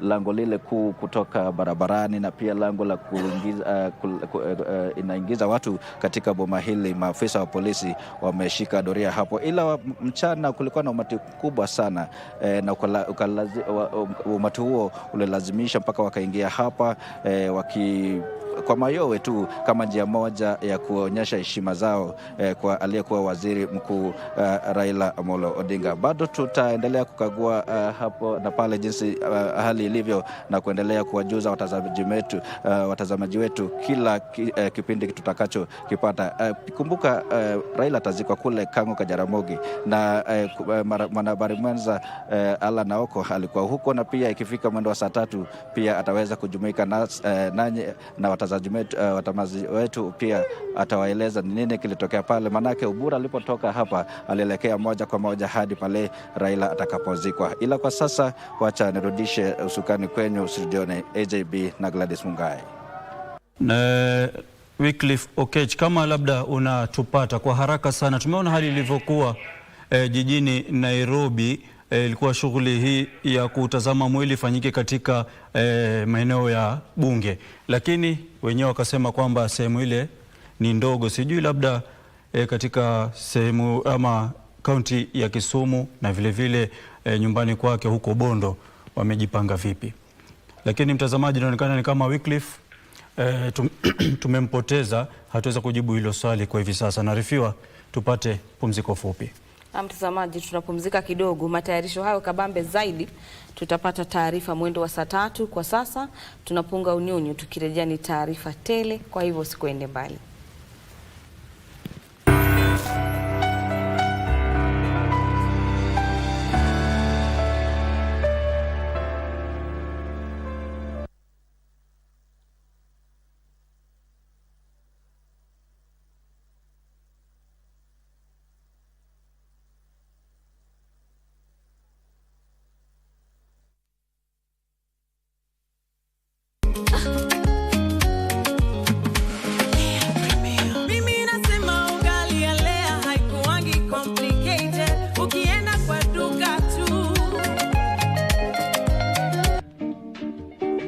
Chapa unakuwa humiliated mbele ya watu, lakini unapata uwezi shtaki, sababu ukishtaki utafungiwa barabara ya kwenda bunge. Kondo ya mwisho na nini? Na kofi.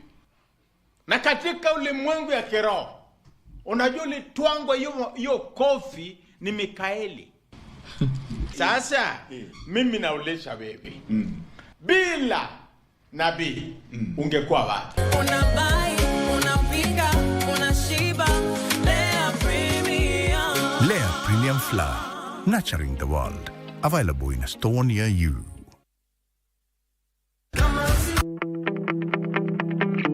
On this Mashujaa Day, we proudly salute the heroes and heroines whose sacrifice, resilience, and vision laid the foundation for the Kenya we cherish today. Mashujaa Day reminds us that true heroism lies not only in the past struggles for independence, but also in the everyday acts of service, innovation, and patriotism that drive our nation forward. At Kenya Pipeline Company, we draw inspiration from this spirit of heroism as we continue to deliver our mandate of transporting energy safely, efficiently, and reliably to fuel Kenya's growth and prosperity. As we focus on energy as a driver of economic and social development during the Energy Week 2025, held from 13th to 18th October 2025, under the theme Energy for All, let us embrace the call to be modern-day heroes by working with integrity, unity, and determination to build a stronger, inclusive, inclusive and sustainable future for all Kenyans. On behalf of the KPC family, I extend warm Mashujaa Day wishes to all Kenyans. May we continue to honor the past, celebrate the present, and shape a brighter tomorrow together.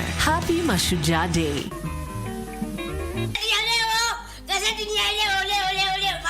Hivi wewe usomi magazeti? Wewe ukaniletea mtoto wa kiume, yatawezekana wapi chumba hiki na chumba hiki? Kuna ubaya gani? Wewe, tengeneza chai ya watu wawili.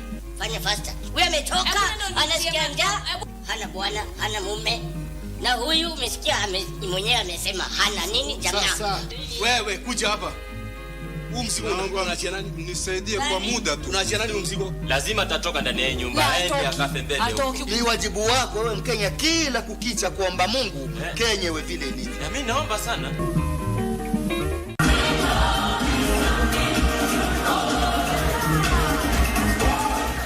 It's art, it's culture, it's fun, it's attitude.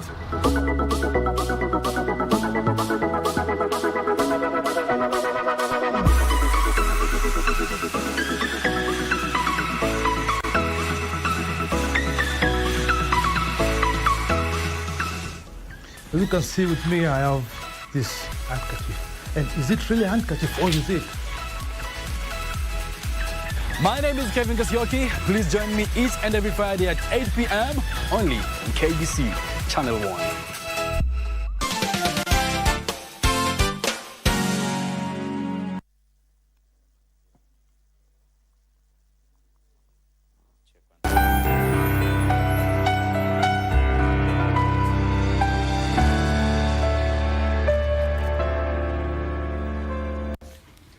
Asante sana mtazamaji na karibu tena. Mipango ya awali ya kuweka mwili wa mwenda zake Raila Odinga katika majengo ya bunge kwa ajili ya kuagwa na umma ilisitishwa baada ya umati wa waombolezaji waliokuwa wamekusanyika hapo kuzua vurugu, hali iliyolazimu shughuli hiyo kuhamishwa katika uwanja wa Kasarani. Mtazamaji, waombolezaji waliokuwa wamefika kuaga mwili wa Raila waliwazidi polisi nguvu na kuvunja vizuizi vya usalama bungeni. Hali ya taharuki iliongezeka huku baadhi ya waombolezaji wakijaribu kuingia ndani ya majengo ya bunge, jambo lililowalazimu wabunge kuingilia kati na kuwataka waombolezaji watulie na kudumisha utulivu na heshima. Mapema asubuhi nje ya majengo ya bunge jijini Nairobi, hali ilionekana kuwa tulivu huku waombolezaji wakiwa wamewasili kwa ajili ya kuaga mwili wa mwenda zake Raila Odinga. Vizuizi vya polisi vilikuwa vimewekwa kuhakikisha usalama. Hata hivyo, utulivu huo haukudumu kwa muda mrefu, kwani umati uliokuwa ukizidi kuongezeka ulianza kukosa utulivu na kutaka kuruhusiwa kuingia ndani ya bunge kabla ya kuwasili kwa mwili. Hatimaye walifanikiwa kuvuka nyaya zenye nyembe na kusogea karibu na lango la majengo ya bunge. Baadhi ya waombolezaji walionekana juu ya mapaa ya majengo ya bunge. Mvutano huo uliodumu kwa zaidi ya saa moja ulisababisha mabadiliko ya ghafla ya eneo la kuaga mwili wa Raila Odinga kutoka bungeni hadi uwanja wa Kasarani. Hata hivyo, uamuzi huo haukupokelewa vyema na baadhi ya waombolezaji waliosisitiza kuwa mwili wa Raila Odinga lazima uletwe bungeni. Tunataka baba hapa. Baba tumpate kwa pia parliament, tumuone kwa parliament. Mambo wanatuambia huko hatutaki. Nataka baba akuje hapa juu iko na usuni sana ya baba. Inalia kwanza jana mpaka leo sijalala hata kidogo. Why should these people take Raila to Kasarani? Na sisi kama watu wa Nairobi tumengoja Raila hapa. Hatuwezi enda Kasarani mpaka waone Raila hapa because Raila ni wabunge wa kwanza kutengeneza sheria hapa kwa bungeni. We came here because we were instructed by the program that Baba will be brought here. We demand Baba here. Joey, tuweze kuletewa mwili wa mpenda wetu Raila Amolo Odinga iweze kufika hapa Parliament. Kwa hivyo kwa sababu tumetoka manyumbani bila fare, tutafikaje Kasarani? Nilikuwa nimekuja hapa kitu kama around 9. Sasa tumengoja mpaka saa hizi. Imagine tumekaa tunaambiwa ati Raila ati anapelekwa wapi? Kasarani. Tumefika hapa hii masaa, nimepanda gari, waste time yangu kuja hapa, nasikia baba yuko. So nasikia vibaya sana. Tukotaka kuangalia mwili yake tukonfirm kweli alikuwa amekufa. Wakati wa mvutano huo, sehemu ya lango la majengo ya bunge liliangushwa. Nancy Okware, Darubini. Na mtazamaji, wakati wote tutakupeleka hadi eneo la Karen ambapo mwanahabari mwenzetu Joseph Wakungu amekita kambi hapo. Tunatarajia Naibu Rais Kithure Kindiki ahutubie wa Kenya kuhusiana na mipango na shughuli za mazishi ya mwenda zake hayati Raila Odinga. Na mtazamaji, tukizidi kusubiri ripoti ya hivi punde kutoka kwa kamati hiyo andalizi ya mazishi, hebu tusonge mbele na taarifa ambazo tumekuandalia kuhusiana na siku ya pili ya shughuli za kumsherehekea mwenda zake Raila Odinga. Manake mtazamaji, wengine wanapokuwa wanalia, wengine wanasema kwamba wanamsherehekea kutokana na jitihada alizotoa katika kuunganisha taifa. Na mtazamaji, katika maeneo ya Kasarani, shughuli za kuuaga mwili wa hayati Raila Odinga kwa umma ilikumbwa na vurugu. Hii ni baada ya maelfu ya waombolezaji kufurika kwenye uwanja wa michezo wa Moi wa Kasarani wakiwa na shauku ya kuona mwili wake. Polisi walilazimika kutumia vitoza machozi ili kuwatawanya waombolezaji waliokuwa wakipiga kelele na kusitisha shughuli hiyo kwa muda. Hata hivyo mtazamaji, umati huo ulitulia baadaye na shughuli ya kutoa heshima za mwisho ilianza dakika chache baada ya saa 11 jioni na itaendelea hadi usiku. Ben Chumba na taarifa hiyo.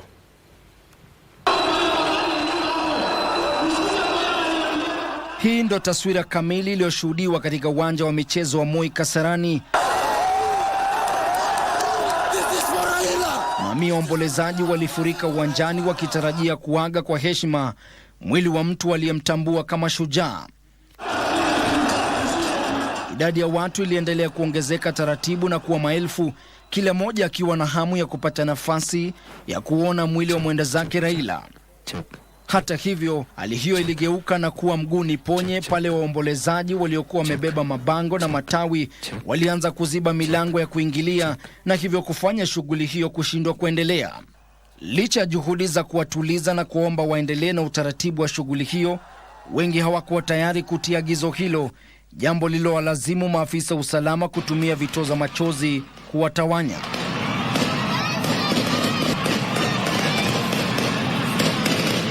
Ilikuwa ni hali ya mshike, waombolezaji wakikimbia ovyo kutafuta usalama. Na kwa muda mfupi baadhi yao walijaribu kukabiliana na polisi kwa kurusha mawe. Wakati wa purukushani hizo, watu wasiopungua 3 walijeruhiwa. Utulivu ulirejea baadaye na shughuli ya kuaga mwili uliendelea hadi usiku. Ben Chumba, Darubini.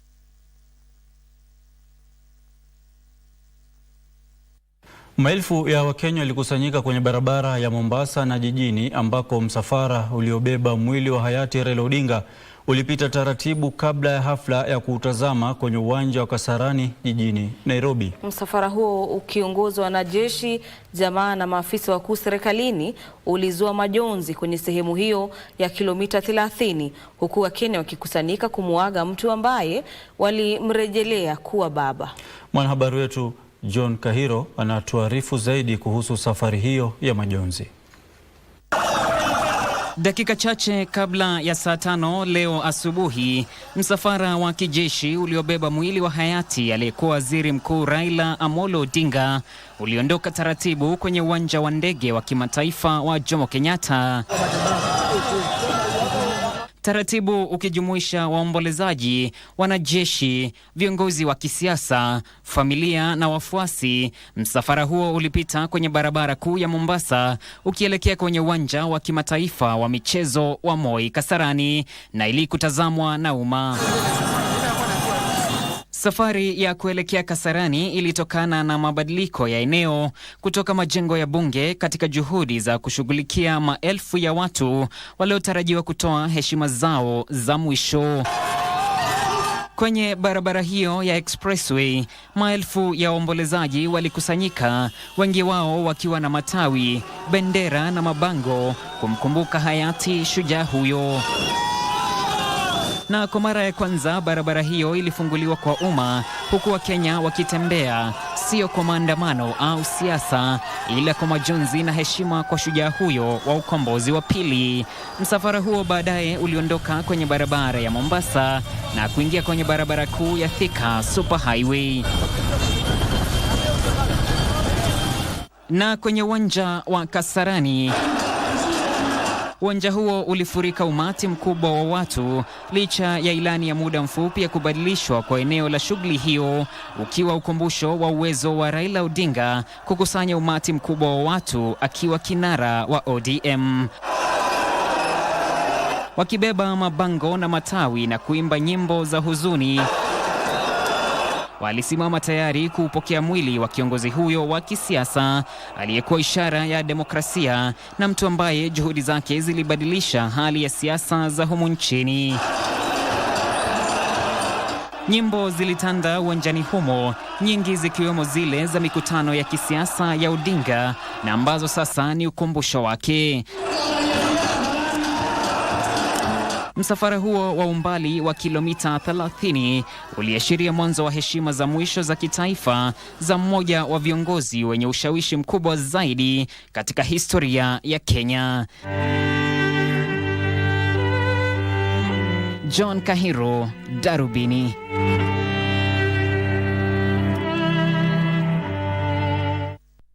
Bila shaka alikuwa ni mtu mwenye ushawishi akiwa hai, na leo imeshuhudiwa wakati wa kifo chake jinsi maelfu ya Wakenya walivyojitokeza kumkaribisha na kumpatia heshima ya mwisho. Bado wanasema kule mitaani Raila ni yule msee. Bila shaka ni baba kama alivyojulikana na wengi. Naam.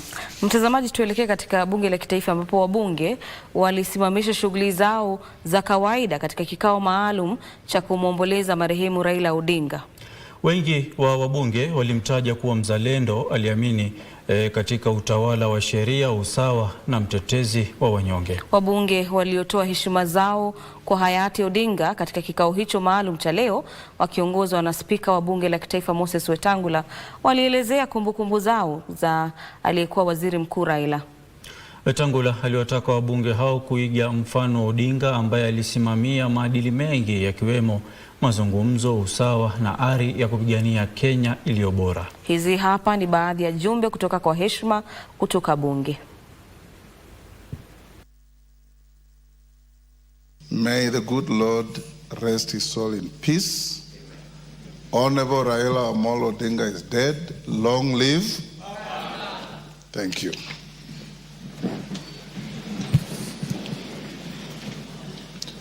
Was a man who interacted with everybody. You are truly here, and those of you who love football always sat together with the Honorable Raila watching Arsenal, which was our team, and a team that he loved so much. When Arsenal was playing, Honorable Raila would not talk to anybody until the match is over. He will pay military attention to the game, and he would count all the players up to the subs. Arsenal was in his blood like it is in mine. Yours truly here, Honorable Speaker. Raila